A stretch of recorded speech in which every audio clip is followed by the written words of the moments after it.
You heard it here first, chat. That boy is mine. He came at you like I was a radio announcer or something. You heard it here live on the Keiji Katsuri channel.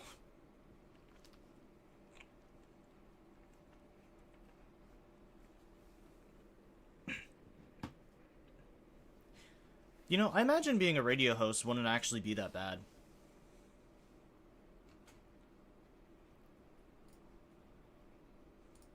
You know, I mean, it's essentially like streaming. You just put a voice on and you play a character for the most part.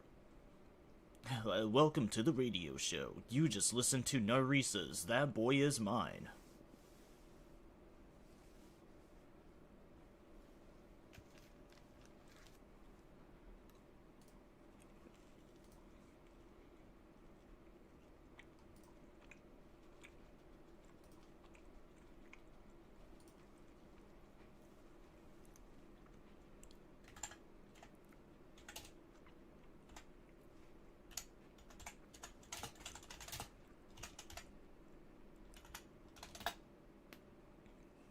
I've been trying to like avoid playing music on stream just because of us doing the like YouTube multi-streaming now. But that song was by a VTuber. So I don't think that really I don't think that one really counts. You know, I don't think Narisa the VTuber is going to like hit me with a copyright or something. Cuz usually like content creators and shit like that or like free artists are usually fine with you like using their music and stuff. Although I guess in fairness, a lot of the times it's not really the artists themselves that have the problems with it. It's the fucking production companies that like to act on the behalf of all these like content creators.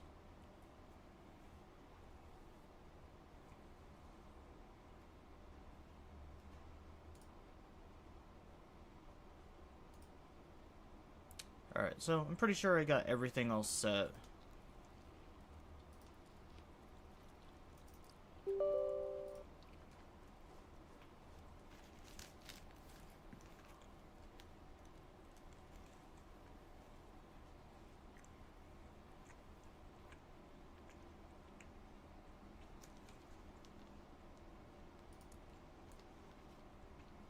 Alright, gonna get the game all loaded up. But yeah, welcome to our Friday free sessions. Gonna be playing pretty much whatever I want today. I do have a couple of smaller titles picked out today as well.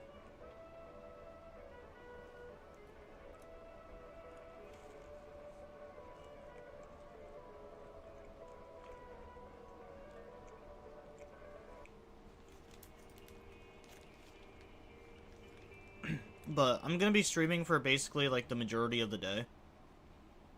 So, if we get around to it, we'll get around to it.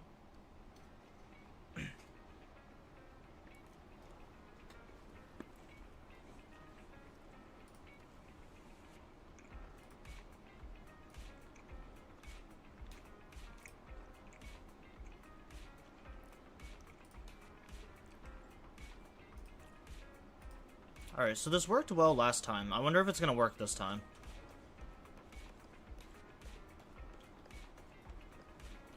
I had my OBS on capture like any full screen application last time.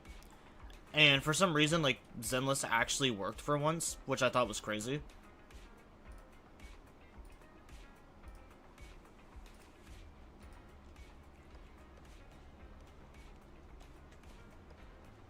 And now I'm gonna see if I can try to get it to work again.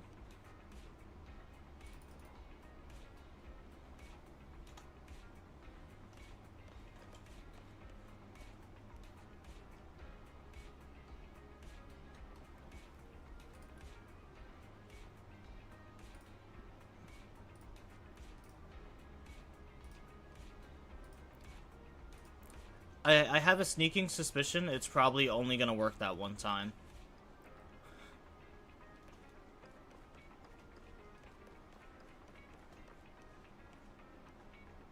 Yeah. I guess for some reason, Zenless Zone Zero worked just that one time, and now it's never gonna work again.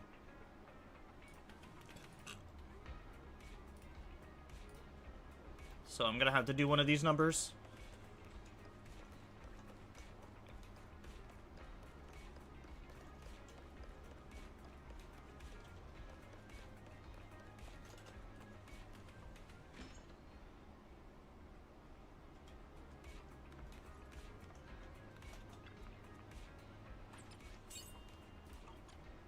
Zhao Zhao.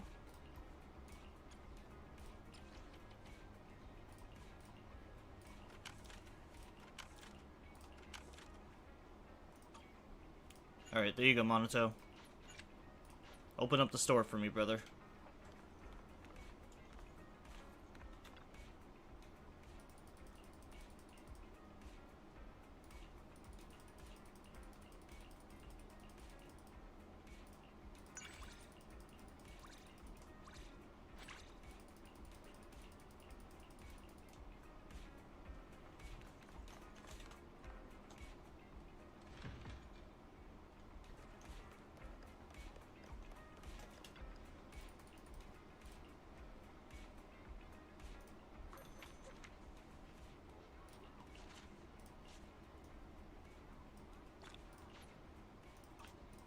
Yeah, no rest for you, Hal. Wake your ass up.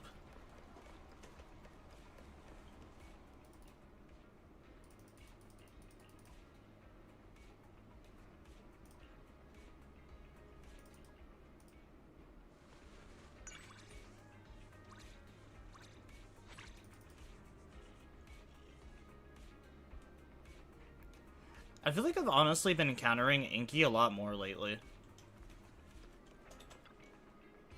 Hello there. How about a Tin Master special for me up? Coffee is not a must, but a calm and relaxed mindset sure is. Like, I just feel like every time I come back to 6th Street, Inky is just, like, here waiting for me.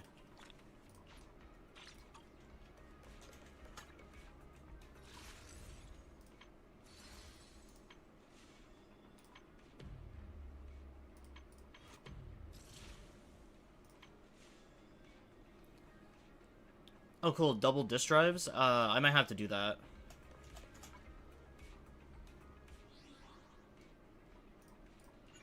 Yeah, I'll probably mess around with disk drives today. Try to get some good ones.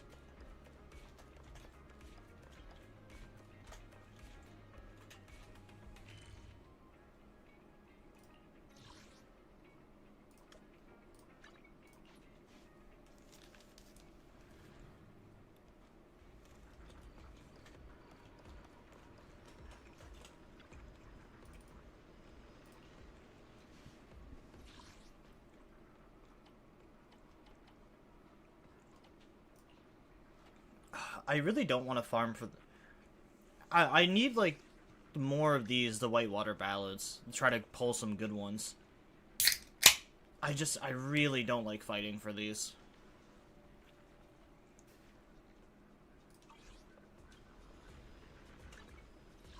I'll show you my real value this time.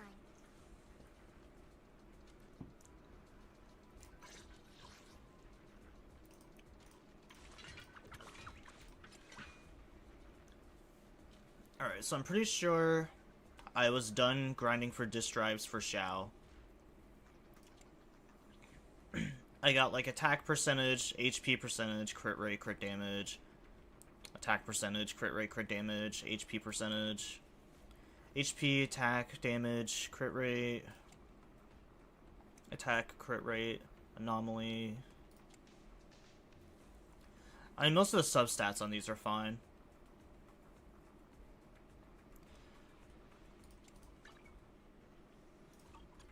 And honestly, like, I'm pretty close to, I'm pretty close to actually reaching the HP limit. Because I have one more 6% here, and then I need to level up her, the temporary, W engine that I have on her, until I'm able to actually get her own. But I feel like once I actually get her own W engine, I'm probably going to be really close to the 27,000. So I'm not worried about her at all. I'm here. Need a hand? show you my real value this time. Oh wait, I needed... Who do I need to grind disk drives for? Because, like, I'm honestly pretty sure that everyone is fine right now.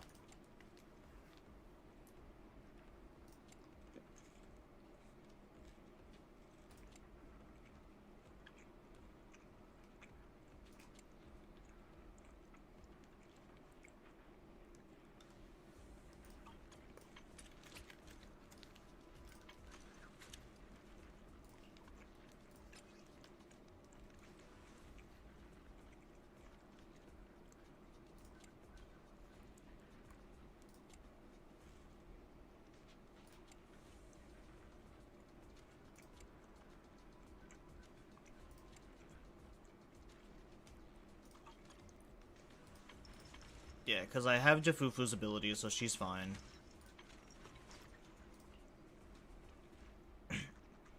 Jafufu's another one of those characters where where once I get her actual engine, I don't need to do anything else for her. Since her ability is based off of her attack.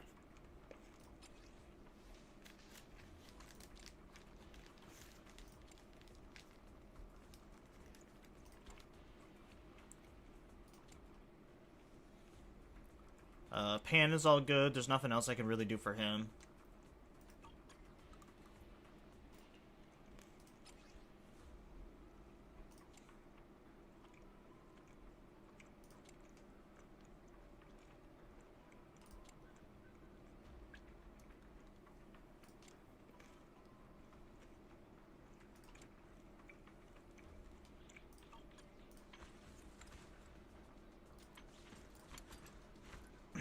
Yeah, I'd say Hugo's definitely all good too.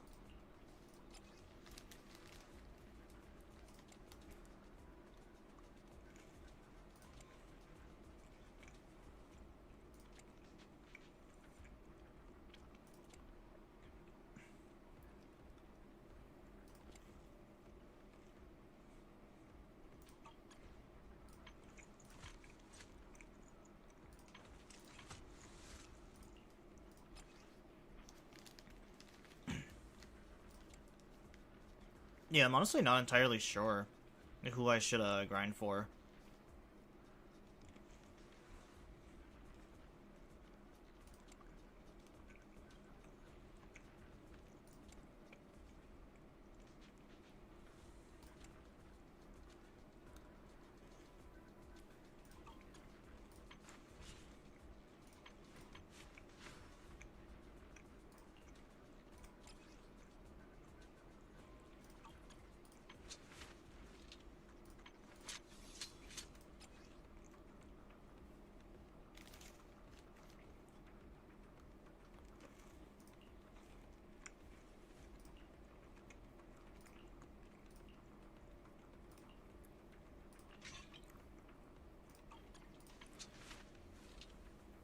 I know with Miyabi, I was trying to do more to get up her crit damage.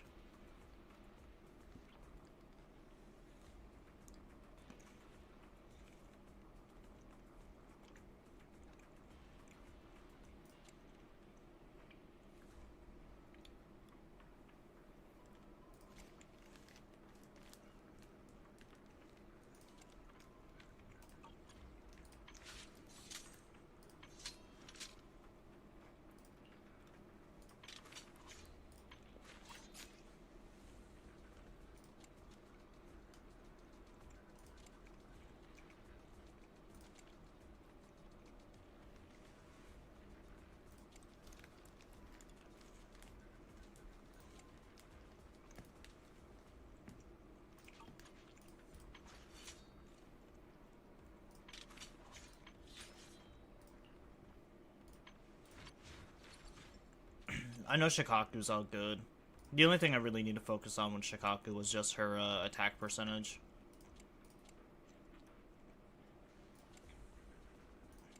So yeah, she's fine.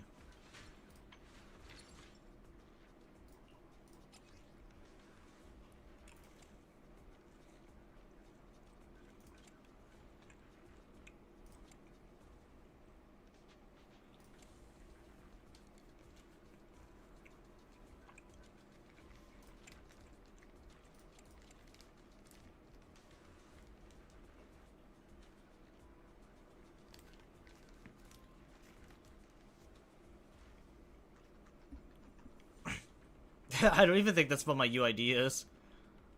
Or maybe it is, who knows. I could have swore mine started with a 4.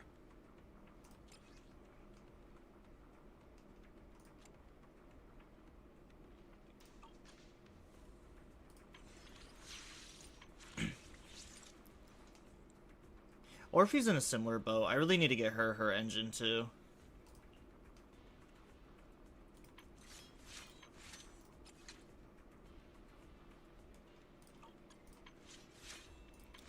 Oh, that's another character I wanted to work on. I wanted to get Ambi, I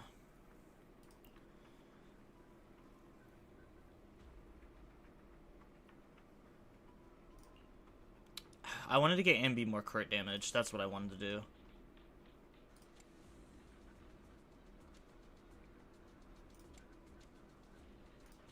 Or at least one of the many things I wanted to do.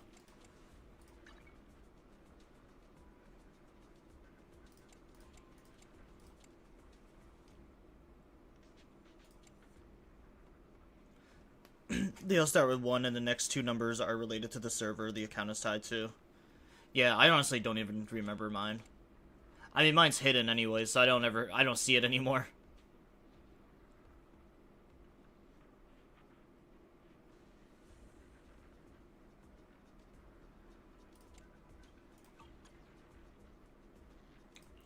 Yeah, because there's not a lot of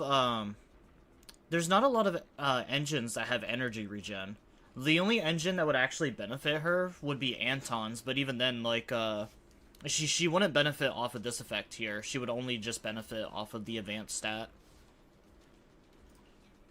But there's, like, I don't think there's a single attacker engine that has, like, energy regen besides from his.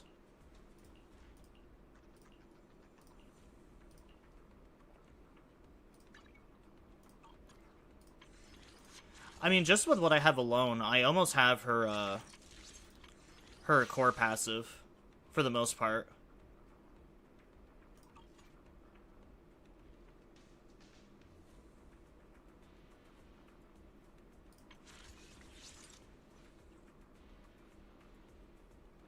That's what Pridwin told me, and that's when I started to think Pridwin may be Delulu. I get most of mine, what is the website that I use, actually? I get most of mine off of this one. Yeah, game8.co is where I get most of my builds from. Or at least, like, the ideas for my builds, and then I go off and do my own thing.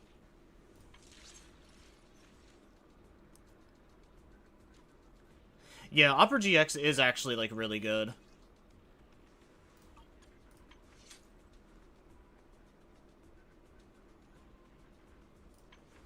I don't think there's anything else I can do for Soldier. Because, like, a lot of her drives that I have are already really good. And maybe, except for this one. This one's kind of not the greatest, but, you know. Beggars can't be choosers.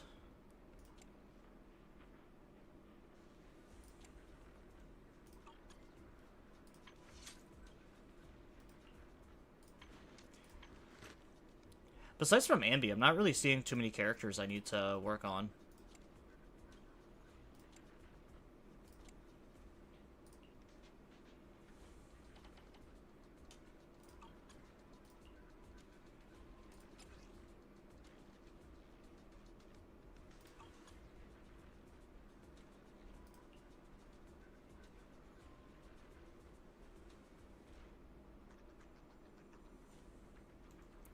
Oh yeah, I had to look at who could use Don Bloom in my main account. Turns out I only have 4 attackers: Billy, Nikomata, Anton, and Orphe. Don Bloom does actually work really well for Anton. Yeah, my Anton is kind of a mess right now. I've been trying to redo him.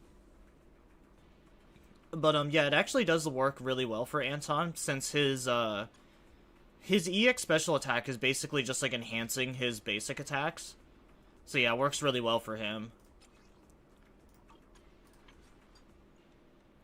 Oh, Nikomata. I also wanted to get some Branch and Blade songs on her, too.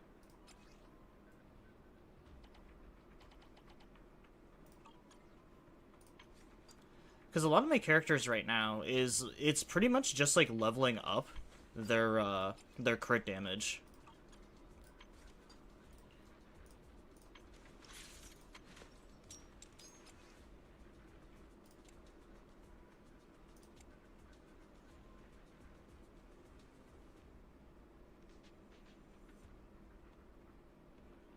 Is there a mod that gives Haramasa Jane's new skin asking for a friend? There sadly is not a lot of Haramasa outfits. Which is a shame, because like I do think that Haramasa is a great looking character. For some reason, everyone likes to draw him and like portray him as a femboy, though. I mean, I guess that's... Whenever they have a new male character, they always do that, though. Like, even Monoto, I've seen Monoto in more, like, in more yaoi than I have anything else. I think Seth might be... Call me anytime. Oh, I guess I did finish Shinagi. Awaiting orders. I think I just had to level her up.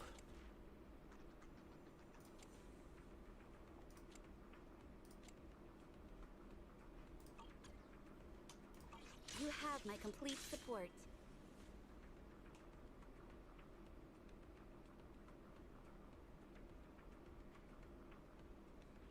Alright, yeah. Looks like we're doing Branch and Blade Song. True, I do see a lot of Hugo and Lycon yaoi. My only issue with that is both characters seem like they would be tops. So one of them's gonna have to be a bottom.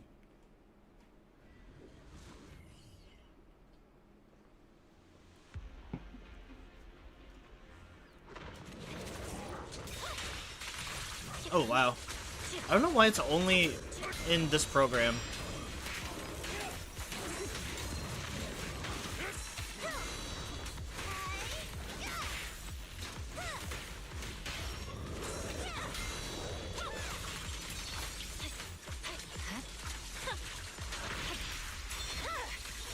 My blade is already healed. I noticed it the other day that like the rest of my game is fine in all the other modes, but for some reason this mode has been lagging really bad for me.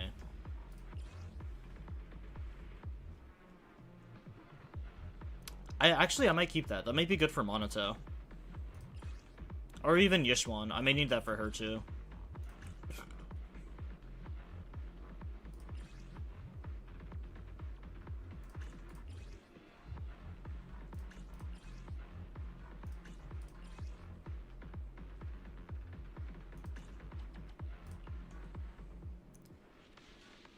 It's the perfect fanfic, it really is.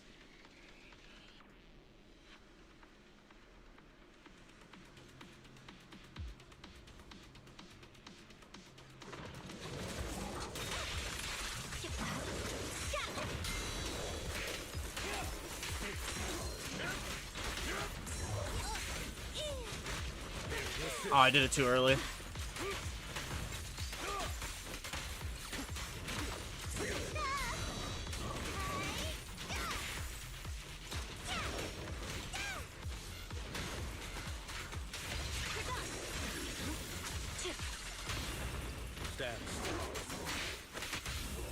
You're gonna get dizzy. There's no time to lose. It's over.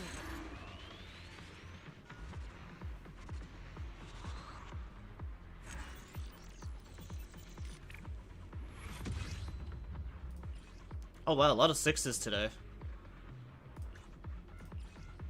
Actually, no stats on that one aren't bad. I don't know if I'll ever need Anomaly for that, but you never know.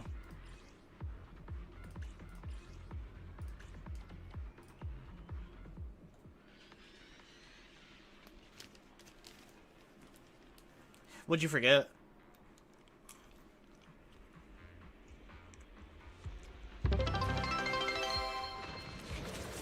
Oh well, I think that's actually the first bid donation I've ever gotten.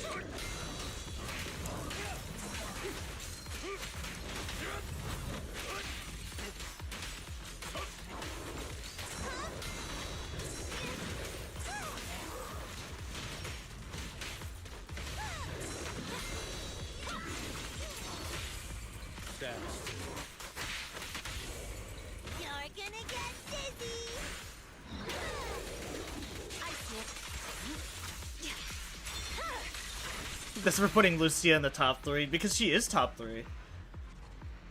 Lucia is just a cutie. I know Ambi might be my favorite character, like, personality-wise, but I do think Lucia is, like, genuinely the cutest character. You know, if I get attack percentage on this, I might actually save that.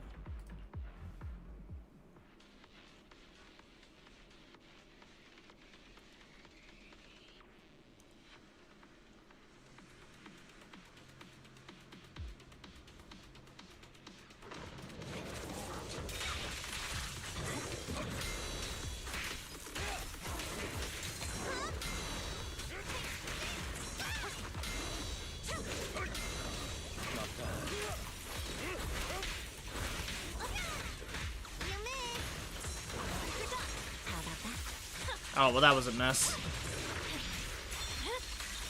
My blade is already.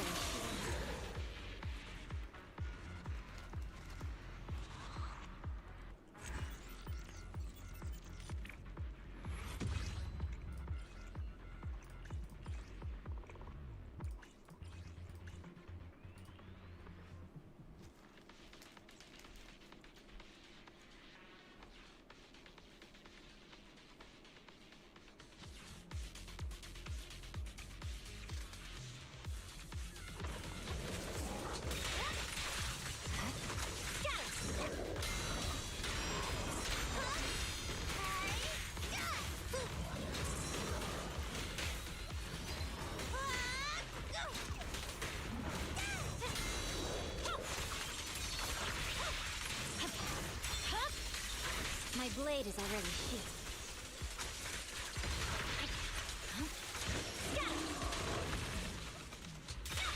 Oh, I thought he died. Yeah, I don't really have a lot of, like, Rupture stuff. I only have, Yishuan, I have Pan as support, and then I have Monato. But I missed out on Lucia, missed out on Yahari. A lot of the characters that I actually wanted this season, I unfortunately missed out on.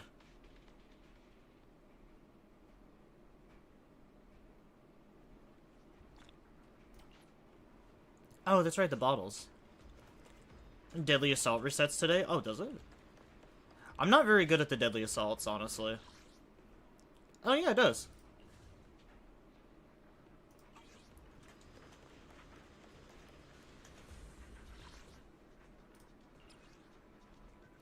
I feel like even with putting a lot of, like, care into my character builds, I still, like, am really bad at those.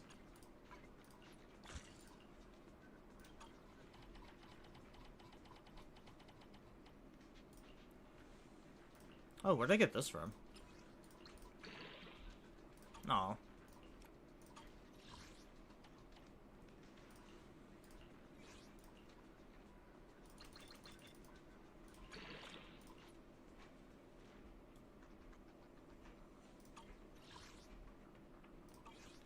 Oh, that's for the third? I'll show you my real value this time. This is the path I follow.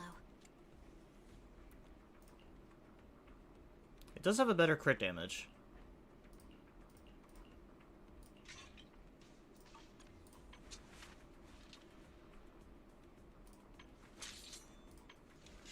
I know Miyabi's ability gets her more crit damage, but...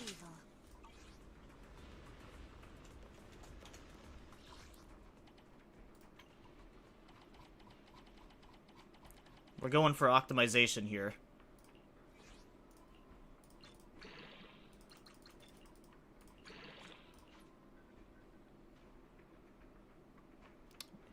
You know, I don't like the +2 in defense, but if for whatever reason I do need an...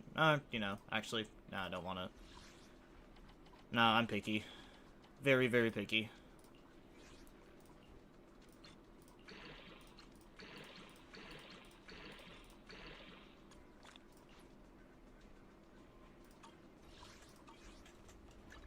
I'm here. Need a hand?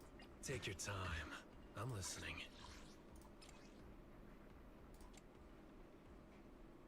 Oh, what? Why did I have ice damage on him? What the hell? Alright, take that off. Get that off, Monato. I don't know how you ended up with that. Oh, maybe I might have swapped it with someone else.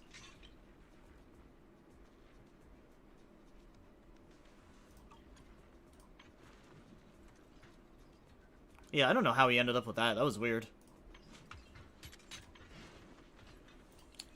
I don't really have anything for Monato right now.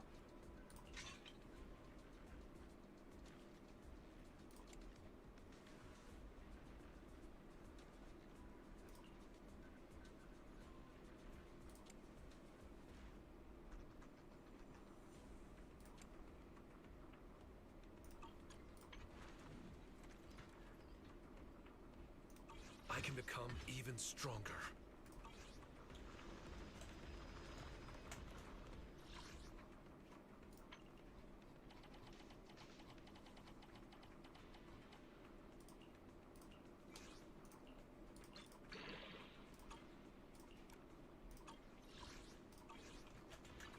I'm here. Oh, Need a hand? wrong button.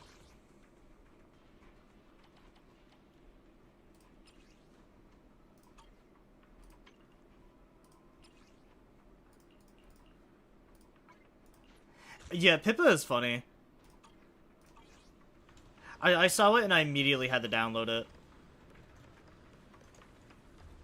I guess I should try the Deadly Assaults, huh?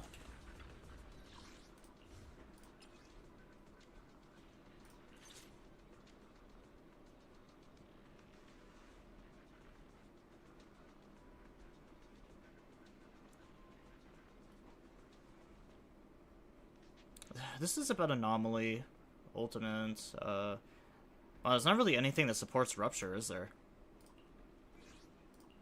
I'll show you my real value this time. How about a reading before we go? Man is iron. Are we heading out? Let me pack some food. Need something? Good choice.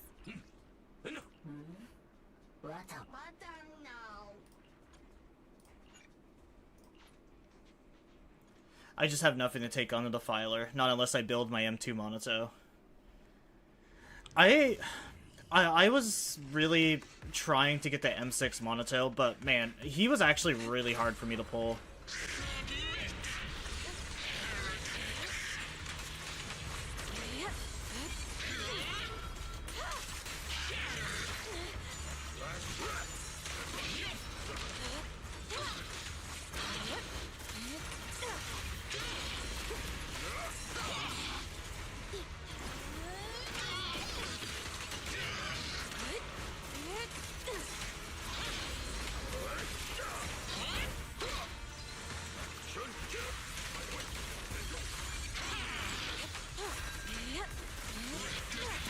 Get still.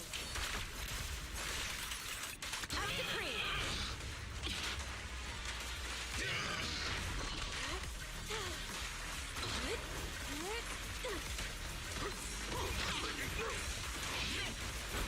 Your fate is sealed.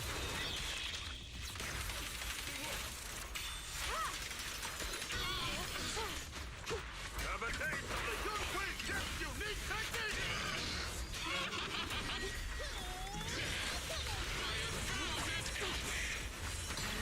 Inadequate.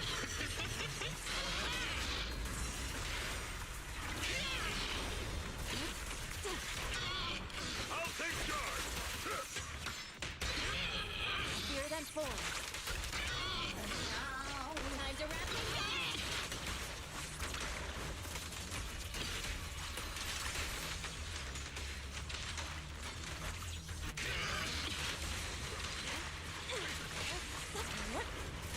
Obliterate form and spirit. Release. Clarity and impurity cycle.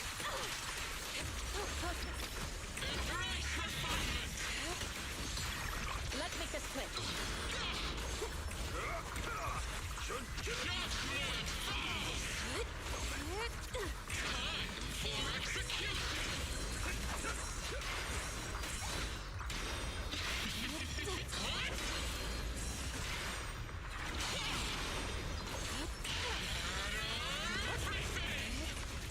Evil shall be purged.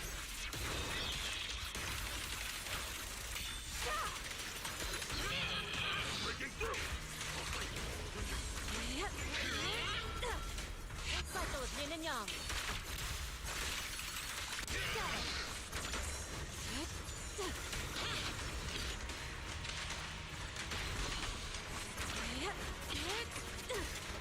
Exclusive recipe made just for you! Hey!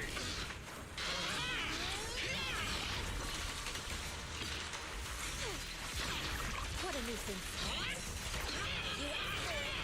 Yin and yang. I won't! Dishonor Yunquei Summit!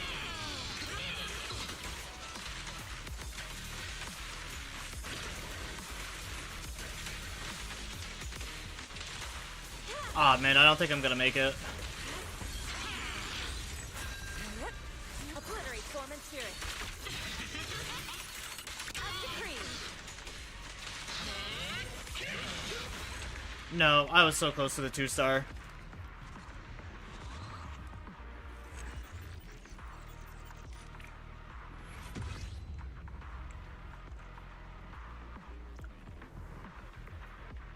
Yeah, I tried the M6 Monoto, and I lost my 50-50. So I didn't get Lucia, and I only managed to pull Monoto, I think, like, once. I didn't even get to pull his engine, either.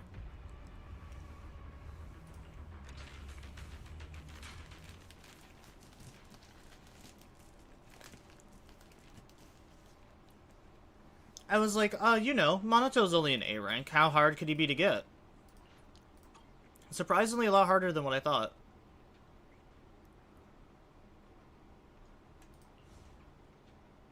Yeah, that's fair. I probably really shouldn't be chaining to my Bang Boo.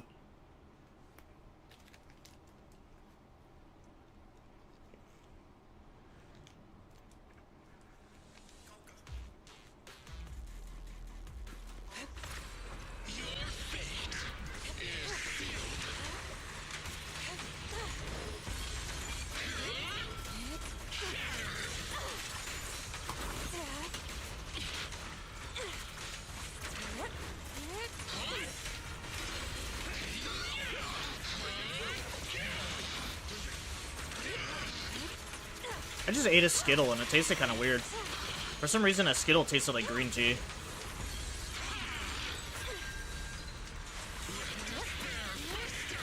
Obliterate form and spirit.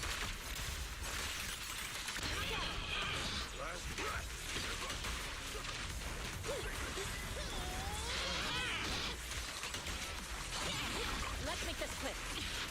Eagle shall be purged.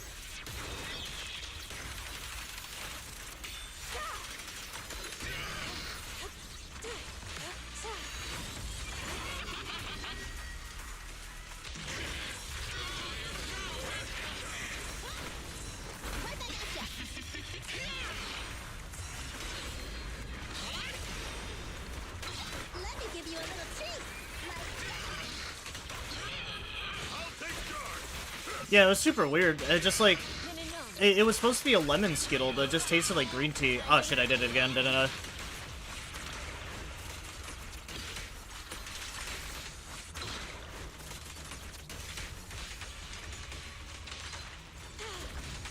I'm just always so tempted to use the little Bang Boos. Swift yet still.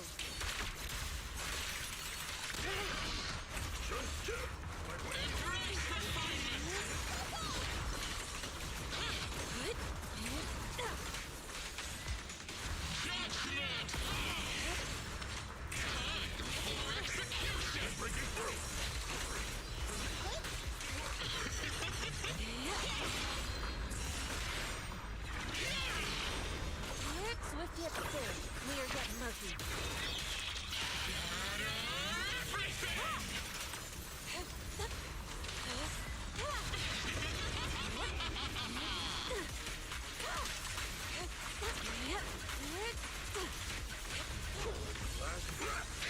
Cycle of yin and yang.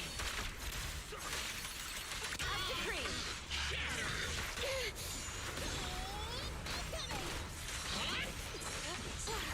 Inadequate.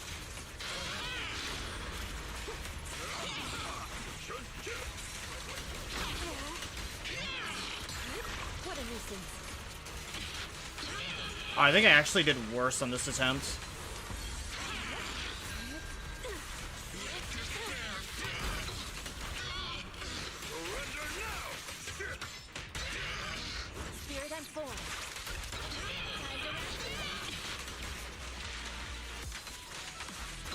You know, that's just the story of my life, though. My first attempt is always the best, and then everything afterwards just progressively gets worse. Your fate is sealed.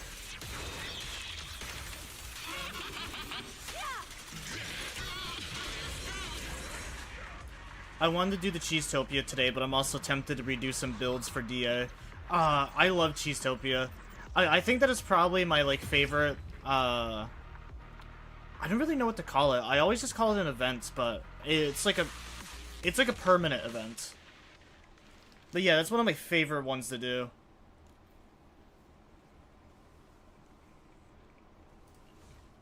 Damn, I'm just gonna have to bite the bullet and admit that I suck.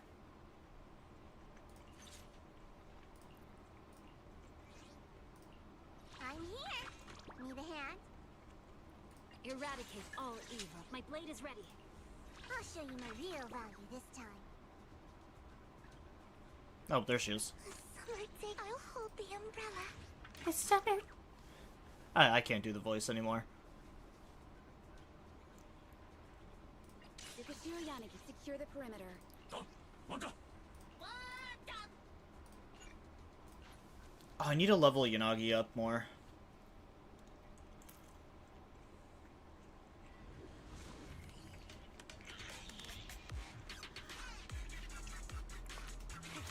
I feel like that's probably the best way to do it, actually.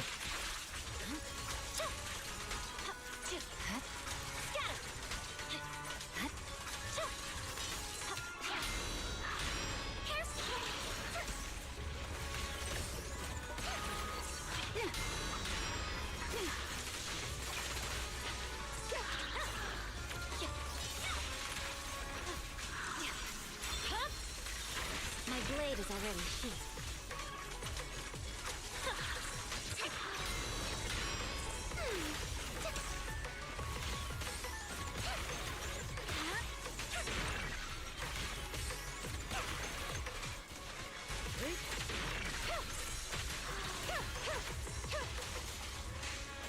Such provocations don't go unanswered.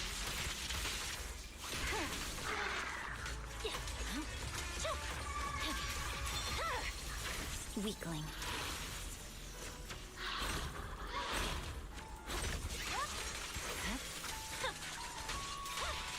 I swear on my blade.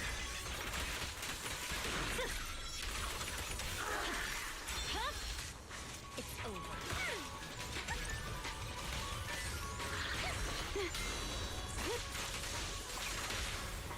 Shadowless blade. Go away. One spray will suffice.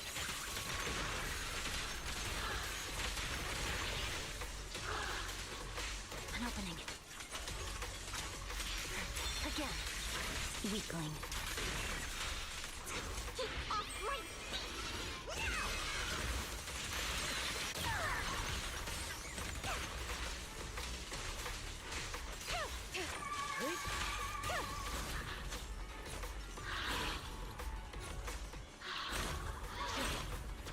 Perfect timing. Here to assist.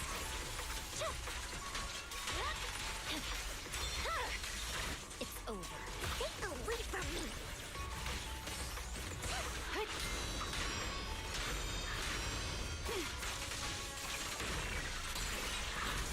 Attack incoming.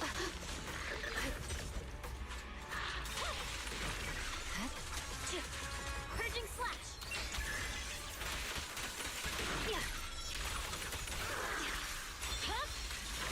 Weakling.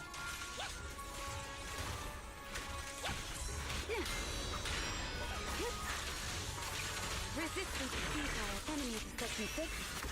Shall pay. Man, I'm not doing good with this one either.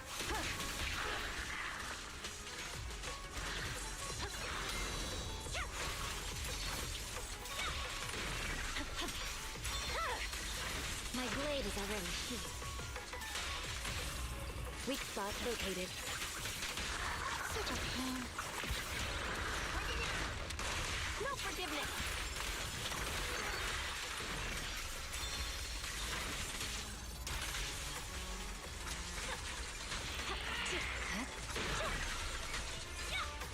Victory, the only option. I know I'll hear people complain about, like, HP inflation, but damn, I guess they weren't kidding.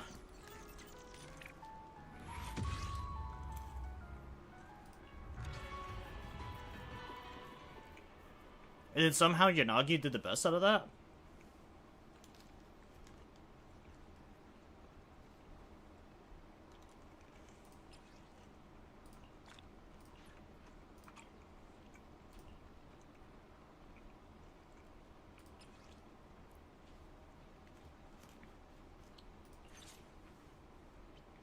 Yeah, Yanagi is really good. I had to, I had to redo her because the build I had on her before wasn't that great.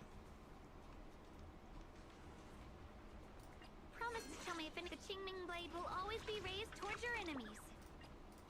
All set and ready to go. Don't frighten me like that! I'll help you, but you ain't seen nothing yet. I don't really know what to do for this one, if I'm being honest.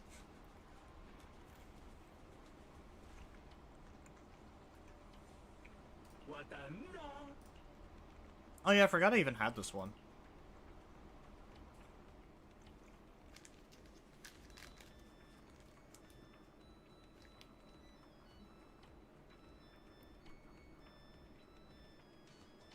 Oh, I was like, do I not have any good, like, physical Bang Boo?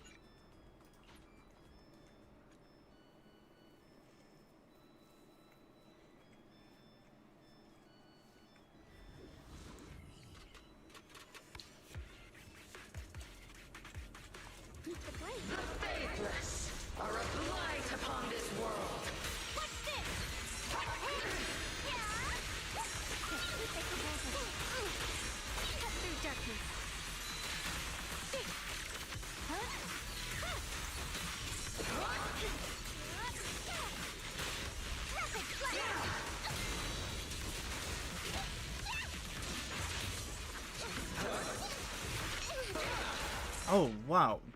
Wowzers, my dodging is shit.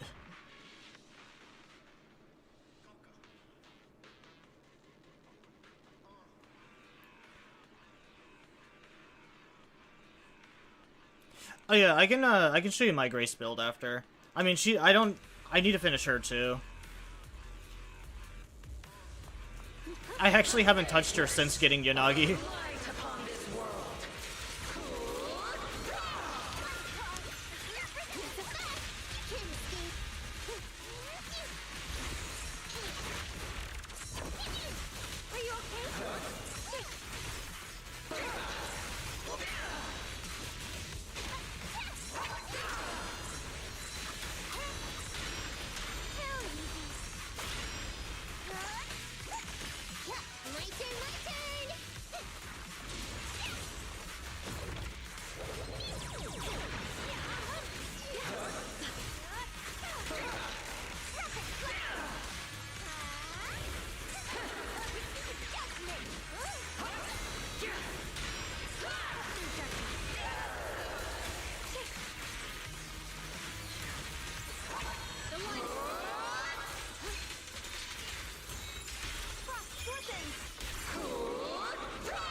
Holy crap, dude. The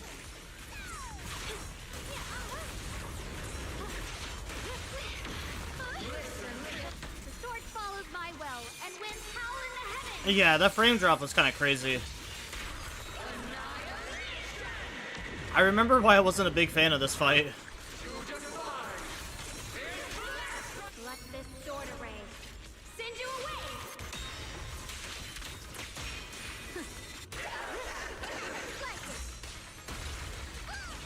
That'll teach ya.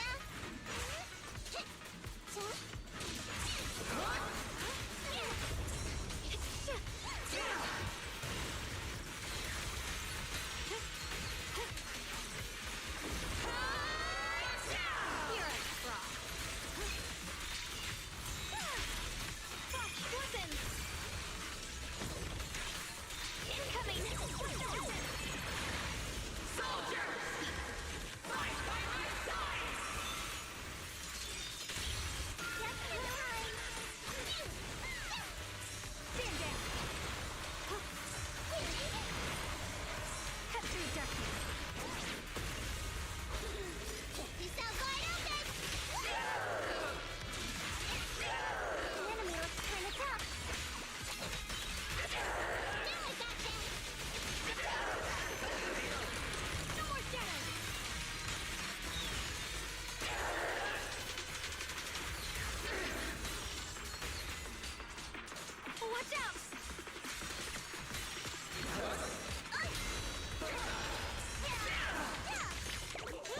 Alright, can we also talk about how, like, impossible it is to, like, trigger assault or anything on, Xiao Guansu?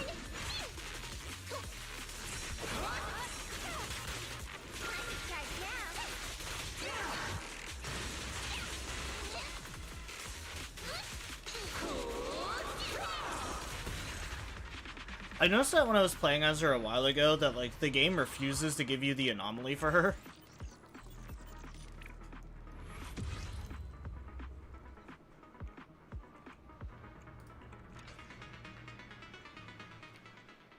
Yeah, I'm not really... I really don't know what the Honed Edge does either.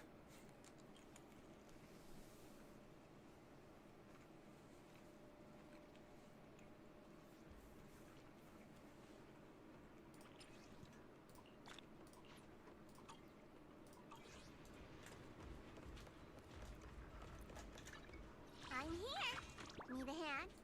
Let's start the experiment. Oh yeah, I think for my Grace, yeah, I just had the 4 Freedom Blues, and then 2 pieces of Swing Jazz. Just because with, like, the 4 set of Freedom Blues, it reduces the anomaly res resistance.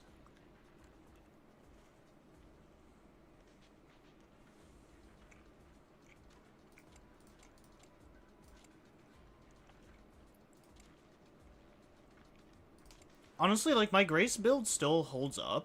The only thing I really need to change is, I just need to get a better anomaly mastery.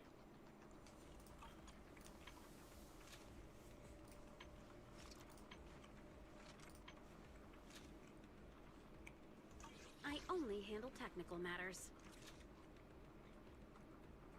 Have you seen her talent? Oh, are you talking about where she just chucks out, like, a ton of grenades now? Because, yeah, I seen that. That is so cool.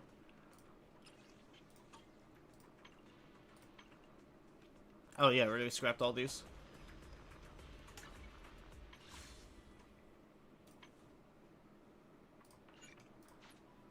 Oh, whoops.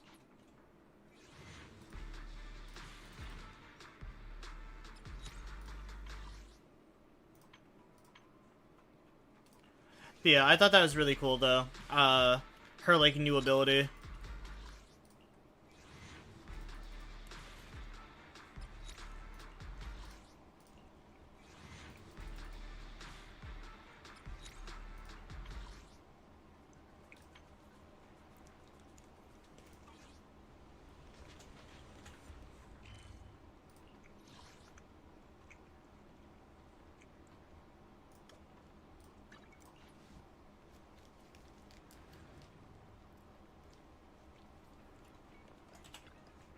What flavor of music would you like to try today?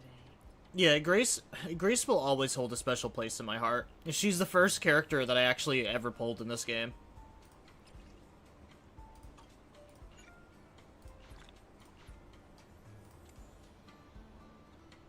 Actually, yeah, I'll take a risk. Yeah, first character I've ever pulled.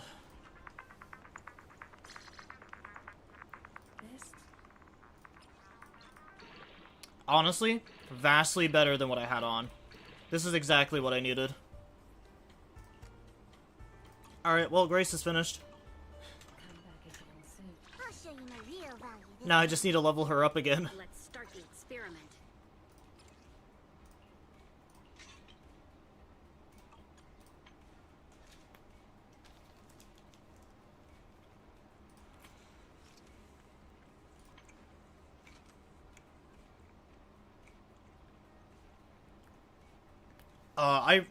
I'm really sad I didn't get Yuzuha. I didn't really like Yuzuha at first. I thought she was like one of those annoyingly smug characters. That and just like the way she looked, during like a lot of the cutscenes and stuff, or like when you're sitting there getting narrative, her facial expression was just like, it was like fish eyes almost, just staring off into the distance. I just didn't really like the way she looked at first. And honestly, I don't think I actually liked Yuzuha until the Fantasy Resort, where I actually got to see more of her character, like, outside of the, that chapter.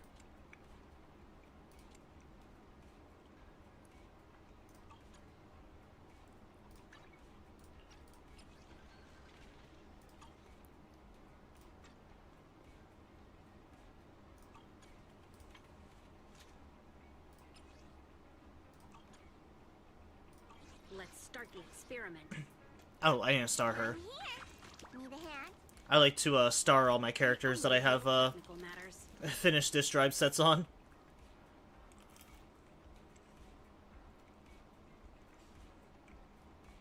Come on, let's get to work.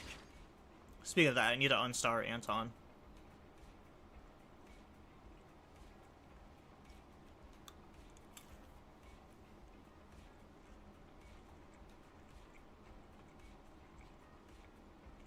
My loyalty lies with the winner.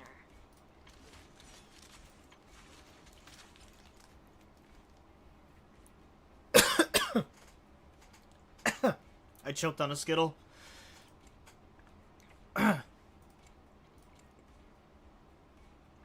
My bad. The Skittle went down the wrong hole.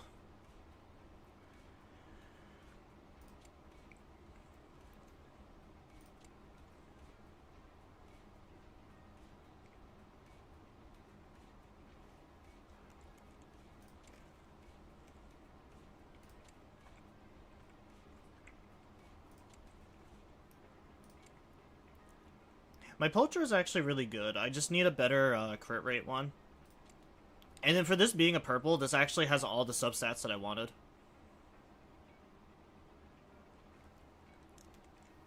But it's a purple. Looking for intel or hiring me for a job? What flavor? Yeah, I love Skittles. Probably like one of my favorite candies.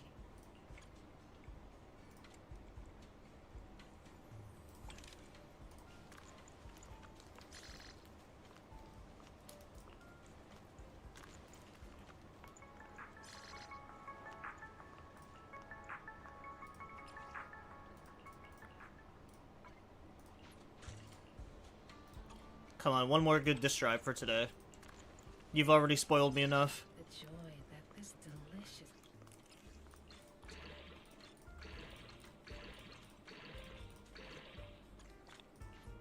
You know, I'll take it. Not terrible. I'll be waiting for your next I'll visit. show you my real value this time. Looking for intel or hiring me for a job?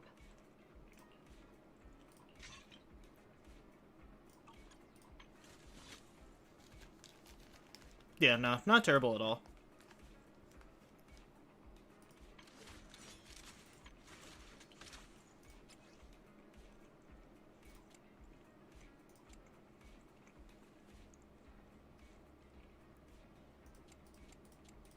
No, I just need one more disk drive and then she's pretty much done. I'll finally have another member of the Aftershock crew. Looking for intel or hiring me for a job?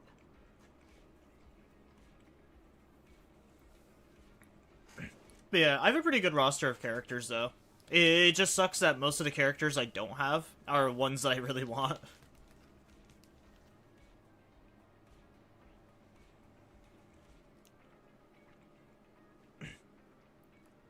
I unfortunately missed out on Bernice because when Bernice came out, my internet actually I had a tree fall on my internet line, and so I was out without without internet for like 2 weeks. So I had my brother sign into my account on his PlayStation, and I had him sign in for me like every day to just collect like my polychrome and stuff, but he didn't end up spending the currency to get Bernice.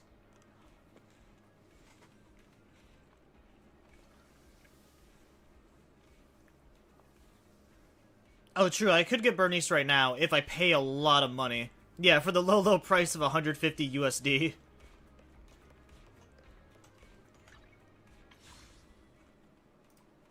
The only thing I bought so far was that little, like, $4, or no, I think it might have been, like, $3. The, like, little gifts that they give you where you just log in for, like, 5 days and you get, like, polychrome and stuff. I can see myself getting up to here, just because I still need to buy the pass. Oh, I think it's $100 actually. I need to spend 100 to Want a glass of nitro fuel? to redeem an agent.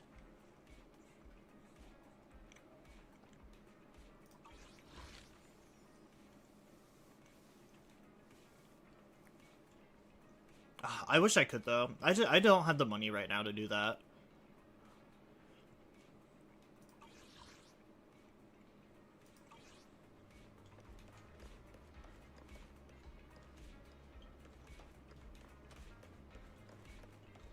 Chat with Alice. What does Alice want? Oh, whoops. Oh, for the message in a bottle.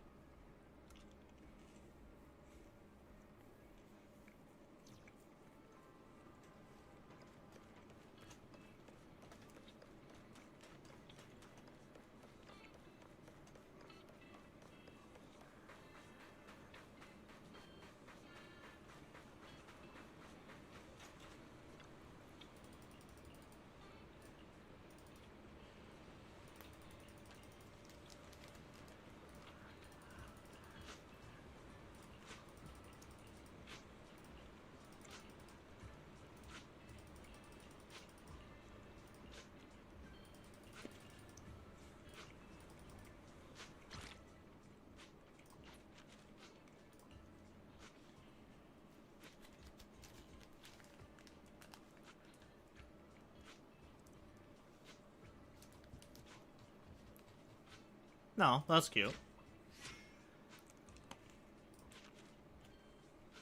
Oh, there's one for Lucia.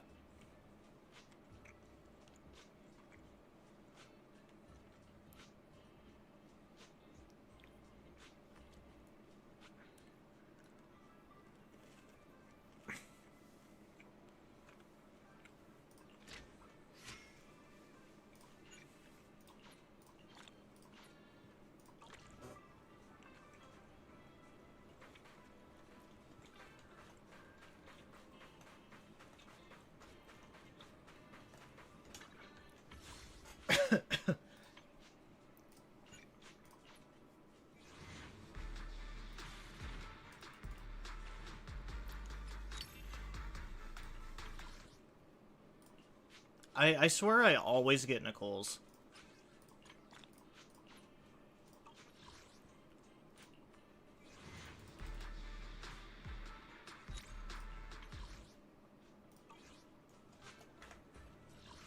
I love Nicole, but I already have I already have hers maxed out. I can't do it anymore.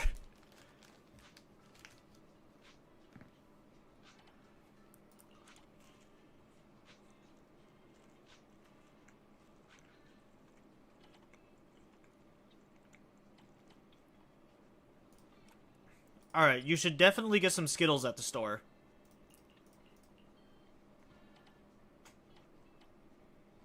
You definitely won't regret it.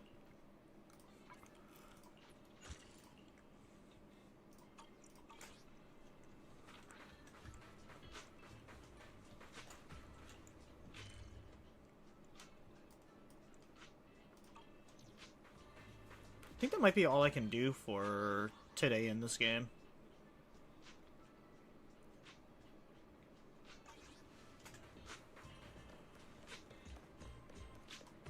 Well, at least I got lucky with some good disc drives. I finished Grace. Now I just need to level her up.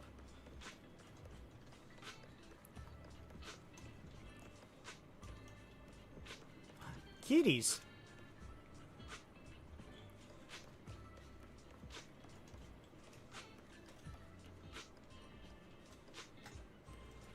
Alright, now I need to take it off display capture.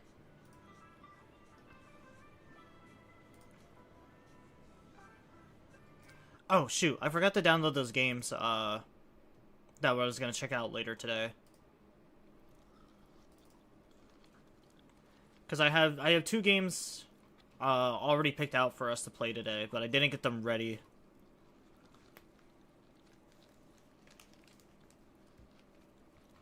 It might actually be easier if I go to my wish list to find them.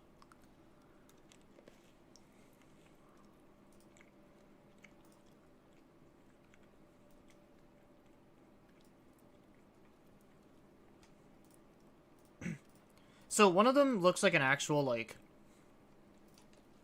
one of them looks like an actual serious game. The other one looks kind of goofy.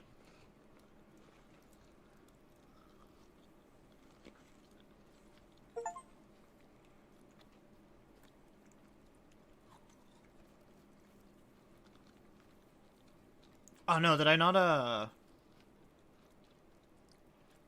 I hope I didn't forget to wishlist the other one.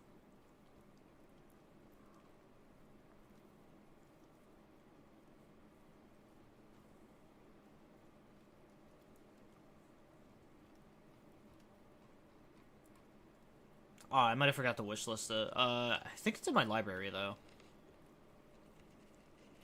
What was the name of it again? Something with a D, maybe?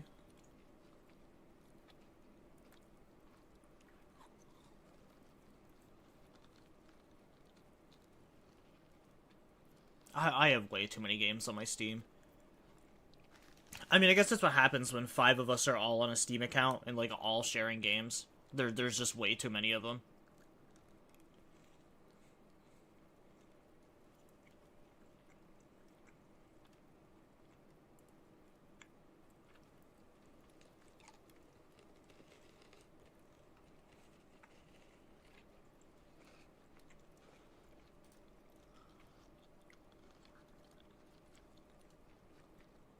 Oh, I think this is...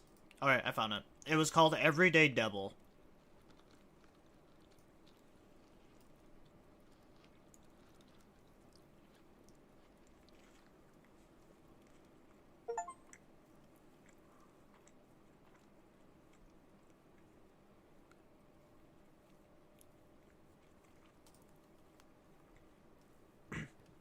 Yeah, because these were 2 free games that I saw on Opera GX.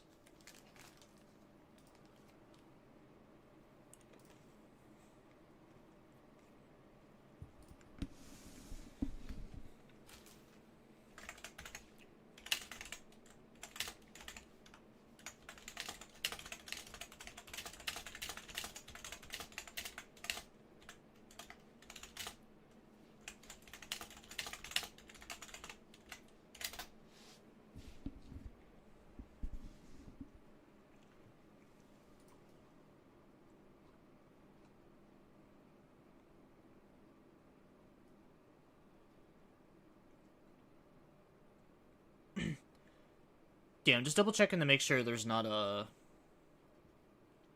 any more like free games for us to look at. There is a game that's been on there's been a game that's been on Opera GX for a while called Uh-Oh. It's supposed to be like a horror game or something. And it's free, so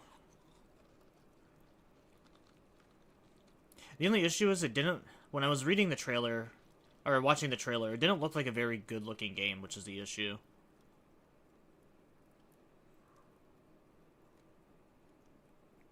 Definitely not the type of game that I would be into.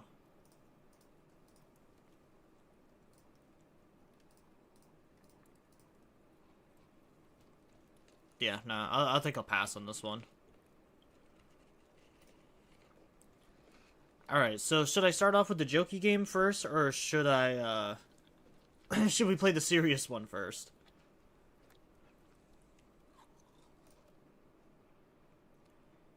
Well, firstly, actually, I need to switch over to games and demos.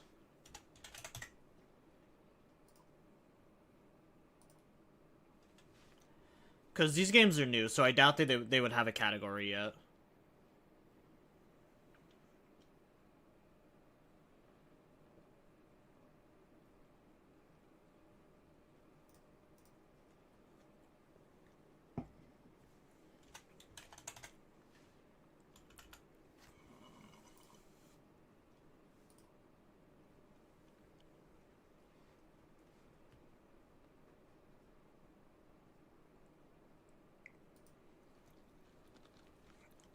I guess we'll start off with the serious game first.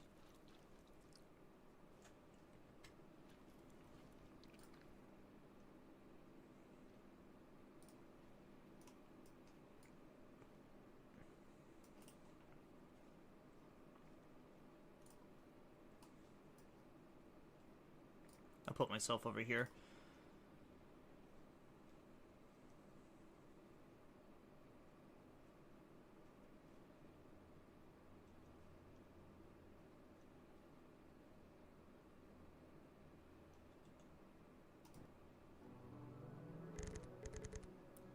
Alright, is it showing up yet?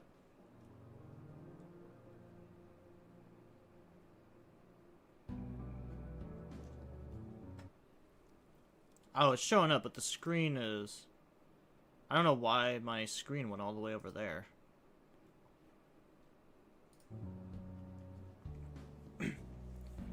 Alright, yeah, so this is one of the free games that I saw when browsing Opera GX. Yeah, it's called Everyday Devil. It's supposed to be a horror visual novel. And, as you know, usually on these Fridays where we play these, free, like, game nights, a lot of them usually tend to be visual novels, which I'm totally fine with, because I actually like these.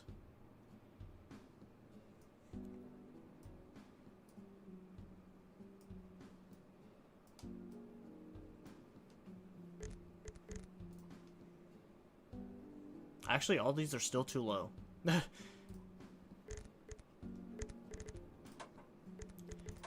Control maps? I was gonna say, does this game support controller?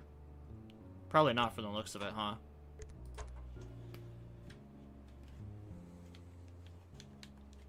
Yep, no controller support. Alright, mouse and keyboard it is.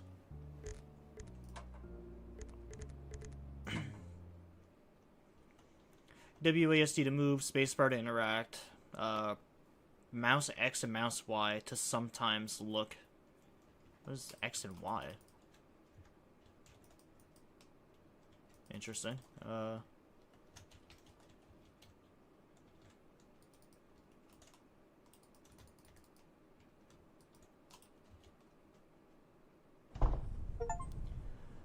Time is just 3 specters. The past, constantly hiding and disappearing, living just behind the corner of my eyes, awaiting to be forgotten, barely graspable, and useless if you achieve so. The present, an eternal spirit born out of the dead light of our eyes receive, always hunting and laughing at oneself.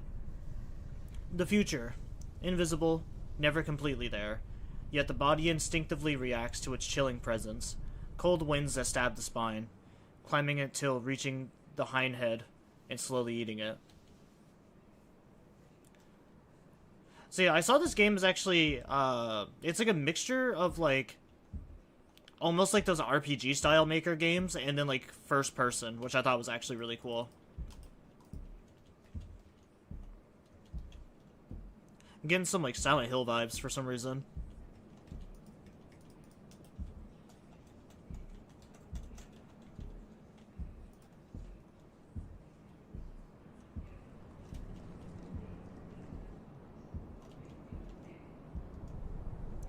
The path forwards always looks to be the path backwards.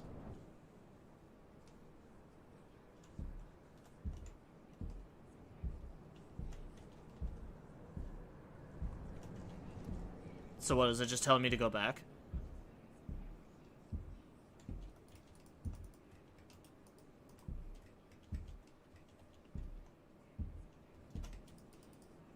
It's not letting me interact with anything.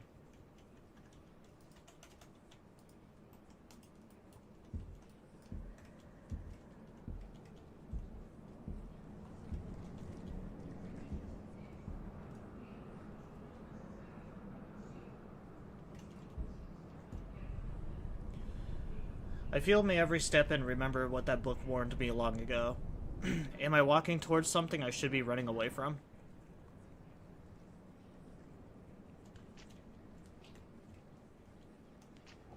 Ah, I see. Is that like cup ramen? That's what it looks like, honestly. Yeah, I'll take some of that. The more I dream, the more reality distorts. A lightless tunnel that extends like a viper's insides.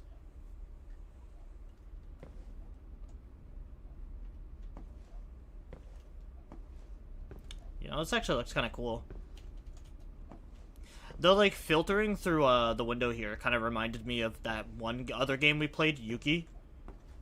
I think that might have been, like, the coolest free game we've looked at so far.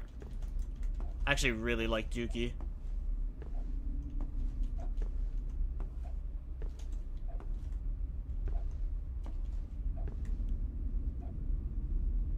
I don't know what that sound is. It sounds like a, like, squeaky wood, or like there's a dog or something. Alright, I need to stop eating these Skittles.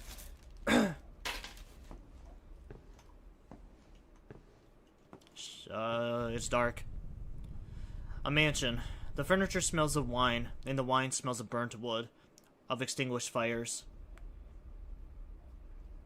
I don't think I've ever smelt a wine that smells like burnt wood. I'm not really a big wine guy. Kitty!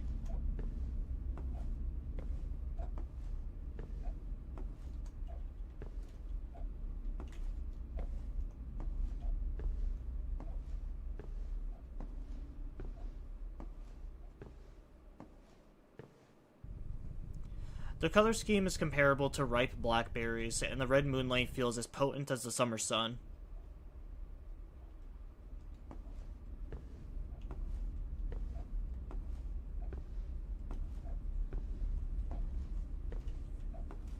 Oh, it's like one of the paintings in Mario. I can probably jump inside of it. Oh, what? Am I supposed to avoid these things?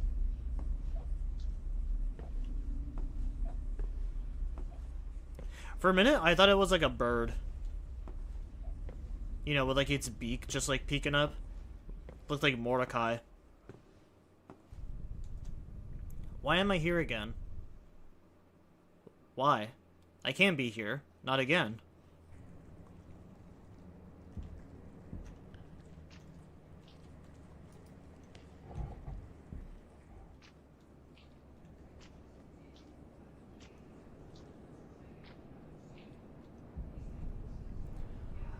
One eye, two eyes, three eyes.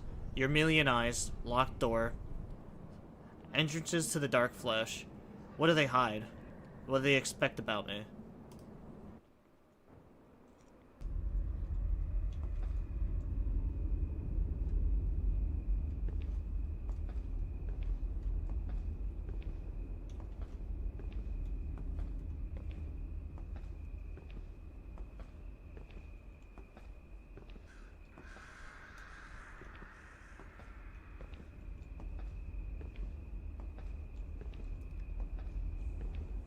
I'm definitely a big fan of the art style. I think the art style looks pretty cool.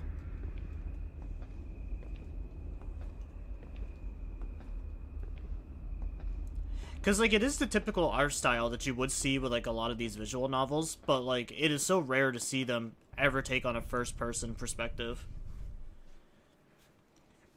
The path forwards always looks like the path backwards. Ah, heart candies. Berry cake. Berry cake, heart candy. Can't believe one of my exes is still on a snack package. What's next?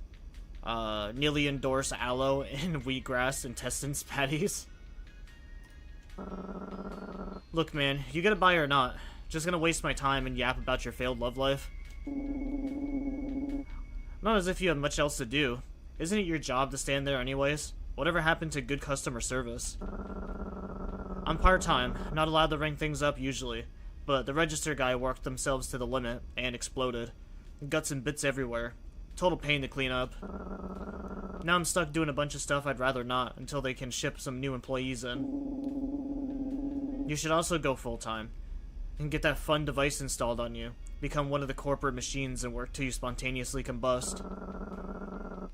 Hell no, man. And to your other point, I'm plenty busy with imagining your skull bashed in with a cinder block. Haha, I could slice through your neck like a tender human cutlet.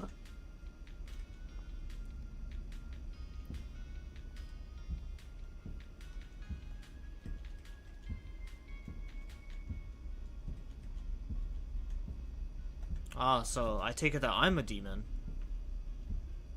Or the character we're playing as is a demon.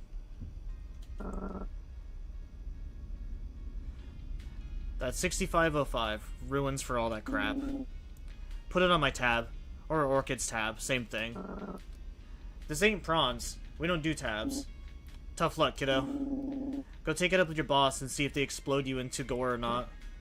Get lost. Well, all these drinks I just bought, that's the plan.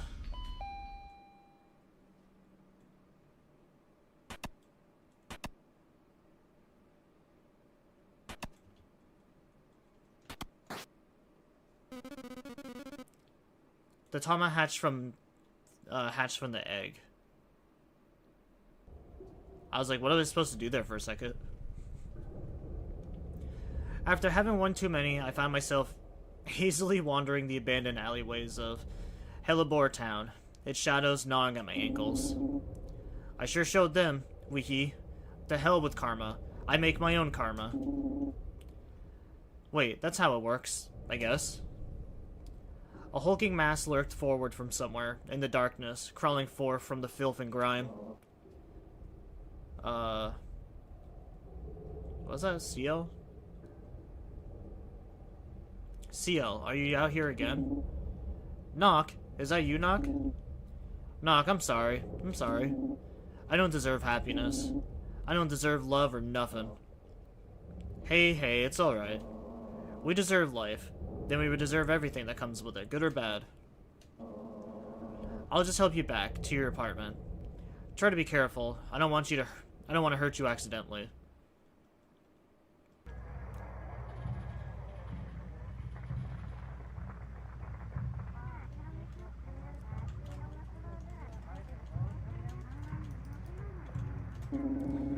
A notebook, a place for documenting my unfettered thoughts. This channel always has the best soap operas and TV static to drown out my brain with.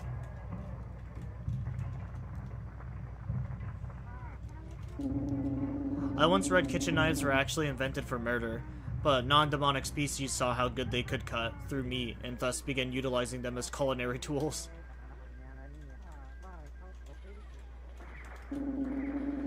My sleeping mattress, although my implies I don't have to share it with the dust and spider scrats. Or dust spiders and scrats. Trash. The only place in the world which makes sense because I rule in it. By my command, a light breeze flows through the heavy space. And I don't know what it is. I've just been having the hardest time reading recently. Full of convenience store junk. Candied hearts, fried intestines, blood wine, blah blah blah. Maybe I should actually buy real food for once. Nah, too much work to cook. An old family gift I just can't seem to throw away.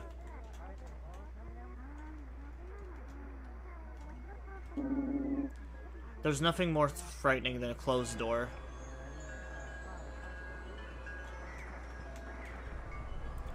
Hovering in the middle of my tiny haven of darkness and trash was something emitting a soft, warm light and a chorus of distant, nostalgic laughter.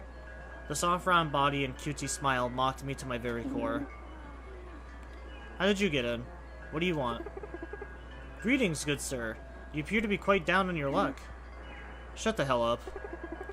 Have you considered inviting us angelic beings into your heart? We could restore the joy and whimsy that you have so longed for, since you were but a teeny tiny devil.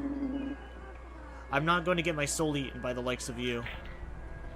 I lash out and strangle the creature before me, the blood, guts, and bones splaying out between the grass with an uncomfortable squelch. The ease in which its small body pulls apart makes me want to vomit. So that's your answer, hee. Well, should you change your mind, simply let your heart reach out to the celestial light. Be free of worry. Be consumed. Perhaps it would be a better use of your soul than this life. It leaps through the opening and drifts into the dark sky, becoming a foggy star and leaving only the soft scent of intoxicating honey. Damn it, I didn't close my windows. What a tiring day.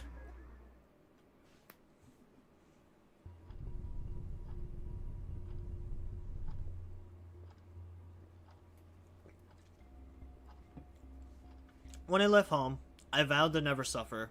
to only enjoy and care about myself. Yeah, only hollow satisfaction has been constant in my life. Why in choosing what's safest for me? I gotta resign to the deeper and more profound sensation. A book once said life is, nasty, brutish and short. Was it correct? Is life too temperamental to only worry about yourself? Why is it that there is no joy without suffering? This dream again. My life, which others, me, call the library. Here, each tome is carried by the ghost of a memory, flooding me with emotion shaped as words, words laid on wrinkled paper.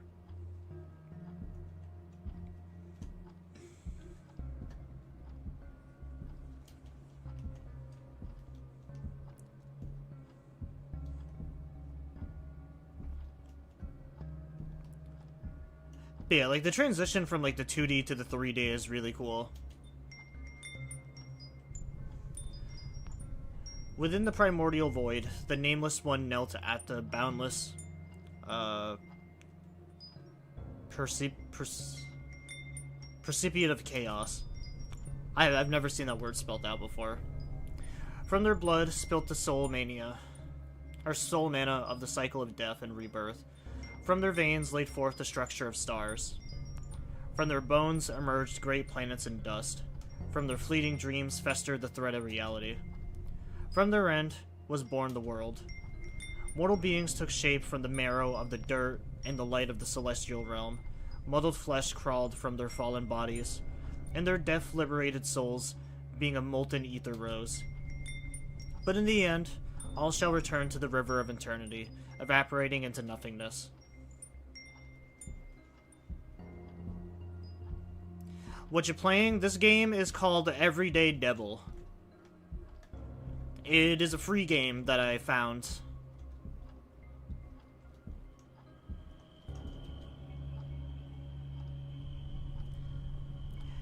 A biology book explaining how life came to be. A group of atoms made of molecules. A group of molecules made an organelle. Organelle? I'm gonna say organelle.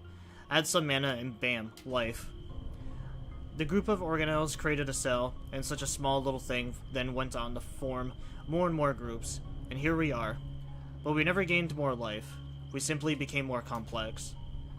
Sure, we can argue we are conscious, sentient, self-aware. The dumbest animal surpasses a bacteria in those aspects by unfathomable margins. But we can't say we are more alive than those cells, nor the ones composing our bodies. So what exactly happens when the organelles join together? And what happens when I shoot someone in the head? Is their life lost forever? In this uncaring world? More dust and energy for the hungry souls to feast on? If those lives I took are equal to mine, scientifically speaking, do I deserve to die?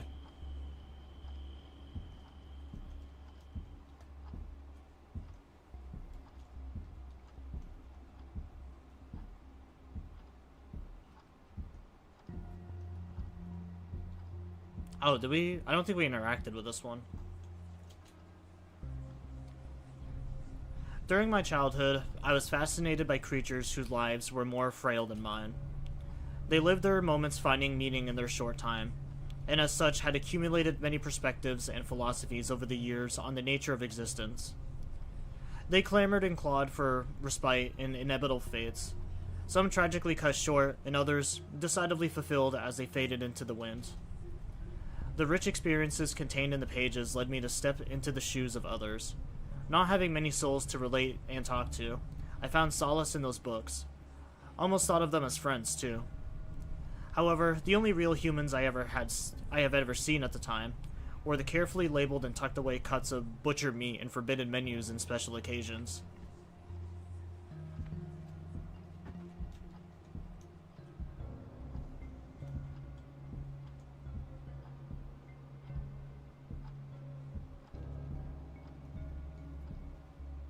I was gonna say there's a person here. Pretty sure it's a little me.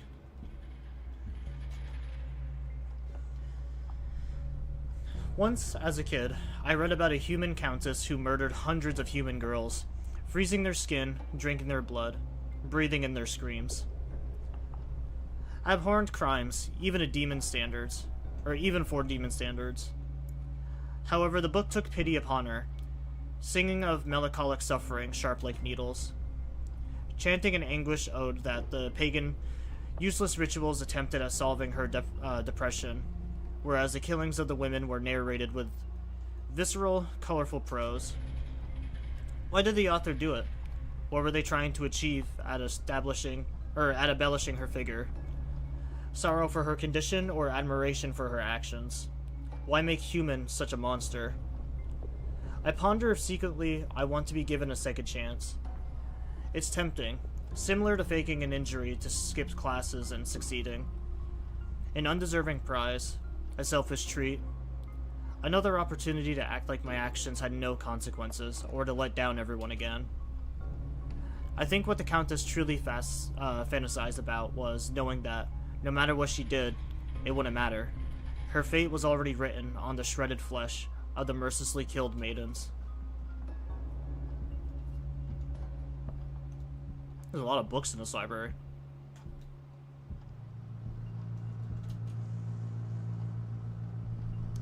Hopefully this new book I borrowed, bought makes me cry. Update. It made me cry, but out of cringe. Lame ass after. I'm glad I didn't pay for it.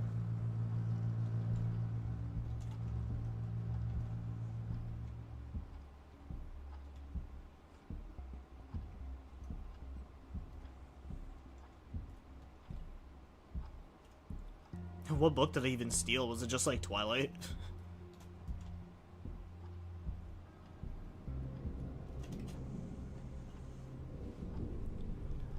Should the howls of the wind cry in pain? Due to the storm I summoned in vain. All the leaves will swiftly vanish, as I remain alone in anguish.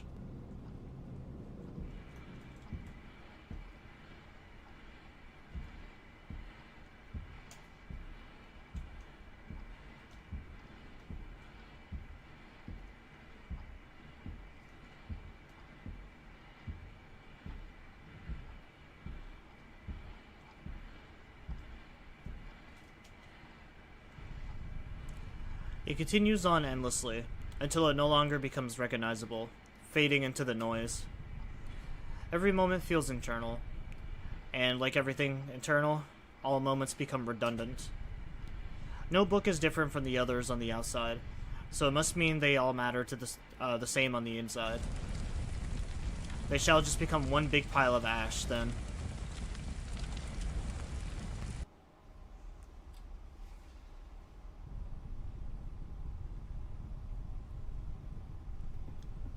The other day I heard Riff say, I have them crazy eyes. 2 red, blood-dripping roses with a glow of molten iron. It made me wonder if that's why the world always seemed insane to me, going down. The same way red sunglasses taint your vision, my crazy eyes tainted reality all my life. So since my demonic healing prowess will grow them back, I decided to honor my name and go blind for a few days. Let's see, or not, how fucked up the world is now without the glasses.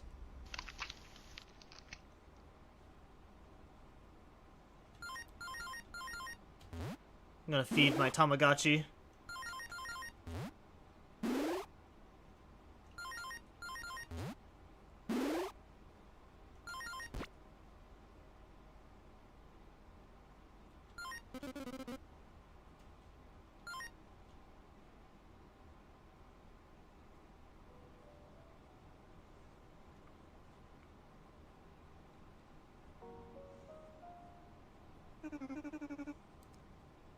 Why?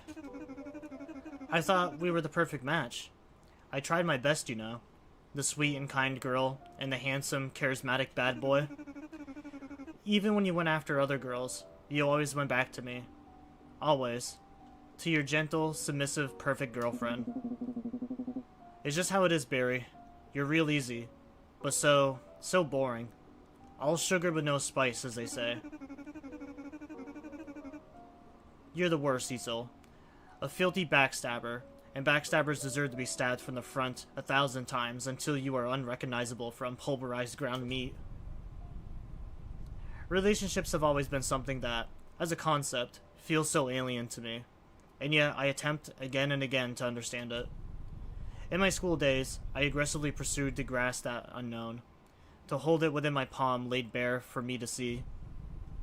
Barry was my pick to indulge in that dream at first, a heart as soft as dessert, easy to manipulate and mercilessly crush. But the yearning only twisted itself into increasingly complex brambles that choked my emotions and left me chasing shadows into the darkness.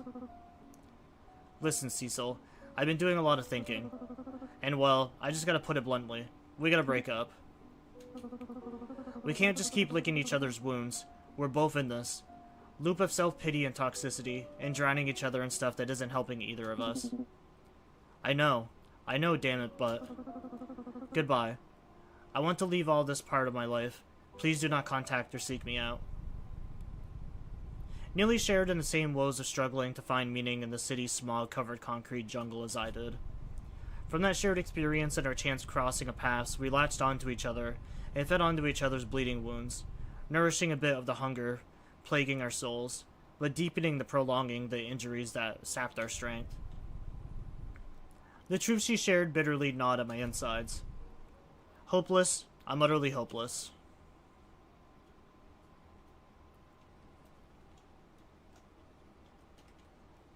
What a terrible showing. Just nonsensical vignettes bound together by hopelessness.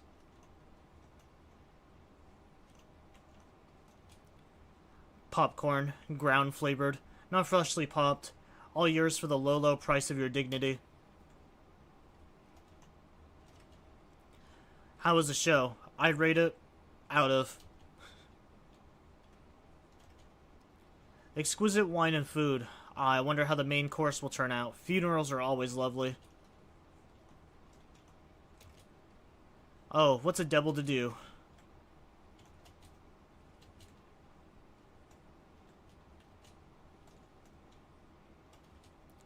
What a pity. I suppose I just have to make another.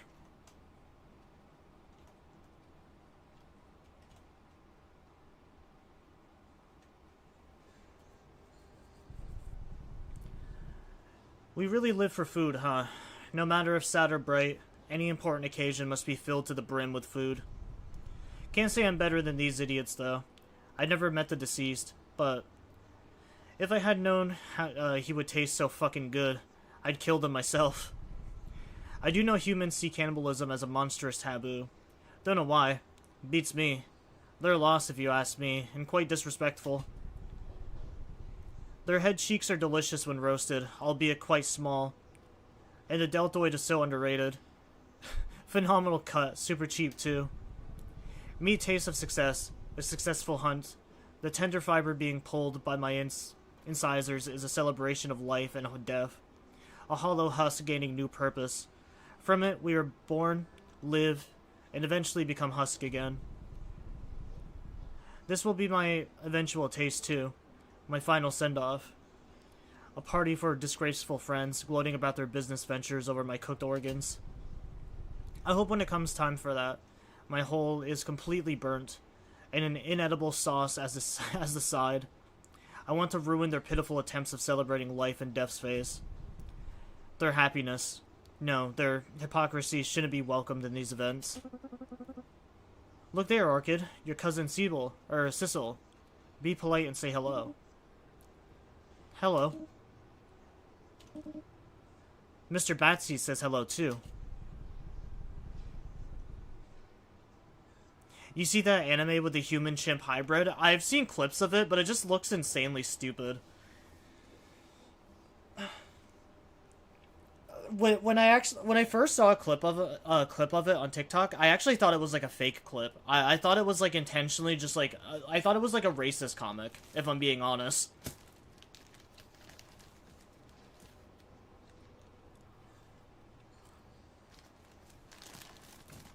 It just made like no sense to me.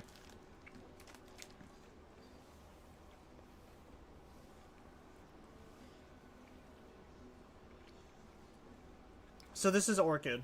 She resembles soft melted crayons. Great. Another brat. Hopefully she doesn't devolve an addiction to funeral food. Read somewhere it's an actual problem. Yeah, hello. You realize that's just a plush toy, right? Its head could tear right off. I wouldn't hold it to such high regard. That's so rude. Mr. Batsy is a brave and strong friend of mine. Just trying to warn you. We don't like your warnings, Cousin Cecil. Is now banned from any and all house tea parties. First conversation and we already hate each other. I'm really good at this family networking thing. Yeah, I didn't think it was real at all.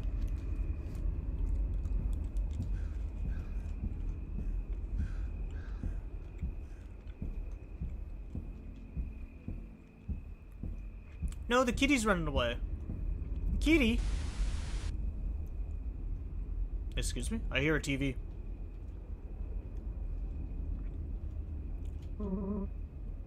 Yo, Cecil. Perfect moment for you. Apparently we're all clear to clean out those police officers out there. Take care of it. Man, I do all the work out here. Fine. I'm literally taking care of an actual target right now. It's the least a lazy devil could do. Alright, time to get to business.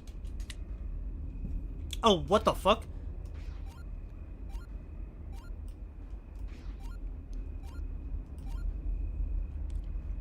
Spacebar to sidestep? Excuse- what the fuck? This turned into a shooter?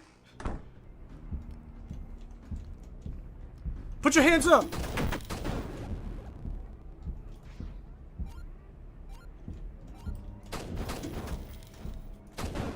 Stop resisting.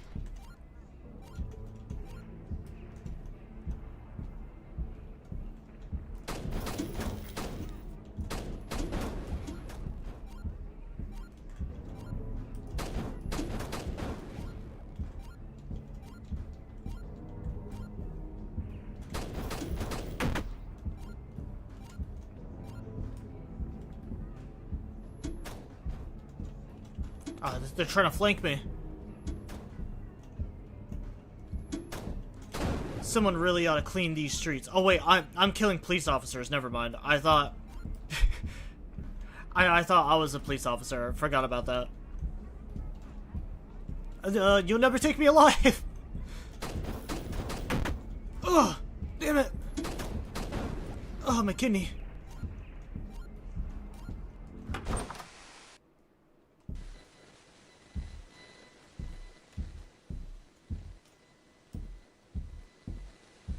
Oh no, a maze. Oh!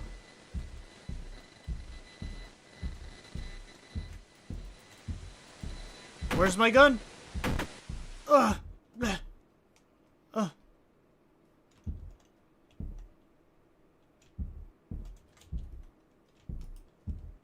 They took my gun away.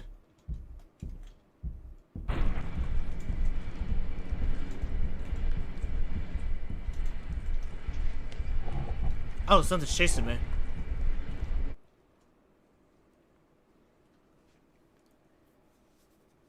No, did my Tamagotchi die?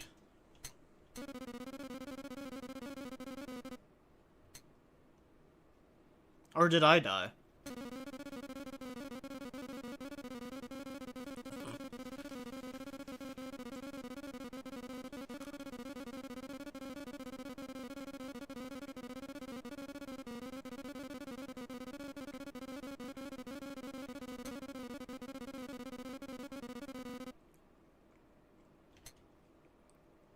You know, I agree.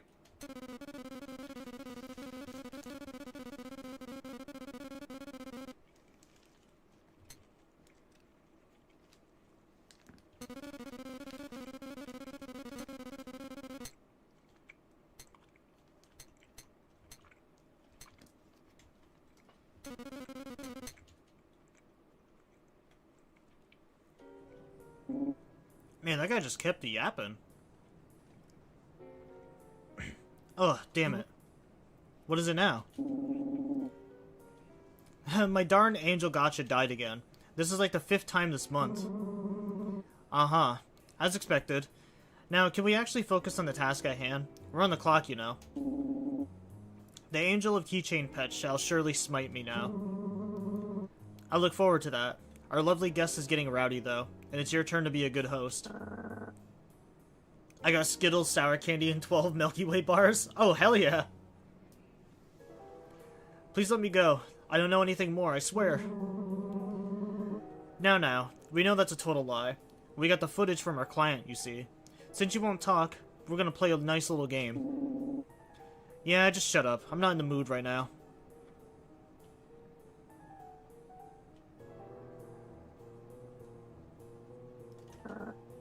Please don't do this. Well, you gonna do the honors? Yeah, I'm gonna break his fucking kneecaps.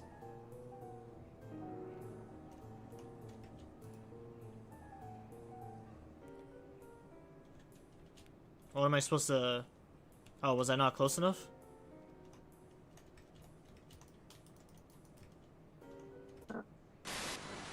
Wait.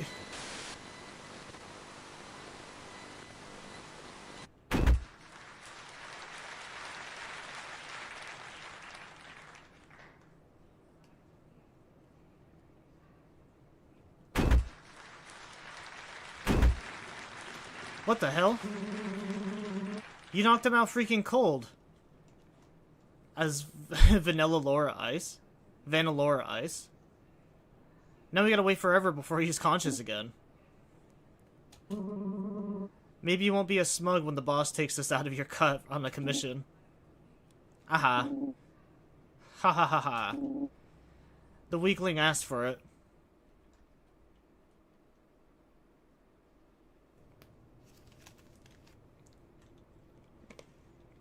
The story is, like, all over the place.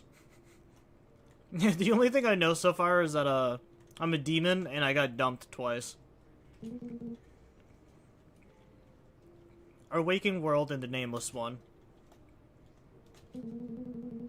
So many study books in the path of being hair. I like reading, but for leisure, not for work.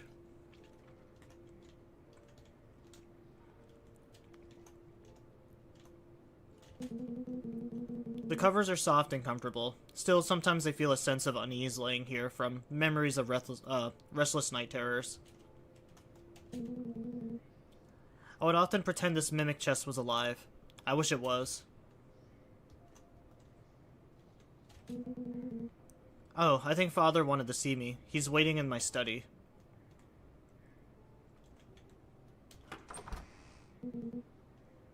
Father, you wanted to see me? Cecil, I have a gift for you. Come here.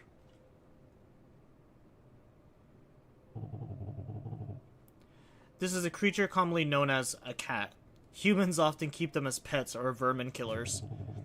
It is similar in appearance to the Psycat demon phenotype, but more fragile and less intelligent. A cat? Perhaps you have read about them before. I gift this creature to you, so that it may serve as a test. A test?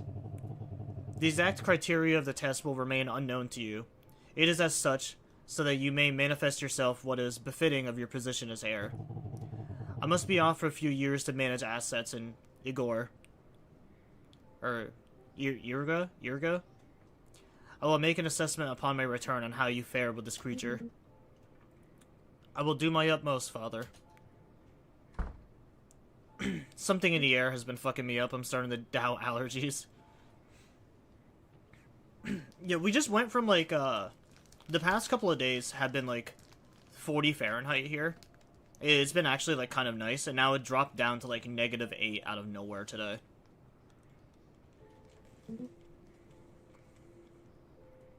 Hello there. Don't be scared now. I won't hurt you. Here, I'll open the cage slowly. Slowly. Whoa! Ow! There was no need for that. Where did it go? Biology of Flora, Fauna, and Magical Creatures, 4th edition. I always leave the shelves a mess.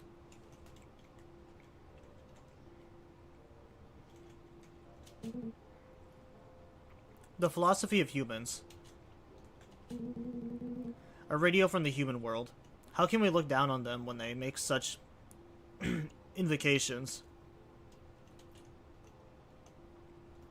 hope it's not pesticides. I live next to a lot of fields, and they get that actually, yeah, that actually could be a thing too.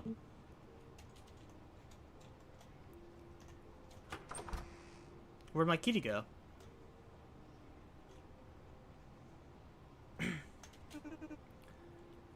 Hello, young Master Cecil.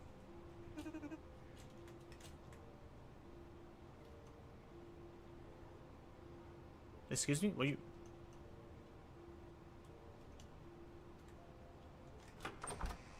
She was like following me.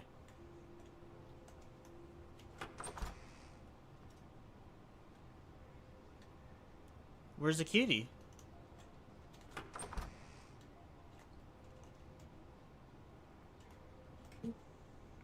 A tempest. My favorite room. The scent of old paper and bindings, and its insulated quietness is perfect. The Bloody Countess.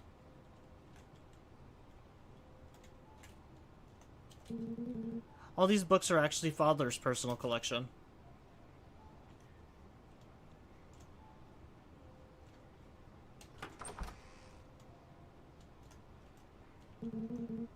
I don't think the cat would have gotten this far. You know, the game is nice so far. I think I'm just too stupid to understand it.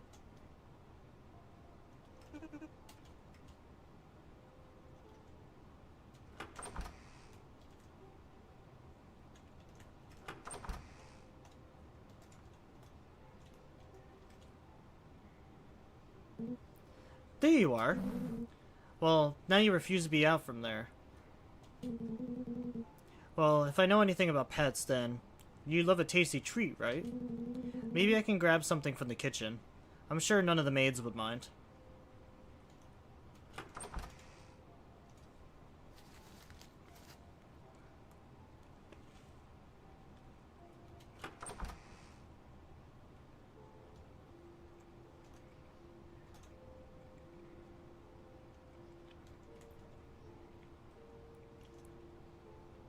Alright, so where's this kitchen?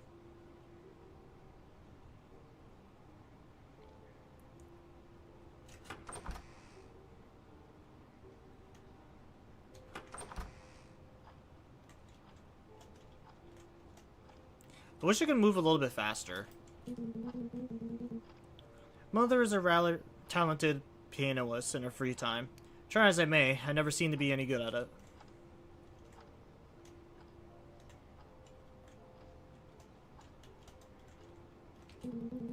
Puffs, powders, brushes, perfumes, and makeups. It's tempting to touch them, but I got in big trouble for doing so.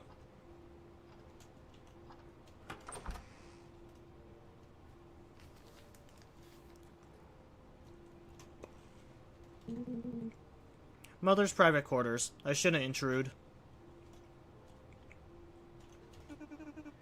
I wonder when I'll be able to see the blue skies again.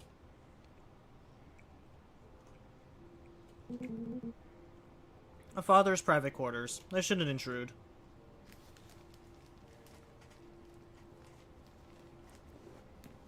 Are these like human slaves?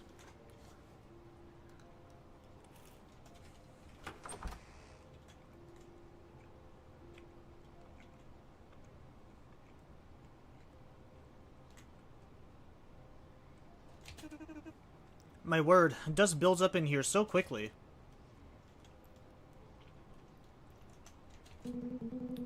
The statue demons dutifully guard the entrance. Their stony loyalty and powerful forms are very admirable.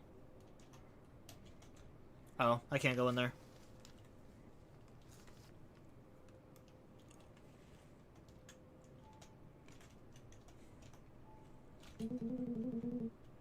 A painting of the Lord Mother of our family, to which we, of this manner, owe our existence.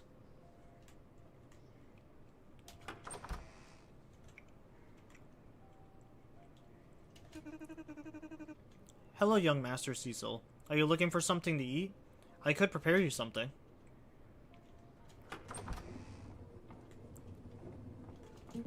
Meat. Oh, I actually stood on top of this. Whoa. I think I broke the game. Cats probably like fish, right? Most cats in stories seem to, at least. Sly cats enjoy fish too. Oh, I am probably overthinking this. Alright, got some food to give them. What are these things? Meat. Not meat. There is a faint aroma of flowers and blood, but not tea within it this time. I was trying to talk to a Birdbeak over here, whatever these things are. Some say the best flesh is human flesh, but I like all flesh.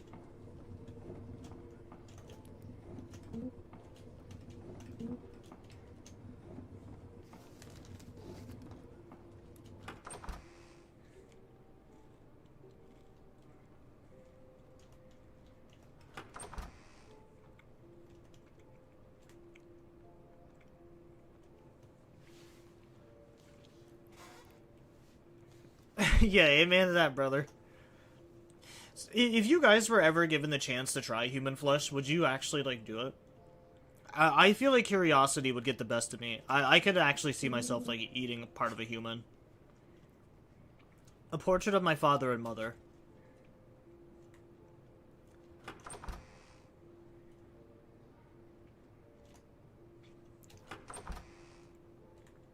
As a vegetarian, yes. The paint, reminiscent of blood splatters, is artistically wound across the base. Yeah, so long as it's, like, consensual. Like, if someone was dying and was, like,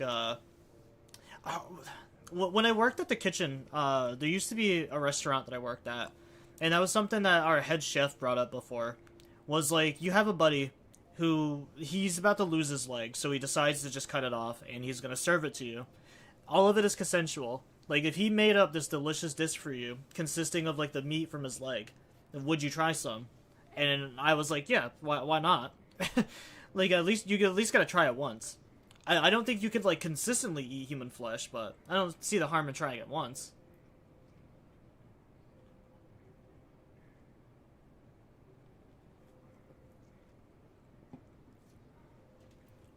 Father's work desk. I shouldn't look too closely. I might mess up the papers.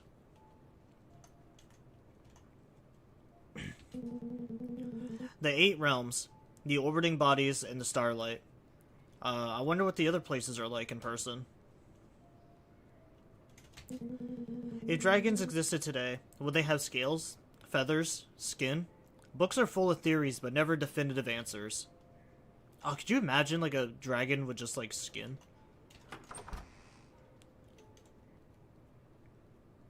Like a scaleless dragon? I feel like that'd be gross. Oh, that's that Baphomet? Yeah, and Nethithia Bapt, the family all in Verteria both admire and wish to overthrow. The fire is out right now, but the embers still faintly glow like stars in the ash.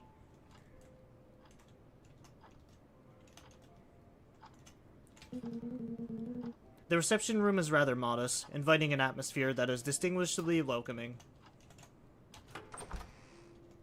What do you have to say? I'm sorry.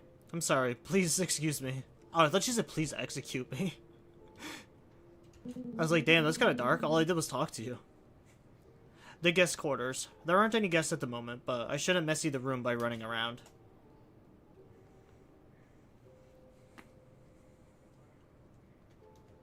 I really wish I could walk faster.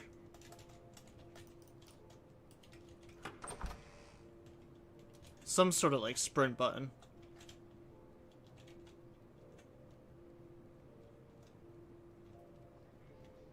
That's what I liked about, the Paper Lily games, is they had a sprint button that was actually, like, kind of fast.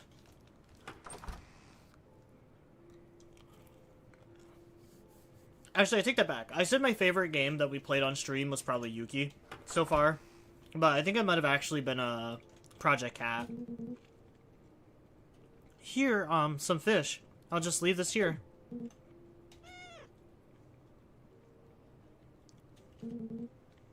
So this is how a cat looks. I should give you a name. Well, I'm not good with names, though. You have dark fur just like the sky and fog. Maybe Smog?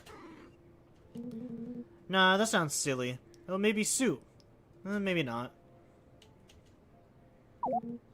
Hey, my tail is not a plaything. Ouch, come on, you're so mean.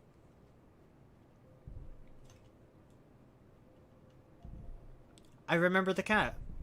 His fur in itself was a living contradiction. So dark, yet it shone so intensively. Touching him was touching delicate black gold.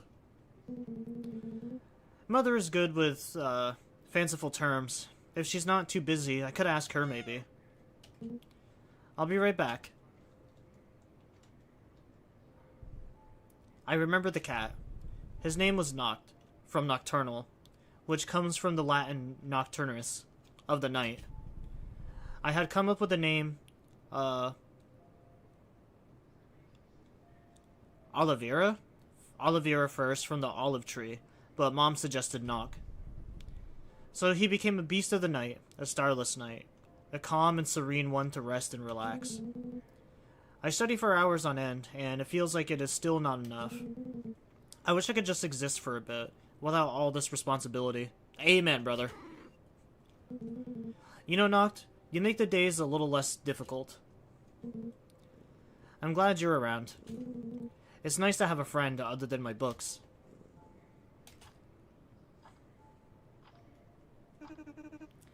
Master Cecil, your mother wishes to see you in her studies. Very well, I shall be there shortly.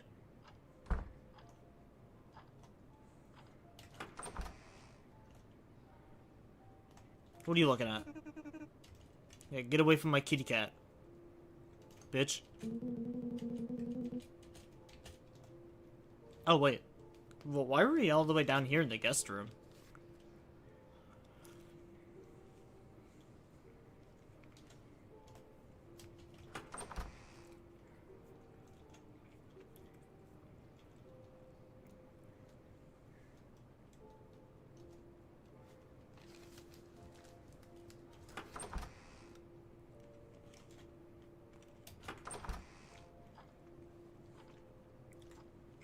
Oh, hi, Mom.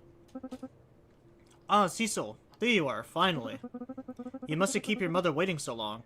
It is ill-befitting of your position. I literally came here as fast as I could. Do think of the Ruthven family name as you carry yourself. I'm sorry, Mother. At least you had the decency to apologize. Now, as for the occasion, you know your father is returning very soon, yes? Do try to make yourself presentable. He has requested that you wait for him in your studies with a little morsel of a creature he gave you. I remember the cat. And my dad's announcement. The test. The world stopped. The wind hushed. The realms froze. Kill it. It is a being that stands far beneath you, or I shall in your stead. Whenever I relive the scene, I wonder about all which never came to be. Scenarios upon scenarios. Me escaping with Noct. Me rejecting his orders. Me murdering father right there, gouging my claw into his left eye. Only to taste a heinous black tar spewing from him, and realizing there's also that substance inside me. So then I would grab the first thing I see. A fork, maybe. Probably a candlestick. And then I would stab him, and me. And him, and me, and the monsters we both became until an asphalt pit remains, obscure like Noct's hair. But alas, I was a weak, naive child. I remember the cat. I remember because I don't want him to die. In human literature, this idea of dying twice was always prevalent. Our bodies died once, leaving our soul behind. However, our souls died when it's forgotten. So that's why. I remember the cat. I remember his sharp claws shredding skin, and his screams echoing against the barracks walls. I remember the cat. Noct fought with everything he had, as I tried to make him be still, reassuring him that his soul would be immortal within me. I didn't know how to kill painlessly at the time, and my strength was non-existent. I remember my hands firmly around his neck, and his eyes becoming disfigured, filled with blood. But even then, I could not fully kill him, and so my father took the crumpled body from the ground. I remembered Noct, how suddenly he stopped moving in my father's hands, how quickly he was but a sack of bones that dropped upon the floor in a heap. His once impeccable fur, now a dirty mass smiling of extinguished fires. I had touched the expressionless face. How could have this been knocked? I didn't understand. What happened to my best friend? What did I do? This was a bad dream. This wasn't Noct. Noct was alive. His soul was alive. Death couldn't change my cat, my little friend, into this. I'm so sorry, Noct. Please forgive me. Don't leave me, Noct. Please. I love you. I need you. I'm scared. What a disappointment you are.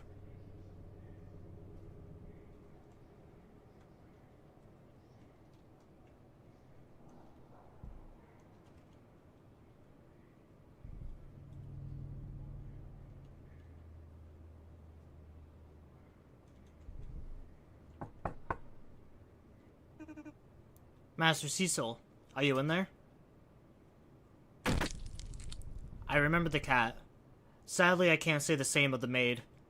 When she put her hand on my shoulder, I don't remember what happened next. Only the smell of wine. Oh, Cecil. I'm proud, so proud of you. I just know that I blacked out, and when I came back to my senses, my mom was there. Hugging me, congratulating me. On my first bloodlust and murder.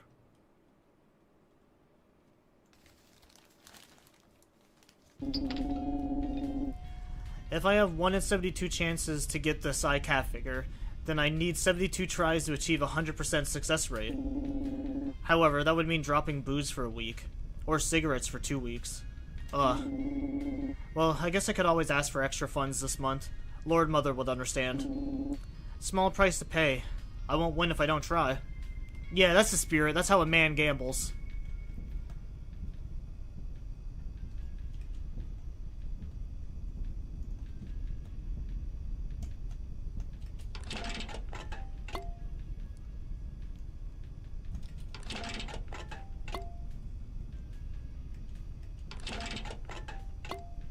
A snail dog.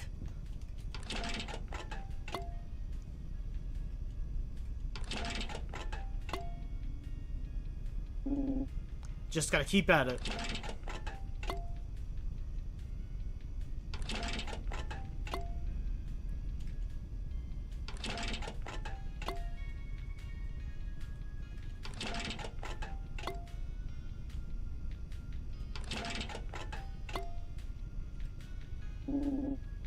I'm gonna get that sea cat.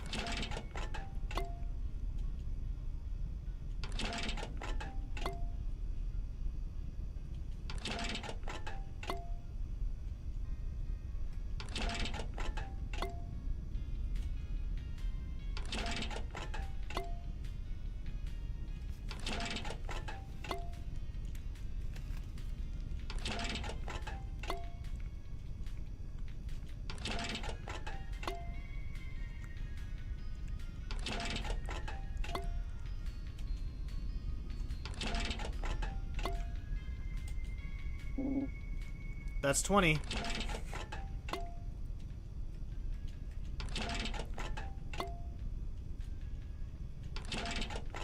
I think the machine's gonna be empty by the time I finish. Well, as long as you want to spend more money, here, I guess. I didn't ask you.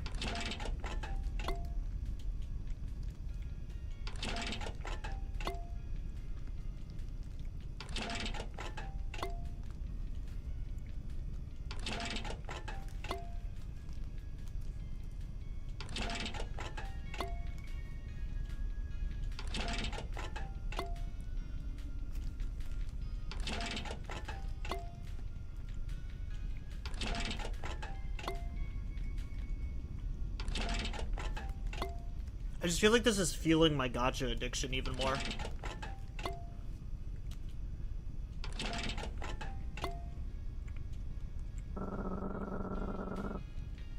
You know, I think a 1 in 72 chance means that there's 50% chance you'd get it after 65 or 36 gachas. and you still haven't gotten it yet.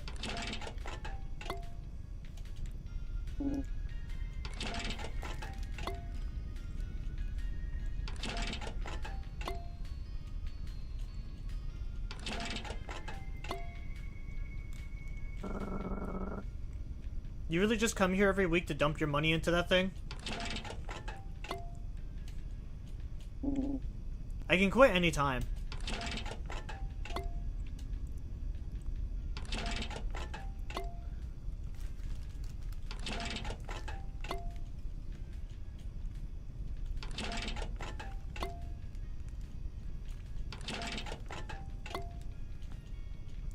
From one gotcha to another? Hell yeah. It's an addiction.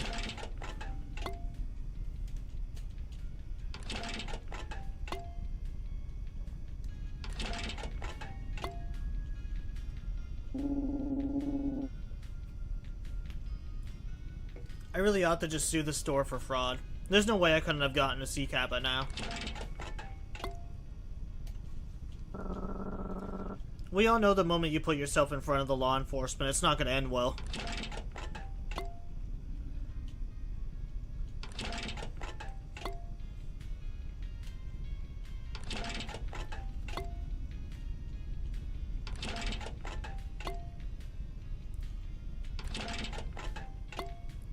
Oh, I got the Psych Cat!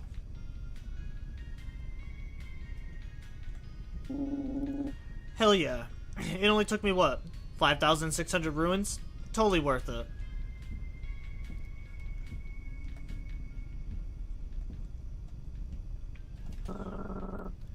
How's the life savings holding up? Gambling never quits, am I right? Could you go away? I'm trying to stand here. Oh, what? You were... I was gonna say, you were the one that kept talking, but... I guess that wasn't the case. Alright, do I just leave now? I got what I came in for.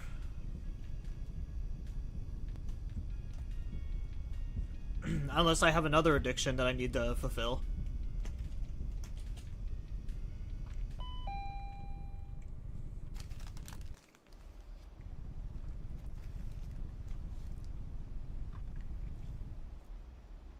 I miss this yearning. Yearning for something vital. Inherent, unknowable. What are my insides lacking? There is an immense cavity, so immense it has its own gravitational pull. Everything centers around it despite its imperceptibility.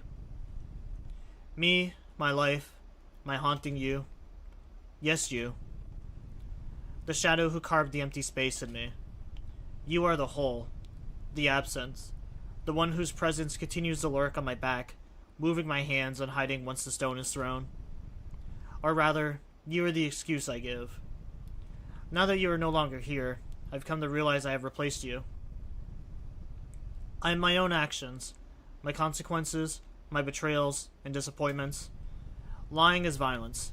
That's all violence really is at its core. In the mirror, those same piercing red eyes revel in it.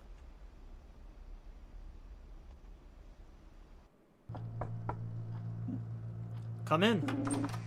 Hello, boss. Do you have a minute? Well, I could lend some for you, but time is very valuable in our field. Not my fucking field anymore, actually, because I quit. Oh? Is that so? Indeed. I won't be following your stupid contract orders anymore. Oh well, I'd be lying if I said this did not shock me, but I am nonetheless quite saddened by this development. I suppose if you're saying this to me, I can't change your mind. Nope, not even your stupid job bonuses can convince me. I know my worth. Very well then. As a standard procedure, we shall undertake an exit interview. Please take a seat. Ugh, fine, fine. Don't worry, it's quite short. Then we shall part ways. How would you describe your time at the company as a consultant? Describe what can be improved. Oh wow. Want me to rant all day long? Oh, just let me think. The coffee machine is always broken or makes everything taste burnt. The overtime pay blows. We only kill small fries and petty lowlifes. And did I mention the boss fucking sucks? Maybe if he died or fucked off to some other realm, we could get somewhere. But cutting one of his heads off only results in 2 new ones growing back. If there's any trait or quality you consider to have greatly developed or improved at, describe it. Well, my patience for sure was tested. From enduring such shit conditions to such shit boss, I might as well give up and wallow in an alleyway as my soul and body are devoured by ferals. At least the pain would be over quicker than this. Are you willing to ever come back in the distant or near future? Hell no. Is everything alright? Huh? Your decision seems quite abrupt. You have been the best employee by far these last few months. Besides a few incidents, your numbers are top-notch. Killing all your targets without a shred of remorse, cooperation with client mission objectives. In fact, it seems you were eager to get the job assignments. Just like when you were a kid, and the fragrance released by the sweet red iron filled your palate, your mind and your soul. Your soul, an ember hungry for more fuel to mindlessly add to the pyre. Hungry for humans, small creatures, fell beings, anything you could turn into a corpse. Cecil? I just can't fucking stand you and your fake attitude anymore. Very well. Lastly, what are you planning to do after this? None of your damn business. That'd be all. Farewell, Cecil. Best of luck in whatever path you choose going forward from here. Bye, asshole.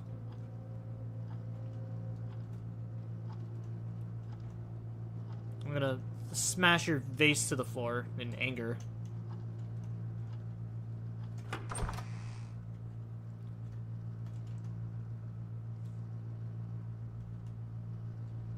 Nah, there's a little cat. Mr. Cecil, are you really leaving us? Hell yeah. I'm out of this dingy office. I never talked with Casimir much, but he was always very chipper and worked hard, alleviating the burden of paperwork from the rest of us. Extremely dedicated, and his diminutive appearance stirred the urge to give him a pat on the head.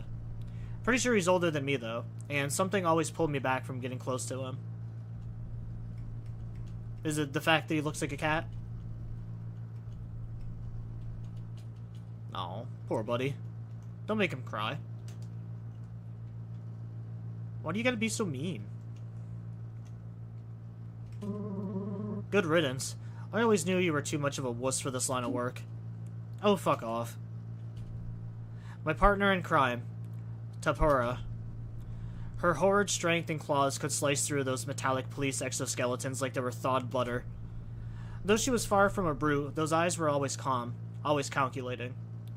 We'd sling insults at each other all day, and I'd always end up losing the game of keep your temper. Even now, her gaze looks right through me, laying my vulnerabilities bare.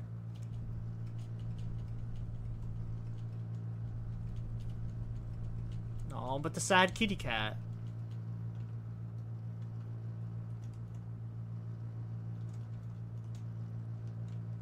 What is this? There's another door over here.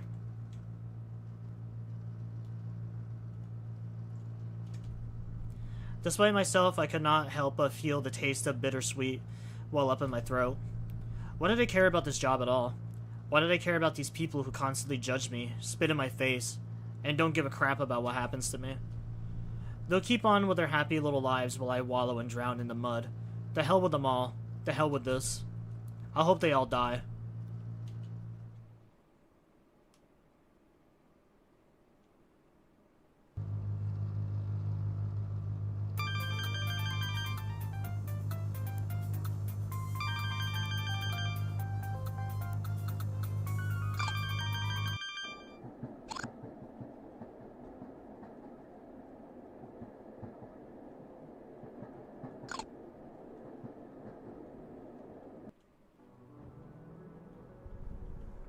Every building I've ever visited has been its own world, with their own natural law to govern over the inhabitants, either laid down by them, or by those before them, or the structure itself. It is no wonder everyone's so picky when choosing a home nowadays. Oh, but who am I to complain? I may settle down for any place whose rent is low enough, and whose bed is clean enough. But I know it's temporary. Sooner than later I'll leave, or be kicked out, or thrown out the window, harvested for parts. Whatever. Point is, they all suck. They aren't the house of my dreams. My dream house is reminiscent of the first human buildings I read about in stories. A prison. Not quite finite. Not quite dead. riddled with stairs, oppressive walls, and hidden contraptions. No organic or asymmetrical objects stood out. No decoration or color dared to appear, and no windows have ever been built, since those at the prison shan't ever leave it. What they did, it mattered not. Their sins, their past, gone. Their every moment had been reduced to their new home. But the protagonist comes to an interesting conclusion in the book. With no windows, no signs of the outside, she realizes they weren't being monitored. Thus, she went on a killing spree, staining the concrete with dark red mere moments before the shape-shifting walls consumed the corpses. In the end, the girl was alone at the prison. There was no one left to perceive her. Only the incessant roaring of machinery engulfing her thoughts. That would be my dream house. Minus the contraptions. I'd probably hurt myself accidentally. And maybe a bit more furniture. Not a deal breaker, though. I doubt, however, I'll find it in here in Hellborn Town. What a boring, ordinary place. On the very fringes of Realm. Far from a sprawling and crowded city, there is hardly a life to be had. Dark alleys, buildings purple with bruises, few red lamps to lit the night, and even fewer sane inhabitants. What brings someone to live here? Well, that's what Lord Mother wants me to find out, since Orchid seems to reside in one of these apartments. Tisk, from a consulted murder agency to family babysitting. What a joke. Can't even refuse either, otherwise I won't receive my family's paychecks. Maybe the kiddo will play easy and let me be her roommate. I'll give the town a few points for having some semblance of a city block. The base structure was apparently warped from a far-off dimension in a freak accident. Might as well take a look around, as I can't find my way to the apartment complex. I like how this one just looks like it's a paper, like just sketched out in paper. Didn't think there'd be a bubble tea shop here. My go-to order? Blood Boba Boba. With a eye jelly.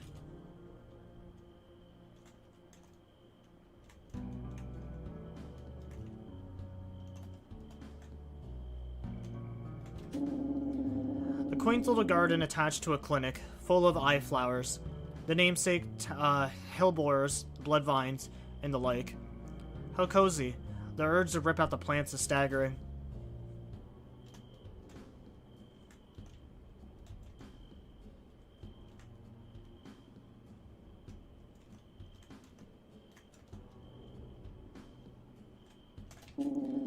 A laundromat with half-broken machines and smelling of dried lint, probably crawling with dust spiders and other vermin. Cheap junk food from a 616 always hits the spot during twilight hours.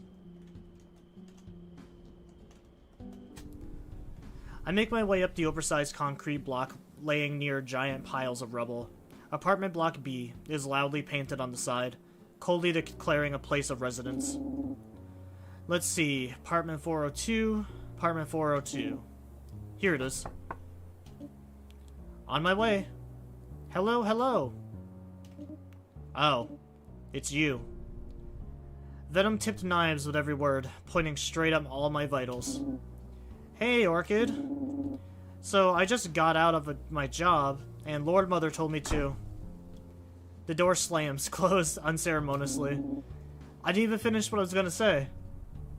Guess the roommate plan is a no-go. Well, I'm not sure what else I expected. Sigh. Time for some apartment hunting.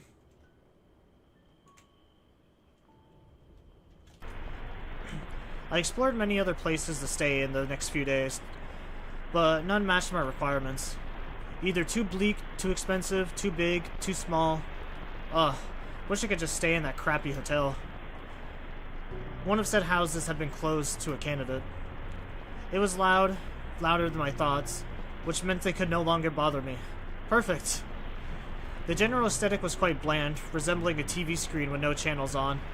Might be what created the white noise. Oh well, I can endure an ugly living space. My hookups will probably be too drunk to care at all.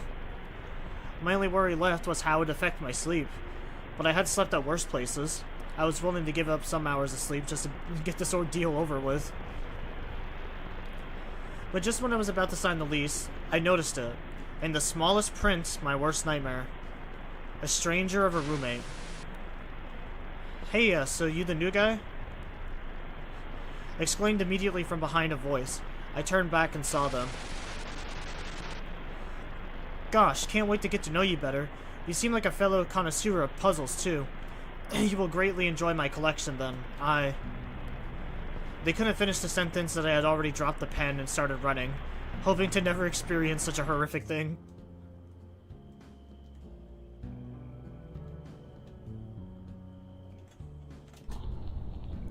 The home near the clinic with affordable pricing smelled just wonderfully. Upon entering it, the odor revealed itself to be a bloody meat and thick fat. Oh my, this was a carcass home, implemented by a certain Mr. Doors to infinity. These harken back to the sensations a demon first experiences in life. Using advanced interdimensional technology, he had devised a way to create entire structures with animal matter only. His original plan was to utilize elements such as creatine and bones, but the devil market demanded houses and rooms fully composed of fibrous muscle, built along with strips of easy-to-cook liquids. But as quickly as they rose in popularity, they fell down into irrelevancy. Their mass production costs exceeding reasonably pricing, and on top of that, after a few days the meat would rot if not careful, developing a heinous stench. Even those who could endure the smell and the high prices would quickly find the roof collapsing. Turns out, biting and nibbling your house walls ain't wise if you want it to last. But some had remained standing, as proven in front of me. Ah, what a sight to behold. The marveling and magnificent, with some of the columns being made out of ribs and bone arrows. There were also delicious elements of the body turned into furniture. The bed was carved brains, and the sofa had ribbons of viscera as its pelt. It was perfect. I had found the perfect home. A mansion for me to live in this boring town, and for me to be alone. I walked a few steps, letting the place surround me, and I felt at peace. So, already decided to rent it, I reclined in the armchair composed of veins and arteries until... I quickly got up, feeling my clothes wet, stained with the same red as the carcass home. Then I looked down at my shoes. Redder somehow. That's when I realized why this place was so cheap, and why the landlord had a dry cleaner down the street. Never mind then.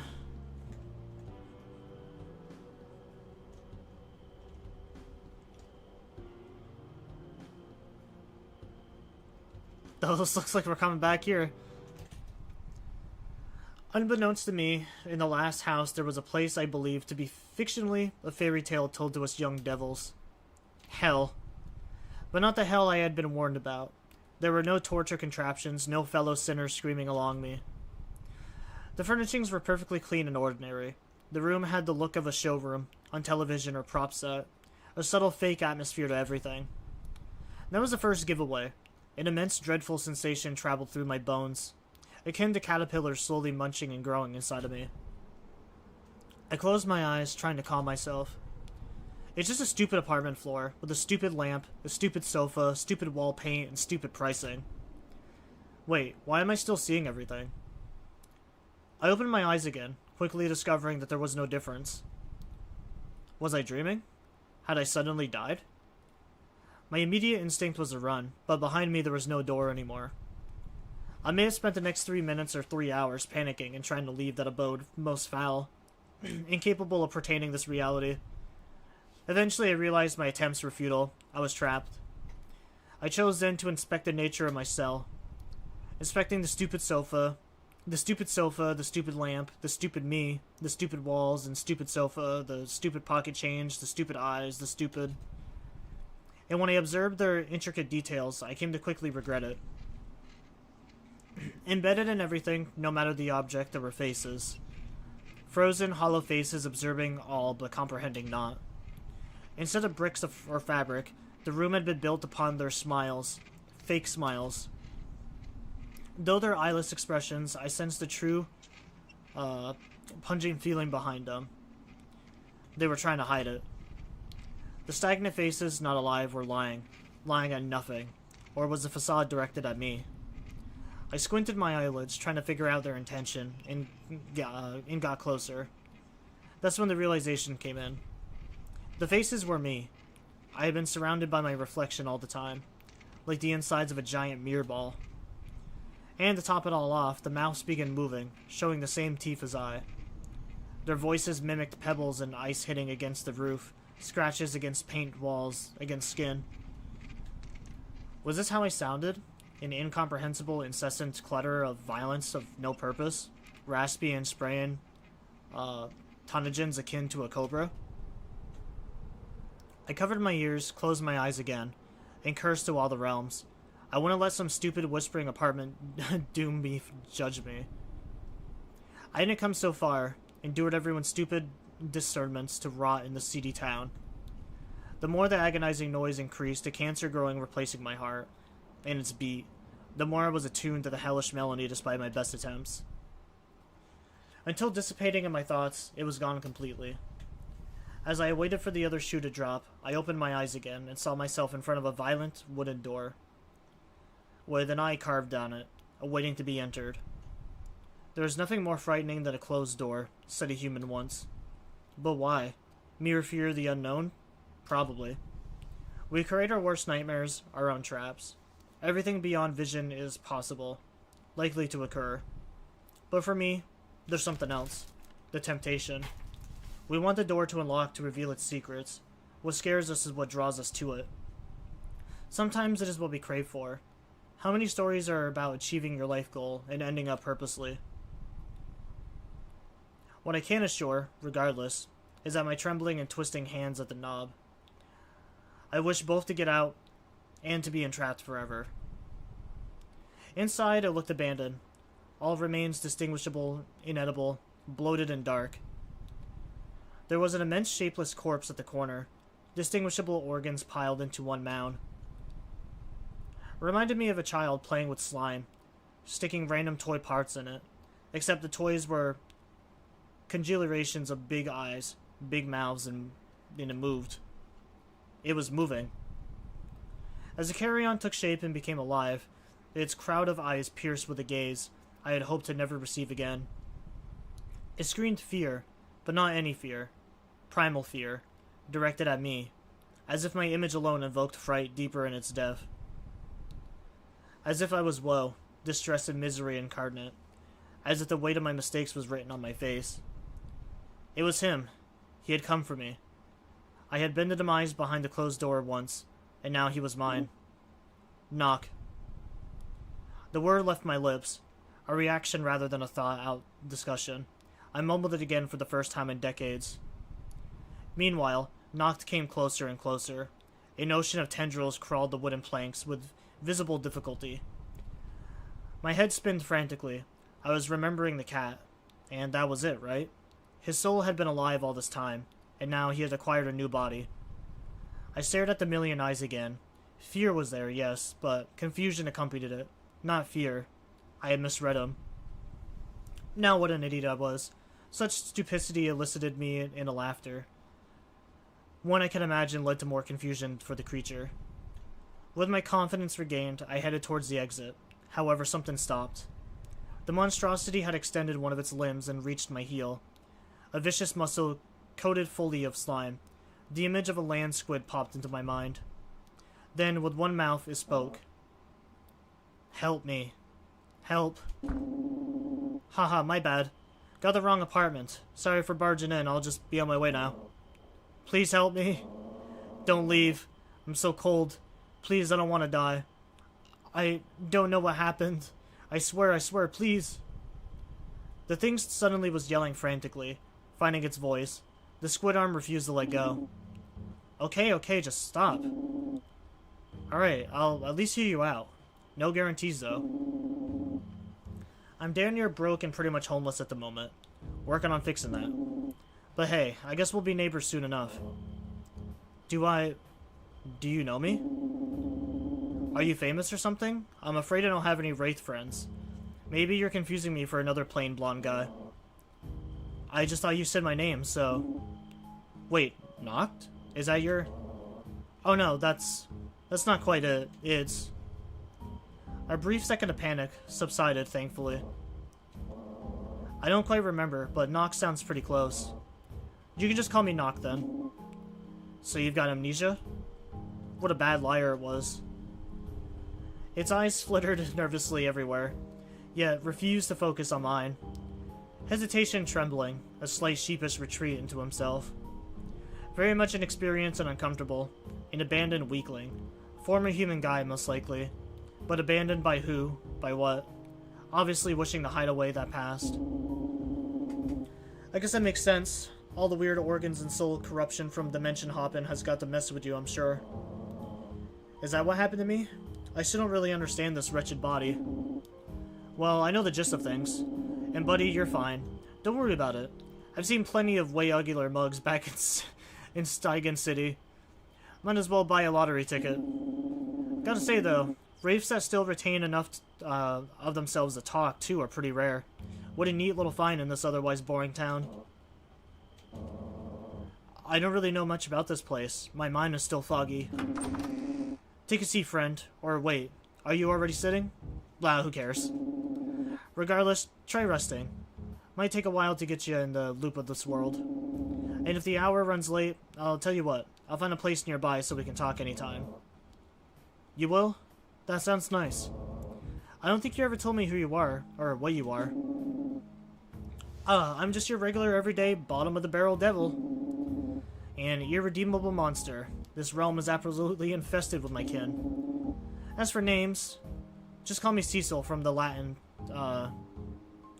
Cascus Blind? Cascus Blind. Welcome to your new life, Noct.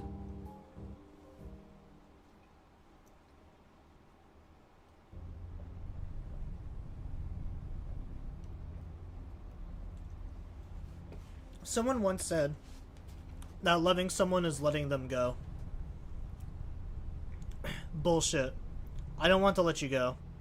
I want whole ownership of you, and for you to have it of me. I want you intertwined with my core, a tangle of thorny vines surrounding a tree, feeding off the sap. I need you to depend on me, same as I depend on you. Isn't that true, love? To not care about the world, about my person or you? Love is knowing you choose me every single day, and never giving that up. Love is each of our cells I taste. Or is each of your cells I taste. Each emotion that has your name. All the hours killed alongside you. Love is your nightmares woven into the fears I've always wear. Love is an unclosed wound, impossible to ignore. Love is how the goodbyes are more memorable than anything with you. My brain can't even come close to replicating the feeling in those moments, and I frantically resort again and again to distractions, nibbling my fingertips, tears, and broken knuckles.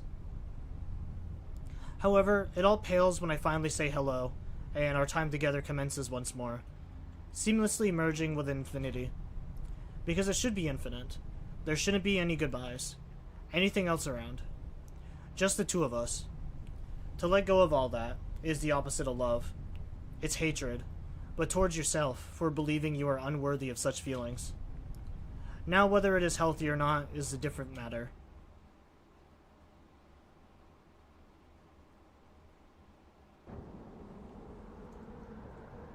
Oh, speaking of Yuki, this looks exactly like the house, like the building from Yuki.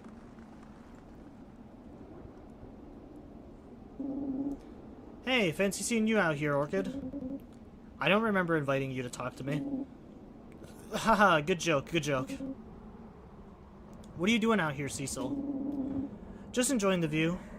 Up above it all, I could ask you the same question. Just pondering, I guess. And I find this place the best to ponder. It's the only place you can see the sky in Hellborn Town, after all. And you were pondering about? Stuff. You know, I find it kind of funny. Our parents were obsessed with how we would turn out, always hounding us every step of the way throughout our childhoods on how to think, how to act, to fit in this predefined mold that they had in their heads about what we should be. And now, they don't seem to care at all. But I'd bet they'd be crying at my feet for me to return home one day. Haha, I can't wait for that so I can sneer at them. Yeah. Well, you do know, cousin. What? They're happy that they found a third-generation heir, so they're probably not going to bother us much anymore. Hemoglobal Blood Co. is in good hands. I see. What's with that shocked look? He's on your side of the family. Ah, it must have been after I left the manor. Still, it's a burden lifted. We are both free to do what we want. There aren't any eyes on us anymore. We don't have to manage our family businesses. We don't have to have huge manors full of fearful servants where the days are empty and cold. What was the point of all that suffering, then? Who knows? But I can pursue my dream. I'll open a small craft shop full of love and joy, on my own terms, with a partner to share my waking moments with. Well, eventually. Still on Lord Mother's allowance, still gotta study, still gotta find a girlfriend, but the world is much more open now, and my path is clearer. What will you do, Cecil? Well, I'm heading back to my apartment. See you around.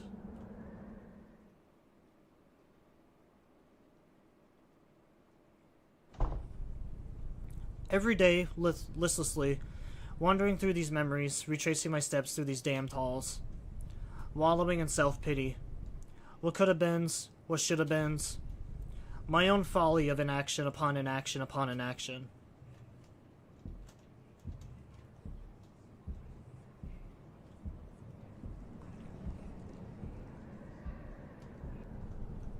The path forward is the path backwards, a death spiral of my own making.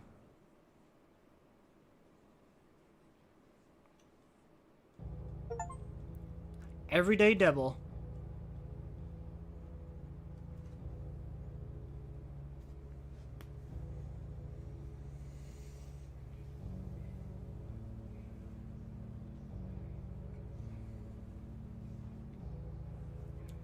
Well, that was a pretty interesting game.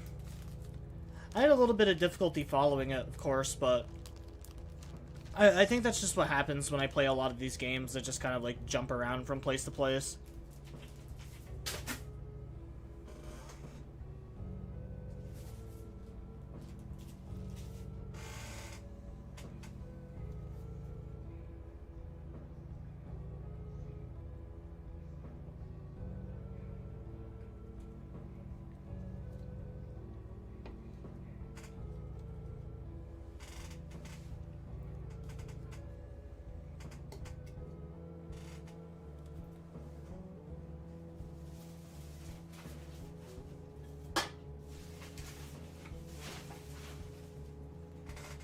Yeah, I don't really know what to say about the game. It was a good-looking game, but I just don't really have, like, an opinion on it, I guess. Unless that wasn't the ending.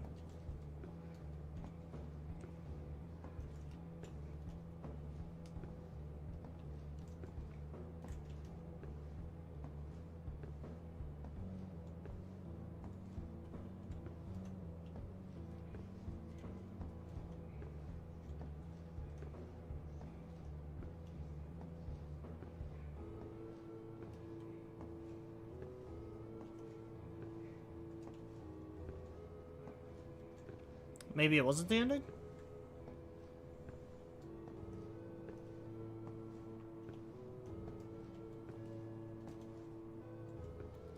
Everyday Devil.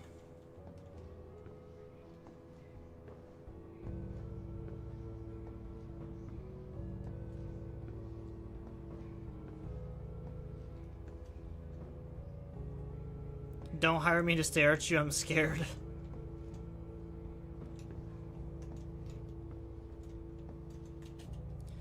Thank you for seeing it all through to the end. You walked alongside this short and stilly experience until it reached its destination. You gave it your time, your energy, and I appreciate it. I'm not good at saying things or writing things. Klaus is better at that. Well, goodbye, and take care.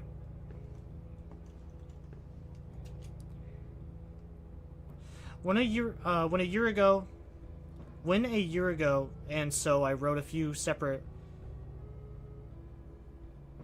Well, hold on. I'm like having a stroke at that sentence. When a year ago, and so I wrote a few separate excerpts about Allie's character. I was lucky that not only she loved them, but that she had decided to make a game about them. Later she asked me for extra help as a co-writer, and I couldn't say no. It's been a pleasure to participate in such a project. I'll always thank her for it. As for you, the gamer behind the screen, thank you for playing too. No matter the type of devil you are, I hope life smiles upon you. Every day from now.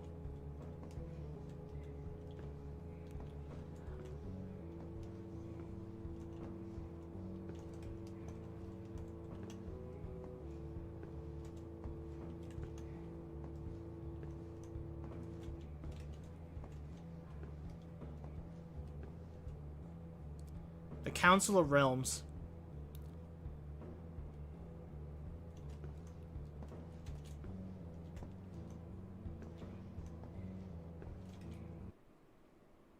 Oh, it just closes the game once. Alright. Yeah, I mean, like I said, I don't really have an opinion on that game. Like, it's not a bad game, it's just I had a hard time following it, but that's more of a me problem than the game problem. But no, I thought it was really good. I love the art style. Like I said, you don't see that a lot in a lot of these, like, RPG games. Or not RPG, but a lot of these visual novels. Like, the transition between, like, a 2D world to, like, a 3D. Part of me kind of wishes that more games would actually start doing that. Because I actually thought that was a really unique aspect of the game. But yeah, I mean, the story is a pretty unique one, too. Like, even if you remove, like, the essence of, like, demons and stuff like that, like, there is still good messages in this game. And there's a lot of, like, I'm sure there's a lot of people out there who have a lot of, like, experience and maybe similarities to the story. So yeah, I definitely think that one was a really good one.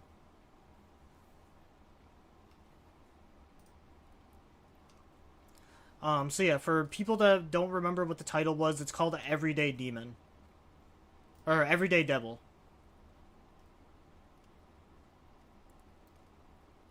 Apparently there's 5 achievements, and I've only gotten 2 out of the 5.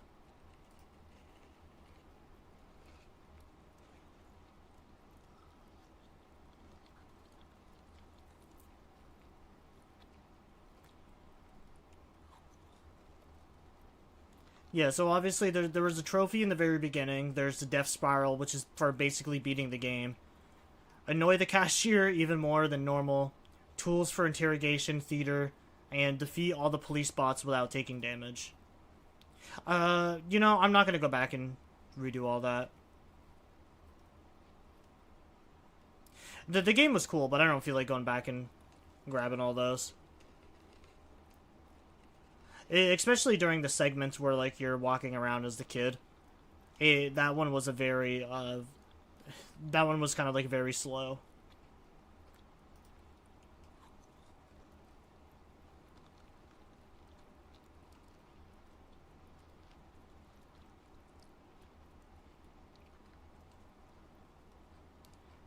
But yeah, very good game. I do want to check out some of the reviews, though. Now, that's just a thing that I like to do whenever we complete one of these, like, games, is I do like to check out the reviews.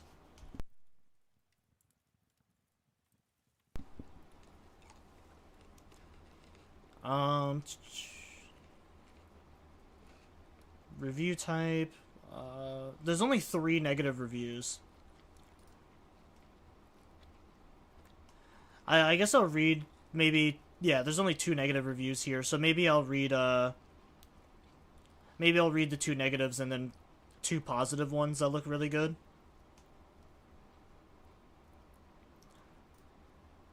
I tried very hard to like or even understand Everyday Devil, playing for nearly an hour before deciding that it just wasn't to my taste at all.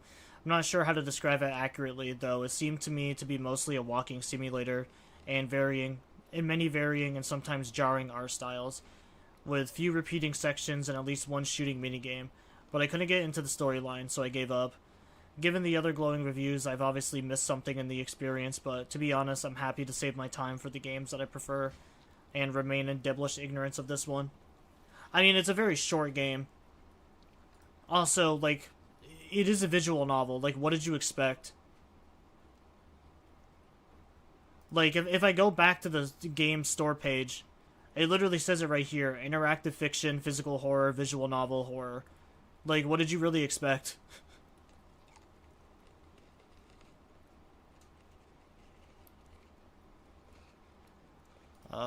What does this one say? Great presentation and very immersive. I did not finish the story. The 3D segment felt lacking of choice. I wished I could have walked away from various situations and stuff. The story was predictable and repetitive. There is a section where you hit a gacha machine like 70 times. I didn't count. I just put on YouTube and hit the button 70 times. 4 out of 10 writing needs improvement overall. And this is the last negative one. First of all, I couldn't be bothered to finish the game, so take this review with a grain of salt, but the writing is very on the nose and left me completely indifferent. The game as a whole is beautifully designed, but nothing interesting with its elements. It's kind of a patchwork of vignettes and don't connect together interestingly or well at all. It feels like someone lovingly made a game about their OCs for themselves and their friends rather than something to be enjoyed by if you make it to the end, that's more or less what they're saying. Is like, hey, I met this person, they really liked my character, so they made a game about it. Like, for example, I think reading bits of exposition in the form of library books that you go around searching for is possibly one of the most tedious ways you could introduce lore to the player, unless it's bonus lore for funsies while progressing a main storyline and not a compulsory action to progress the main storyline itself. Yeah, so I think that one's actually pretty fair. That one is definitely a fair one. Alright, let's read a couple of the bigger, like, positive ones.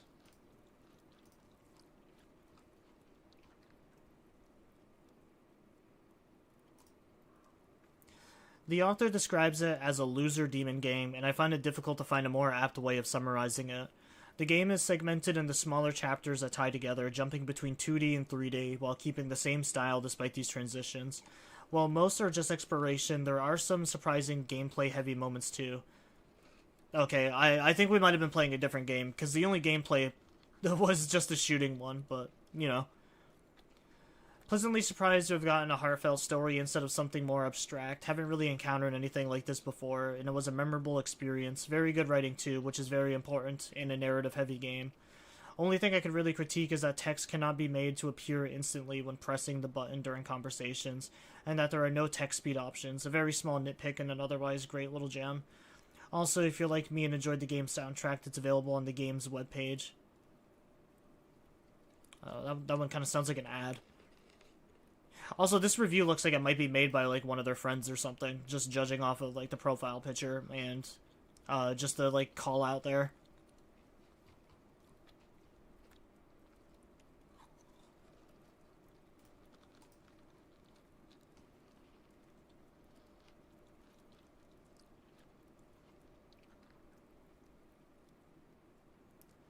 Alright, let's read one, maybe two more positive ones, since I did read, like, 3 of the negative ones.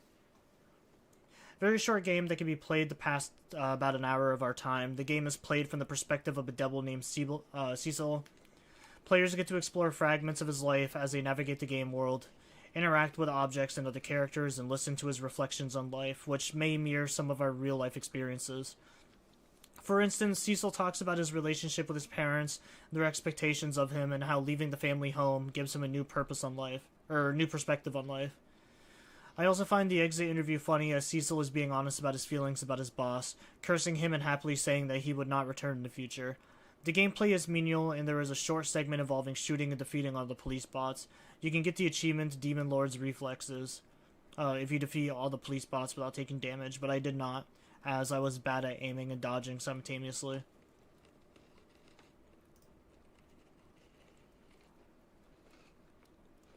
Alright, let's get one more good one.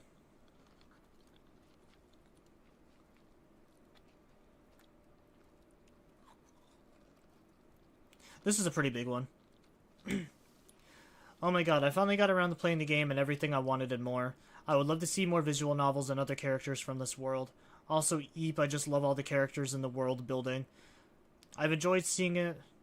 I enjoyed seeing it in Alisaur's art, and now I get to experience through a visual novel, and one of my faves nonetheless. It's just so fun. The mixing of 3D and 2D elements, the inner monologues mixed with narration. It's just moi, chef kisses. Cecil's story is so tragic. As far as I understand him and his overall vibe, there were so many things out of his control when he was young that he became complacent in this misery, continuing a cycle of bad decisions and no decisions at all, just letting things run its course and blaming someone else for himself afterwards.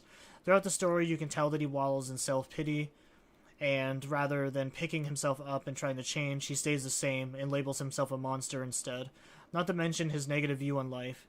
Orchid's character is kind of the opposite version of him.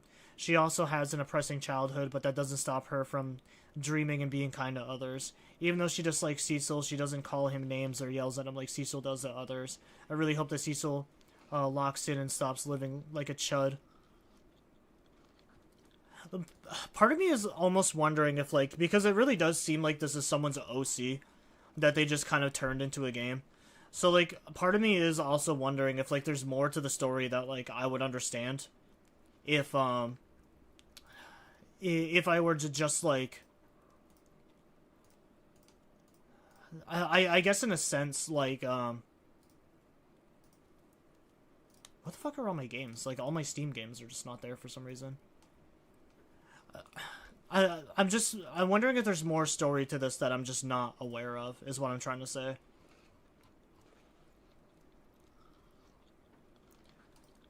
Because of the fact that it's someone's OC, basically feels like someone's OC.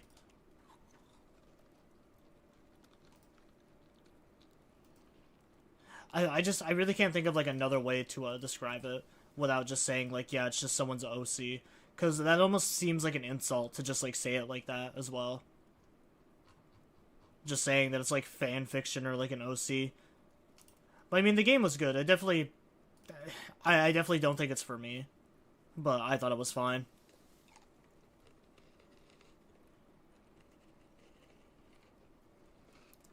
The last game that I had picked out, because I had 2 games that I found.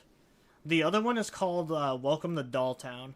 So this one is supposed to be a more jokey kind of game. I have seen a lot of memes about this one on TikTok. This game needs a controller for the best experience. Oh, fuck yeah. Well, I definitely got a controller.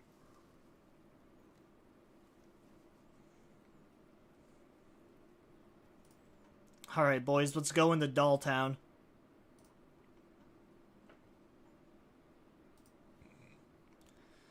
The game automatically saves when this icon...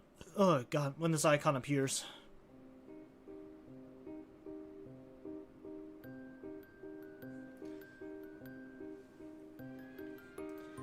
But yeah, this game is called Welcome to Dolltown.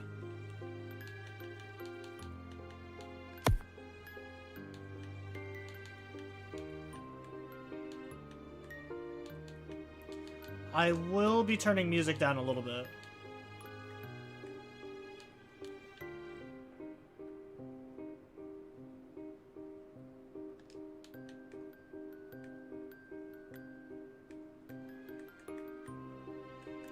Alright, so most of the options apparently are just non-existent. I can't... There's no visuals. The audio doesn't seem to be going down. I really hate when... Because there's a music volume right here. But then the music for the menu seems to be based around the master volume. I hate when fucking indie games do that.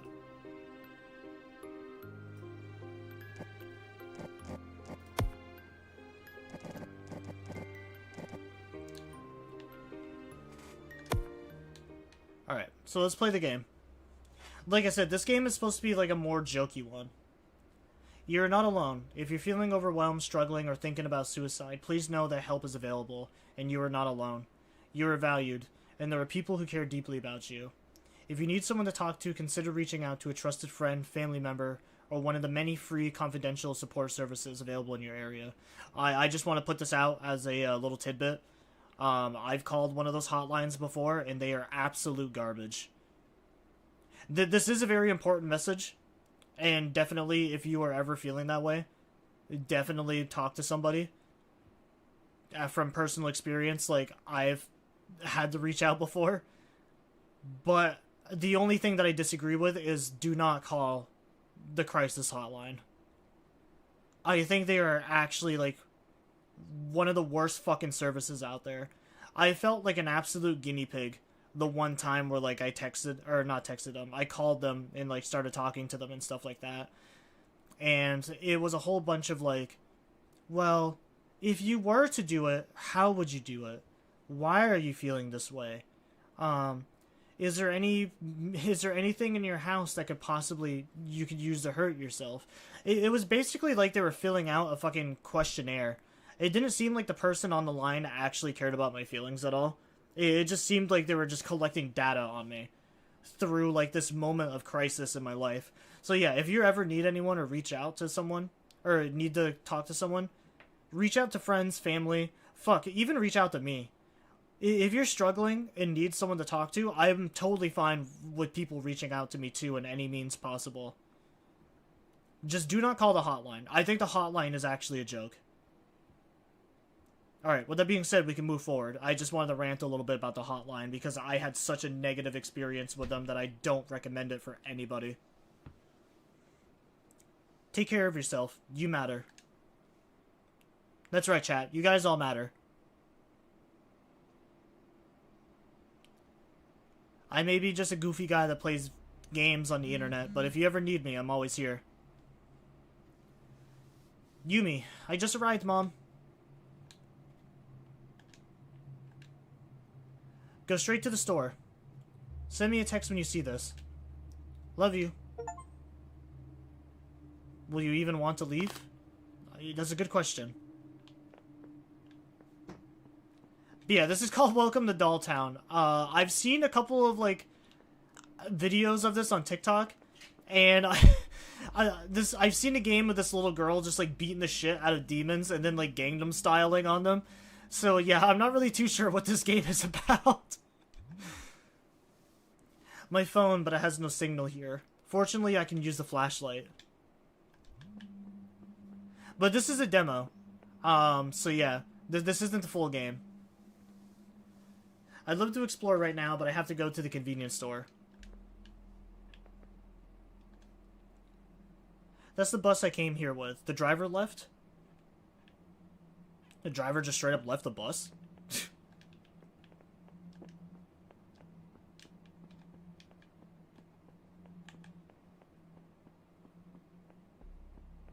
Oh hey, there's another person. Hi there. Oh, you're a pretty girl. Did you get lost? The store. Oh, you're the new girl. Follow me. I'll show you everything. So let me be your guide. And Franjin. I'm Franjin. Just Franjin.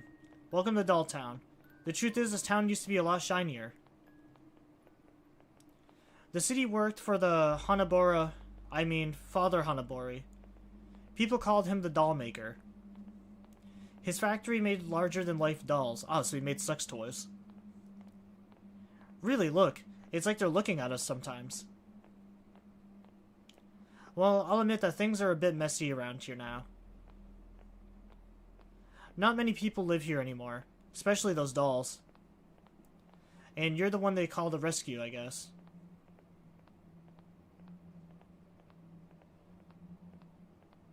I can see your legs. I can tell you're a doll, too. We've arrived.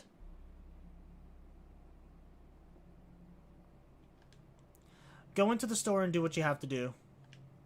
I'll wait for you outside. Yeah, I can tell, like, straight up by his legs that he's a doll, too.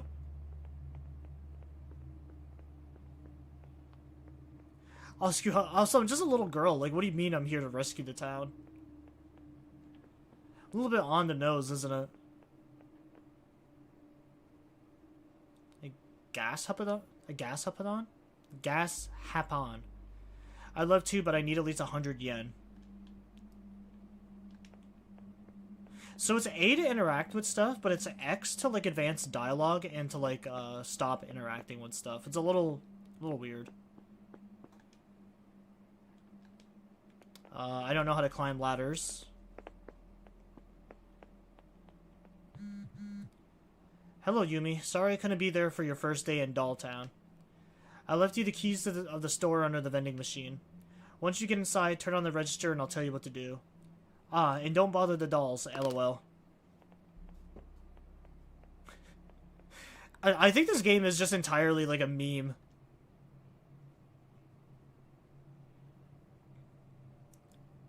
Nignomuchi Town. Town's monument, porcelain cafe, temple, convenience store, high school, Hanabori mansion, Hanabori factory. This is to move and zoom in. I can't move anything. Oh, there we go. I gotta zoom in first. Very, like, Silent Hill-esque map. Put the keys under the vending machine.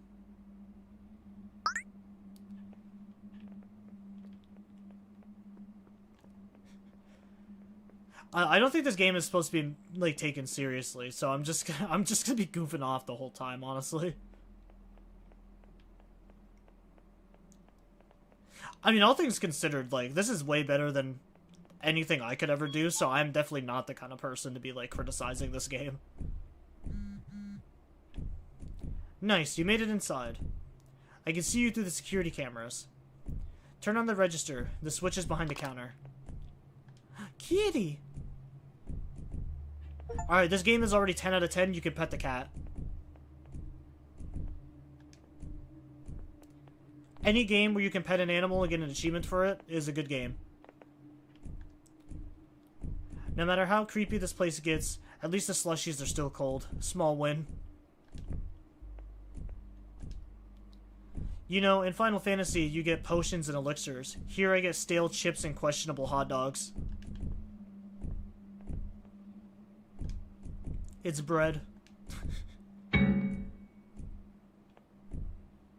One of the mannequins just moved. I always feel like somebody's watching me. Hey, you got any of those health potions lying around? I feel like I'm about to be jumped by a bunch of dolls.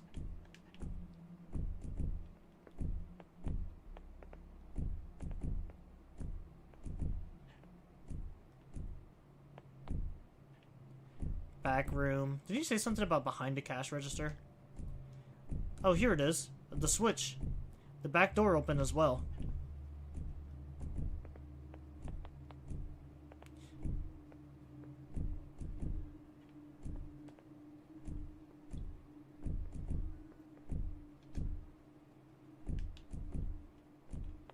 Oh, there's a Tanuki up there. Is that Tom Nook? Oh, it is. It's Tom Nook.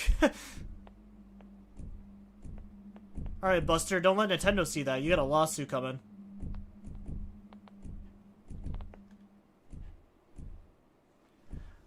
Nintendo doesn't take very kindly to people using their stuff.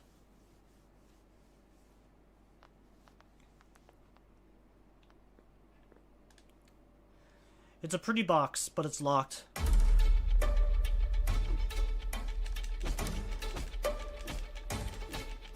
Oh shit. Damn. It gave him the fucking dukes. See, that's what I mean though. You could just like beat the shit out of mannequins. Next I'm gonna be like RKOing them or giving them like the Tombstone pile driver.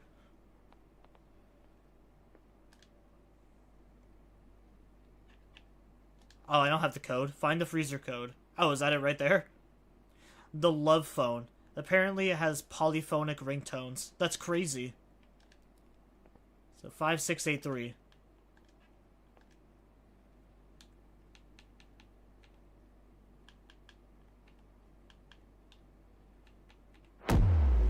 How'd I know? I'm such a genius. What am I looking at?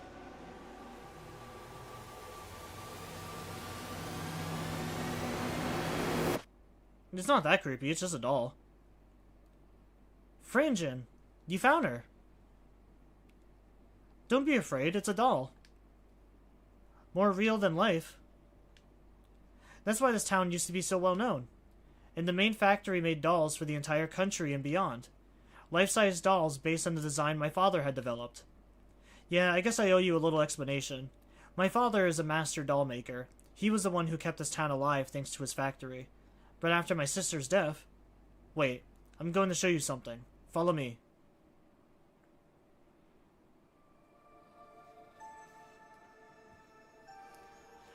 Night was just beginning to fall over Dolltown. The streets were quiet. The fog was settling in. Where is she? Mio, you're annoying. I'll find you.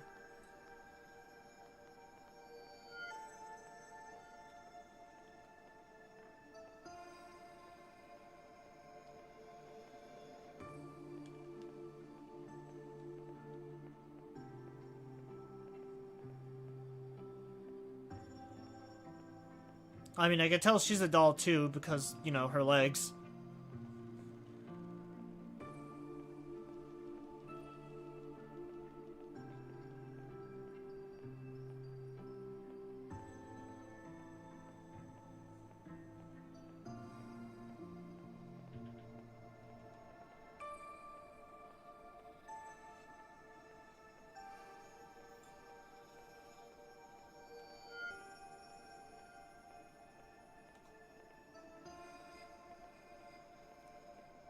Gosh, where are you, Mio?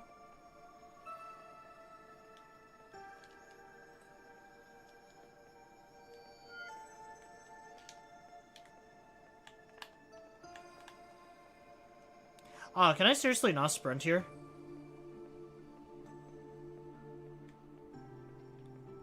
I mean, I don't think I could sprint in the other game, or, with the other character either.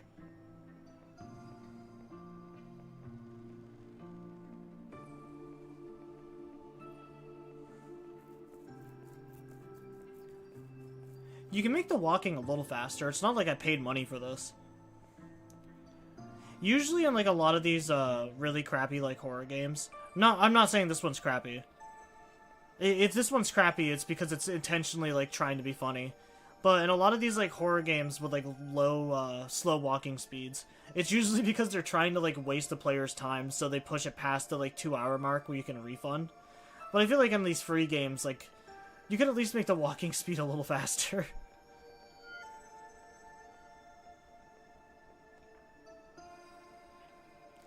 Are you serious? Do you know I can see you, right?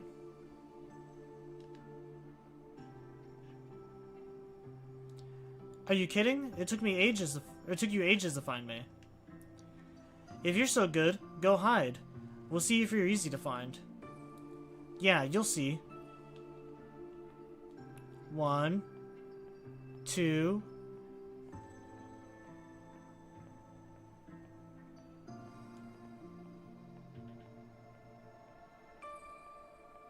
Where to hide?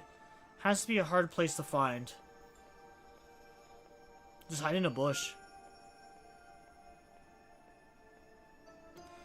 In a residence garden? Yeah, but no.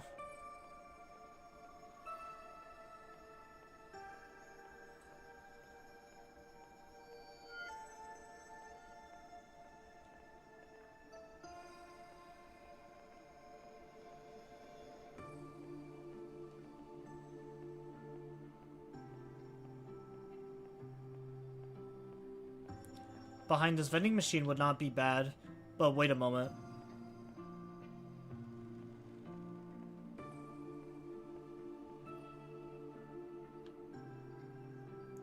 This big iron door intrigued her.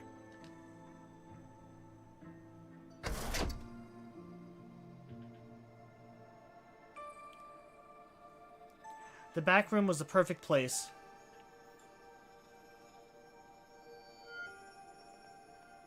Oh, let me guess, she hid inside the box and then couldn't get out. The little girl converted the idea of hiding in this large refrigerator. It was cold anyways, and she wouldn't be in there long. Her girlfriend would soon find her.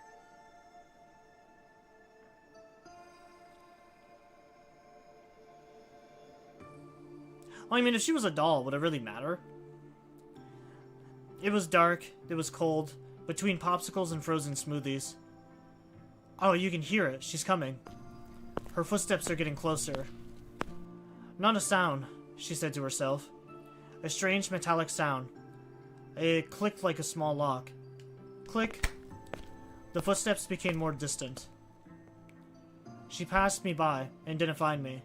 I'll stay a few seconds longer and come out a winner. Determined to win the game, she decided to get out of the freezer. But the door remained closed. Blocked. Hey, you found me, aha. Let me out, it's okay. And it's cold in here. No answer. It was cold. So cold. She hammered. Screamed. 28, 29, 30. I'm coming to find you.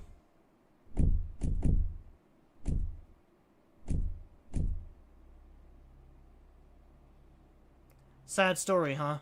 This town has a heavy past. but I'll tell you everything later. Take a little tour of the town. When you're ready, meet me in front of the school.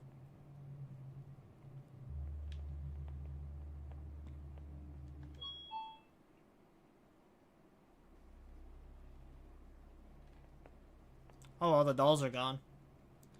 Wow, a Mizuko arcade machine. I want to play it so bad, but I don't have any change right now. Giddy.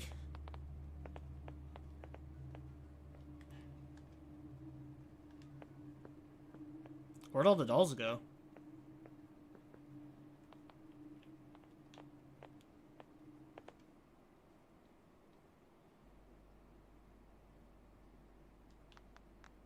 So are we just gonna leave this thing in here? We opened up this fridge and then we just left it.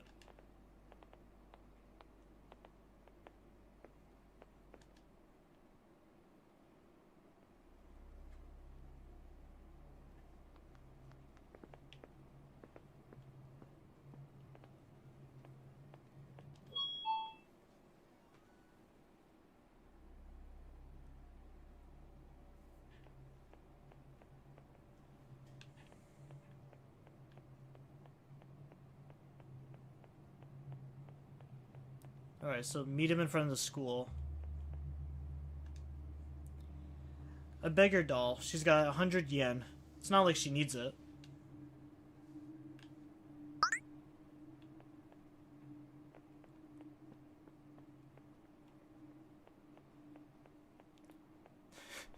I'm gonna take this 100 yen, and I'm gonna put it in the gacha machine. Hey, gas harpon. I got 100 yen on me.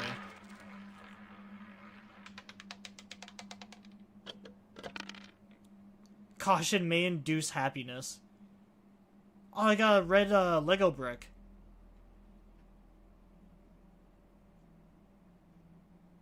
Seriously? A Lego?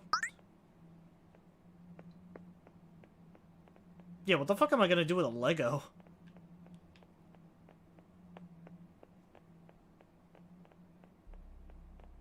Oh, yo, wait, hold up. These dolls are kind of caked up, though. Oh, it just moved.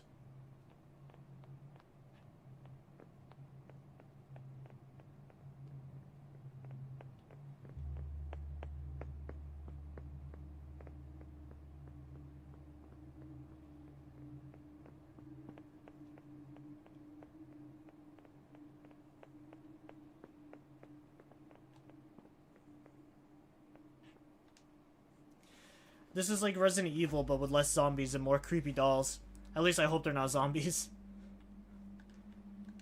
Is it just... I'm so like...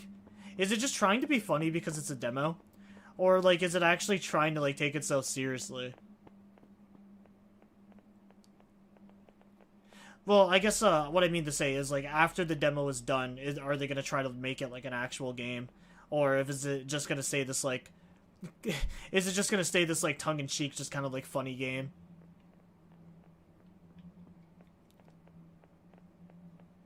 Because I do like how on the nose and like non-serious this game is. These dolls are really impressive in detail. Wait, is it looking at me?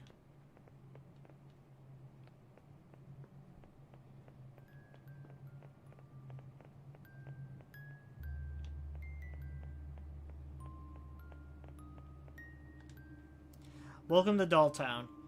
Yeah, well, not a very welcoming town. These residents sure are evil. Alright, let's check the map. Where am I right now? I am near the town monument. The high school is the complete opposite direction. Awesome.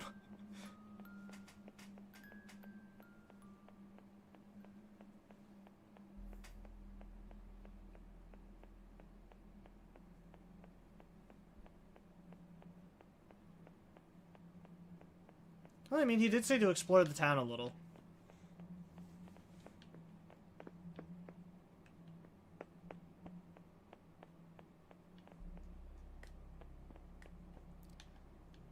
Oh yeah, see, that's what I was...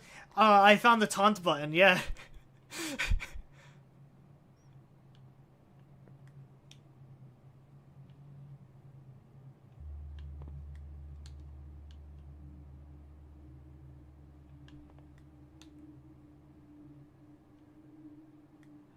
I do just like the fucking Gangnam Style button.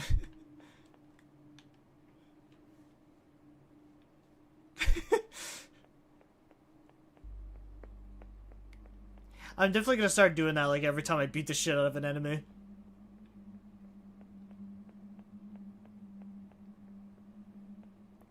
I was trying to see if like maybe there was a sprint button, so like I was playing with the triggers to see if maybe it was one of those games where like I used the trigger to sprint.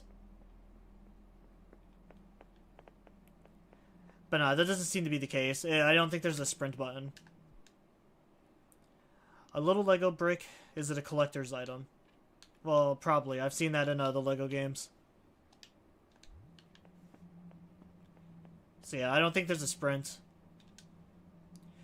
The door is locked at the moment. Anyway, I don't do well in temples.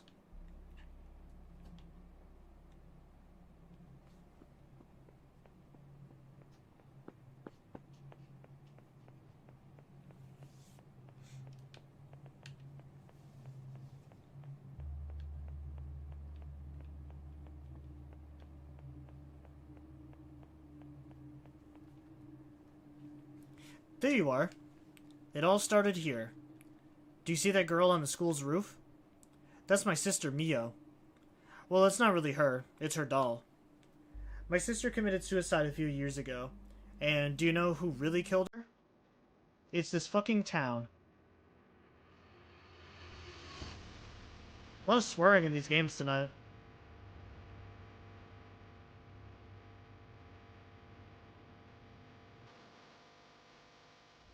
Bad Wish Game presents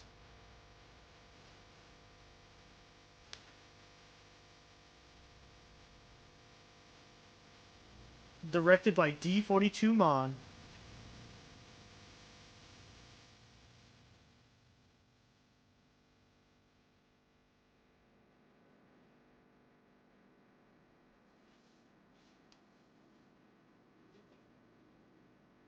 Welcome to Dolltown.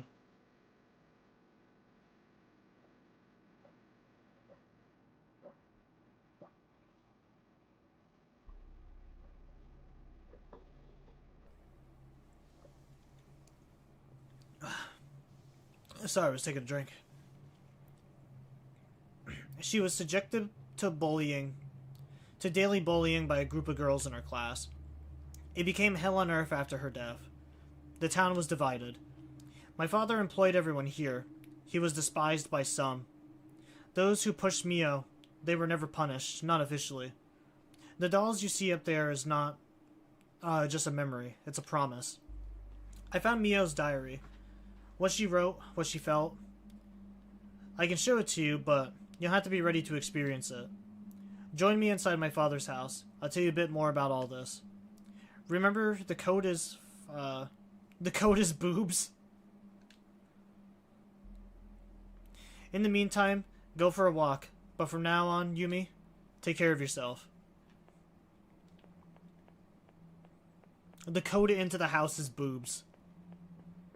Alright, you know, I was debating on whether or not this game was supposed to be taken, like, seriously, I guess. No, I think this entire game is just meant to be a joke. I don't think this game is supposed to be taken seriously in the slightest.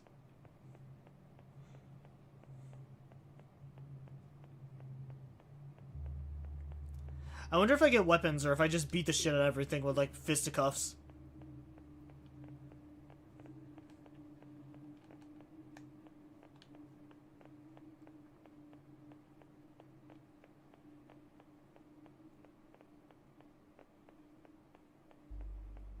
I don't really know where I'm supposed to be heading.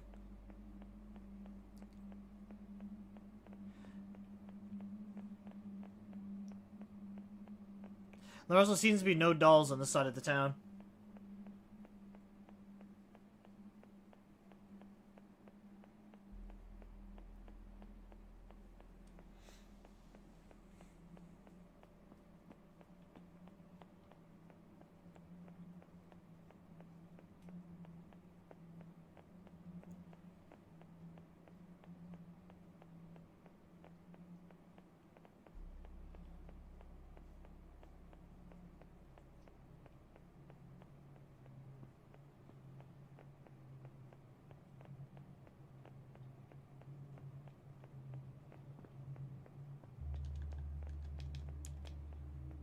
Oh my god, a sprint button would really be nice.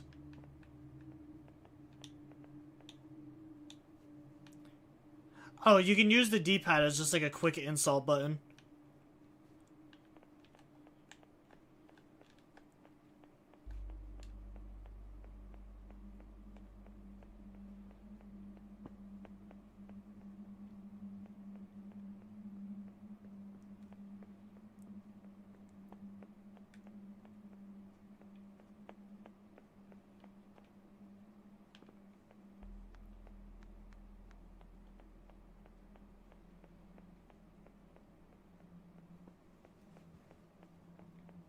I was hoping there'd be like a map or something here so I can like find my way around. Apparently not. Unless this is the house like right here. Nah, probably not. Yeah, no, this is like really brutal without a sprint. Oh, I must have just did like one big fucking circle jerk. Alright, so I'm right here, over by the monument. The factory's way over there. Oh, the manor was literally just, like, directly up from the school.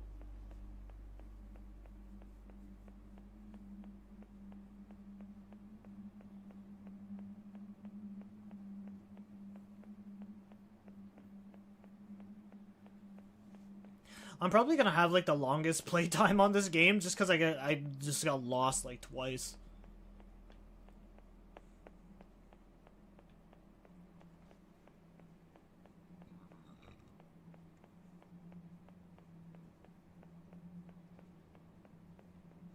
Also, I like how it didn't even give me the option if I wanted to like take the money or not. She just took the money like instantly. Like, I get the point. Like, yeah, it's a doll. Like, what's it gonna do? But, like, this is me taking the money almost immediately after I just got into a fight with a doll.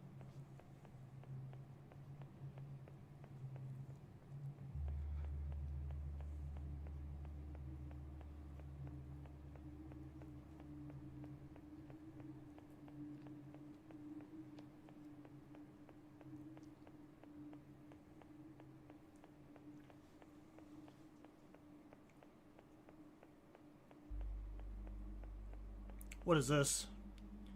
The poster reads, "Get the hell out of my house and go chow down at the temple." Alright, so the Lego fits... Oh, I see now. So 58008 boobs.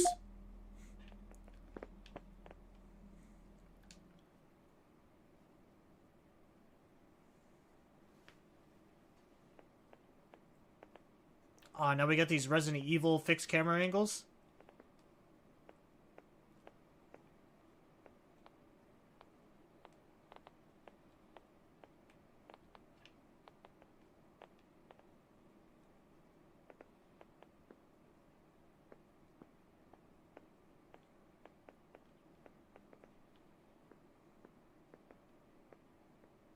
So we have a health bar, but I am wondering if, like, our health replenishes, like, over time, or if I need to, like, find actual healing items. It is a demo, so, like, I'm really not sure what to expect.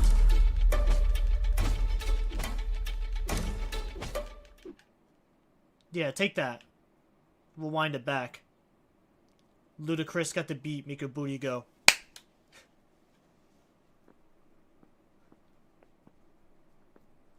You're already here. Yeah, no shit. Anyways, welcome to my home. Well, what's left of it. This was my father's home, and this is where we grew up. This is also where he lost his mind. The downfall of a man. Let me tell you.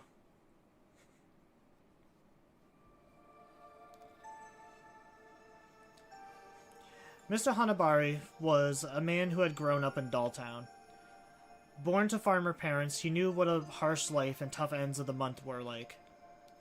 But his talent had allowed him to turn his life into a little dream for himself and his family. His dolls were incredibly realistic. The whole country was ordering from him, and it became increasingly difficult to keep up the pace. With the money he had, he opened a small factory, employing about 10 locals. Little by little, business quickly became prosperous.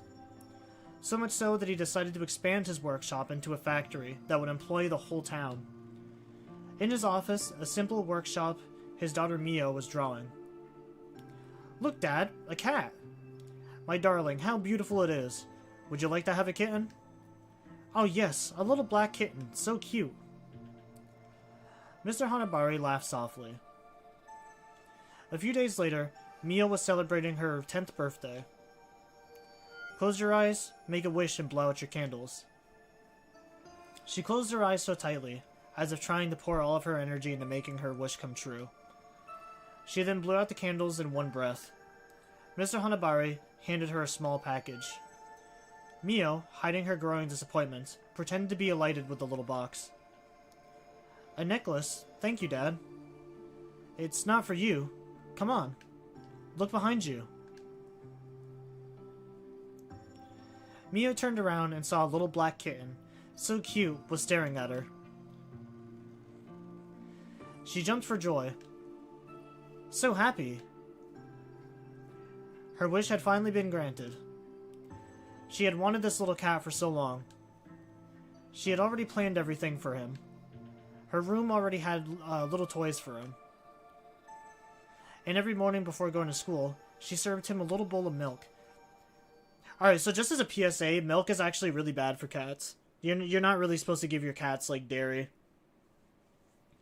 On the day of the funeral, Mr. Hanabari was inconsolable. No one showed up.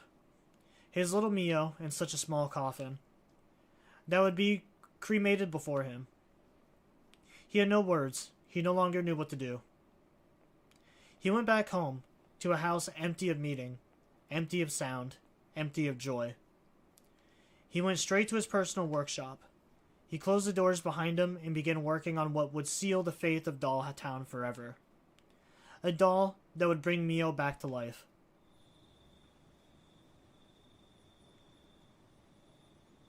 My father had no time for anyone anymore. He was obsessed with the idea that Mio could come back to life. He had abandoned everything. Family, friends, employees. He was going mad. One night, he left, determined to bring my sister back into our world. Find Mio's grave. Why would I need to find it? I should know where it is.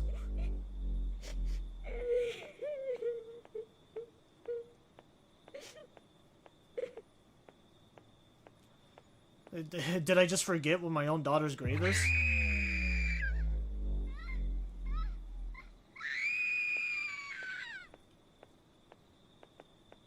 I feel like that'd be a little hard to forget.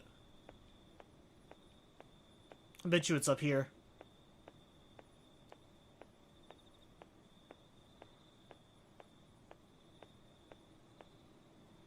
Oh, maybe not. When it was fading to black, I thought maybe I found it, but no, it's just the lighting.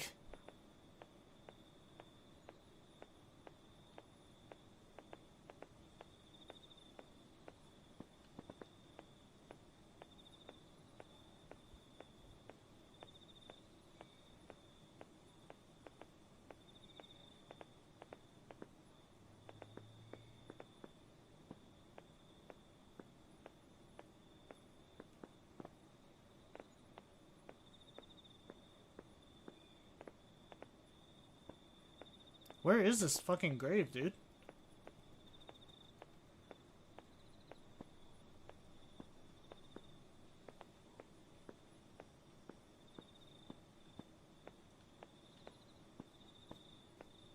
Oh, is that it right there?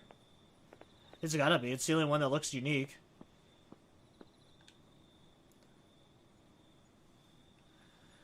The tomb already housed his wife. Now his daughter. But his daughter, it was too hard. Armed with his chopsticks, he opened the urn and retrieved some small bones. He neatly placed them in a small red velvet pouch. Then he headed towards the exit and returned to his workshop. Dad? Dad, what are you doing? Sweetheart, Dad, I'm dead, Dad. No, I'm going to... Dad.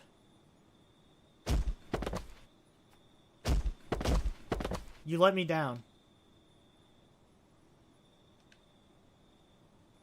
Get out of here.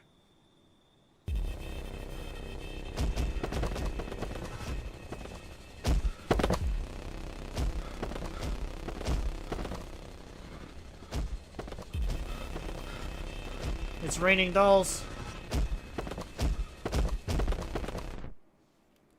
The broadcast. Oh, what the fuck?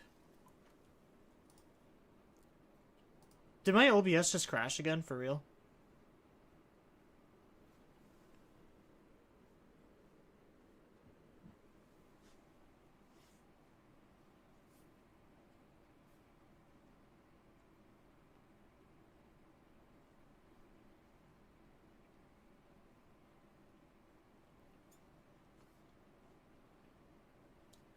Well, that sucks. I'm not really sure how much of it crashed.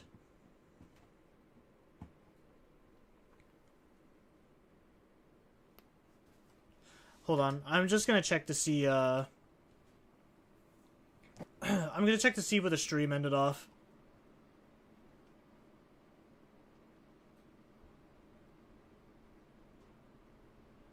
I'll probably just have to, like, end up stitching this together. You know, it's a good thing I've been taking, editing, like, a lot. This together. No, that's not what I wanted. It's a good thing I've been taking editing a lot more seriously.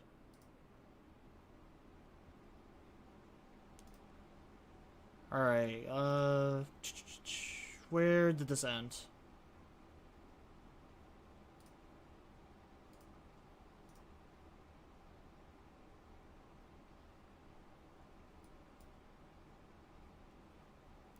Oh, well, that's annoying. It crashed, like, right as I... Literally just, like, seconds before I found the grave.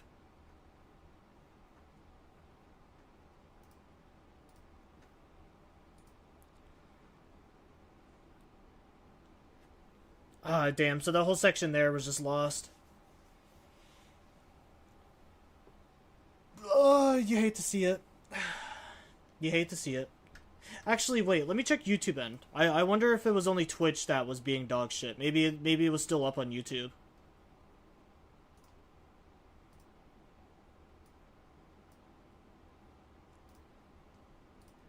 I was gonna say, because that's twice now this week that, my shit has crashed.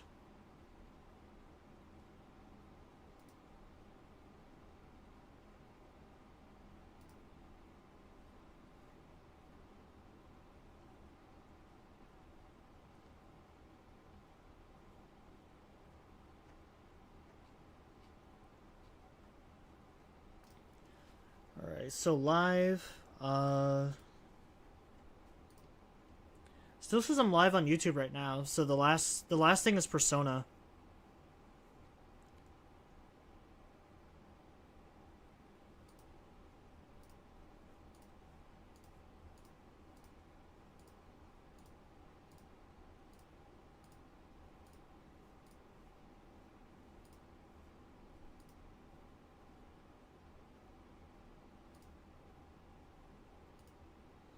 Oh, sweet. So, my Twitch stream might have crashed, but my YouTube one didn't. So, at least my content is still safe.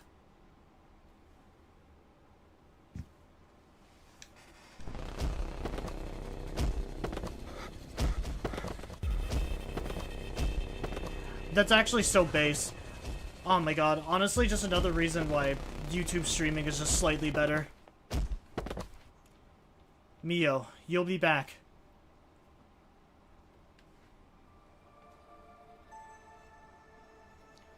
The workshop still smelt of hot glue and old wood. The walls were lined with shelves containing dozens of frozen, half-painted faces, like silent specters.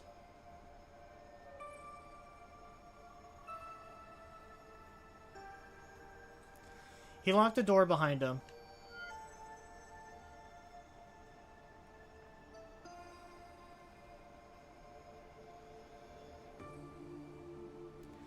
In front of his workbench, he took out the velvet bag and placed it in the center like an offering. His hands were barely shaking, not with fear, but with impatience. He poured the contents onto a white cloth, tiny splinters of bleached bone so fragile they looked as if they might dissolve with a breath. With a small silversmith's hammer, he ground them into fine powder, which he mixed with cloudy water collected in a jar where a lily petal was still floating. When he picked up a block of soft porcelain, slowly, methodically, he shaped it into a hollow heart. Into this receptacle, he poured the bone powder, then closed it in like an urn. A narrow box lay on his side. Inside, carefully coiled, a lock of black hair. He had cut them off of Mio's 10th birthday. He braided them into a delicate thread and sewed it into the back of the doll's neck, linking the head to the porcelain heart. For the eyes, he grounded the remaining ash in a smaller mortar, and then mixed it with a clear varnish. 2 small round pearls absorbed the mixture, taking on a cloudy, almost wet hue. Excuse me. When he inserted them into the empty sockets, the room suddenly seemed colder. He lit a single candle. The flame flickered, casting distorted but recognizable shadows on the wall. In a low voice, he recited a poem. The one he whispered to her when she couldn't sleep. With each stanza, he blew incense smoke onto the porcelain's face. When he reached for the last line, he stopped, cut off the tip of his little finger, and let a red drop fall into the blood's closed mouth. Blood beaded, seeping into the crack of her lips. In the thick silence of the workshop, he thought he heard something.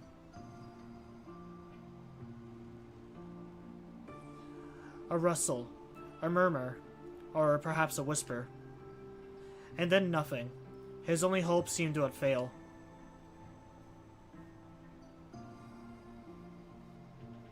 And suddenly,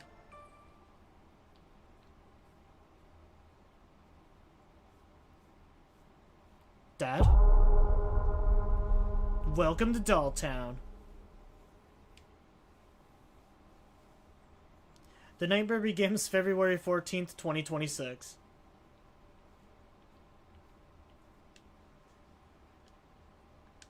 Don't forget the wishlist on Steam. So yeah, I guess that's Dolltown. I'm a little bit pissed off that Twitch decided to, shit out at the last moment, but, you know.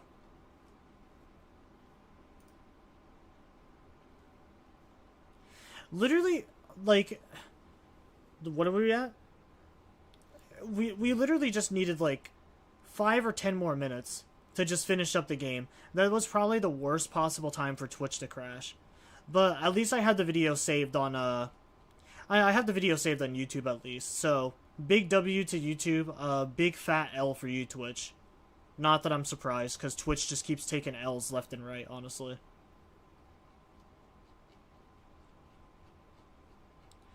Alright, so as per usual, I want to read some of the reviews on this game. Although it is a demo, so I'm not exactly sure what the reviews would be. There is a review called, or there is an achievement that I'm missing called The Fog, It's Too Thick, No Turning Back Now. That's probably for, like, getting lost. I might actually just come back and, I might play the game off stream and do that, since that seemed like such an easy achievement for 100%.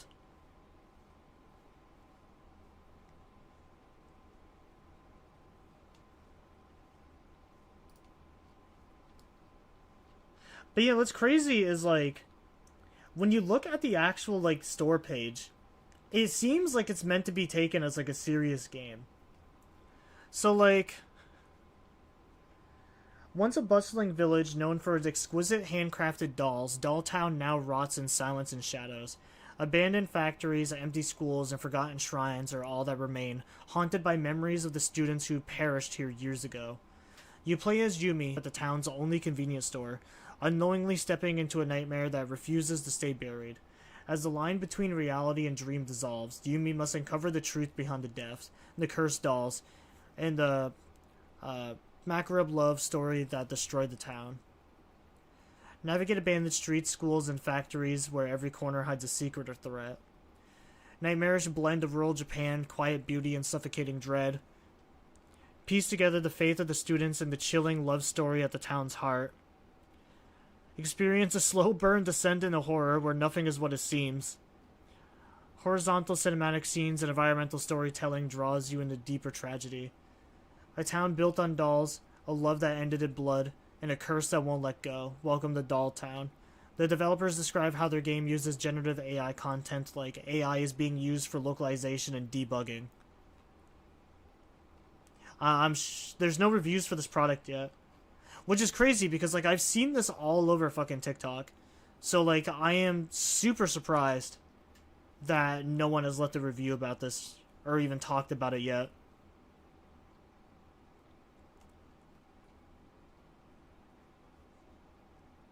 Oh, I guess in fairness, there is no way to leave a review right now.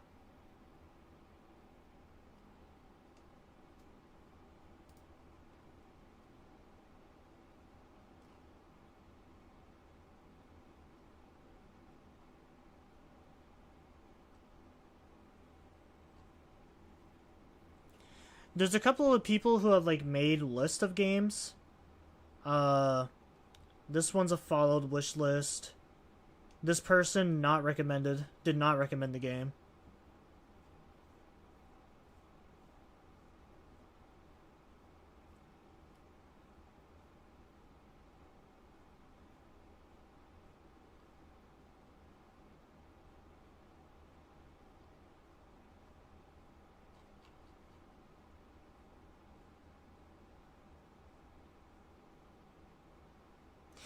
Oh, so the only reason this person didn't recommend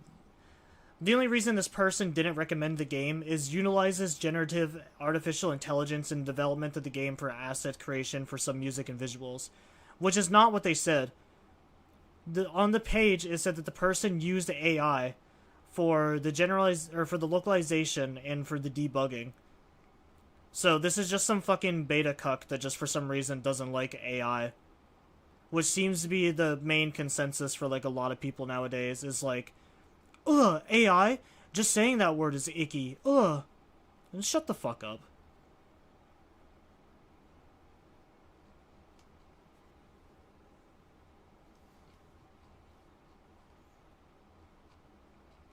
But yeah, other than that, there's no reviews. I mean, it is a demo, so I don't think you can leave reviews on a demo. We'll have to come back to this game. Also, something that seemed to be absent from my game that they're showing in this one is during, like, one of the motion pictures when I'm, like, looking through the game, there seems to be a mini-map.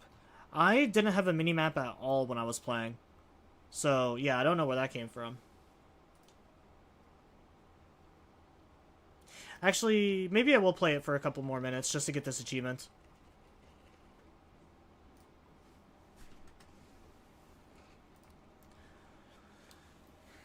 I'll just, like, sit here and, like, talk about the game or something.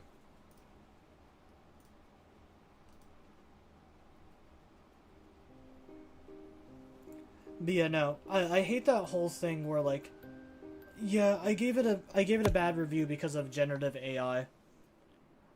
I seriously just don't understand, like, the hate boner for, like, AI. I really don't.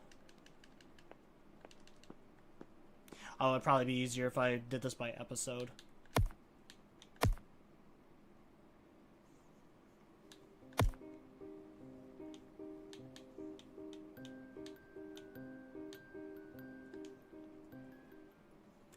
Because, yeah, I'm pretty sure this achievement is just, like, walking into the fog.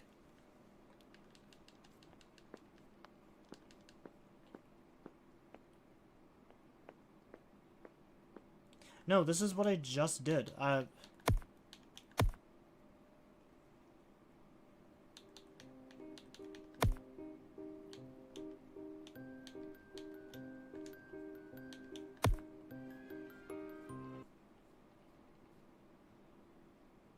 Oh, I see. I guess the dark is me. I guess when it darks out like that, that's me on the chapter, apparently. But yeah, no, from, like, the Steam store page and stuff, like, it really does seem like they want this to be a serious game. But then, like, you actually get inside the game and, like, just some of the things, It just doesn't seem very serious at all. But I really, like, part of me does wonder if that is intentional.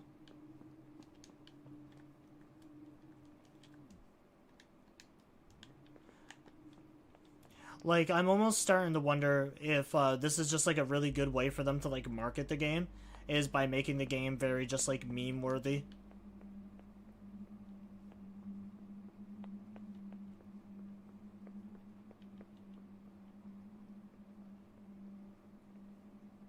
Because, like, honestly, it worked for me. The whole reason that I even found this game, like I said, was through TikTok. Because people were talking about, like, how crazy this game was.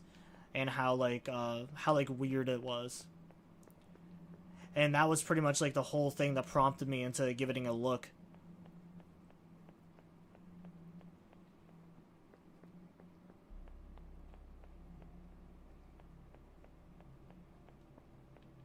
It's gotta be, like, a fence or something that I can walk through to, get deeper into the fog.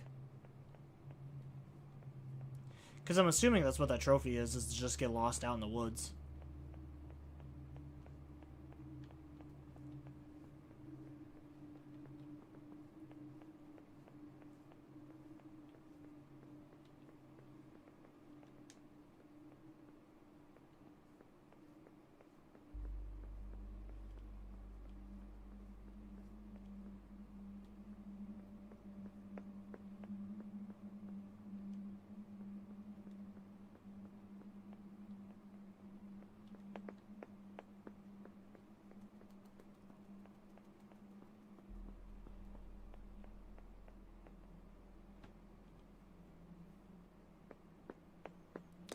Where am I supposed to get lost? There's like an invisible barrier there.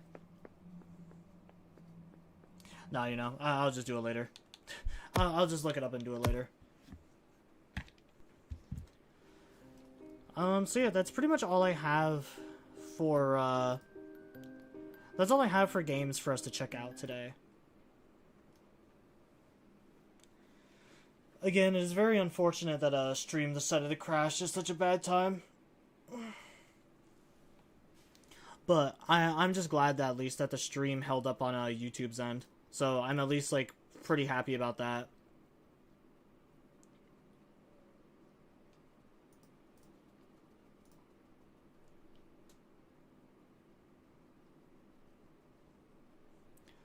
Alright, but yeah, that's gonna be the end of stream for now. I will see everyone later. Thank you everyone for stopping in.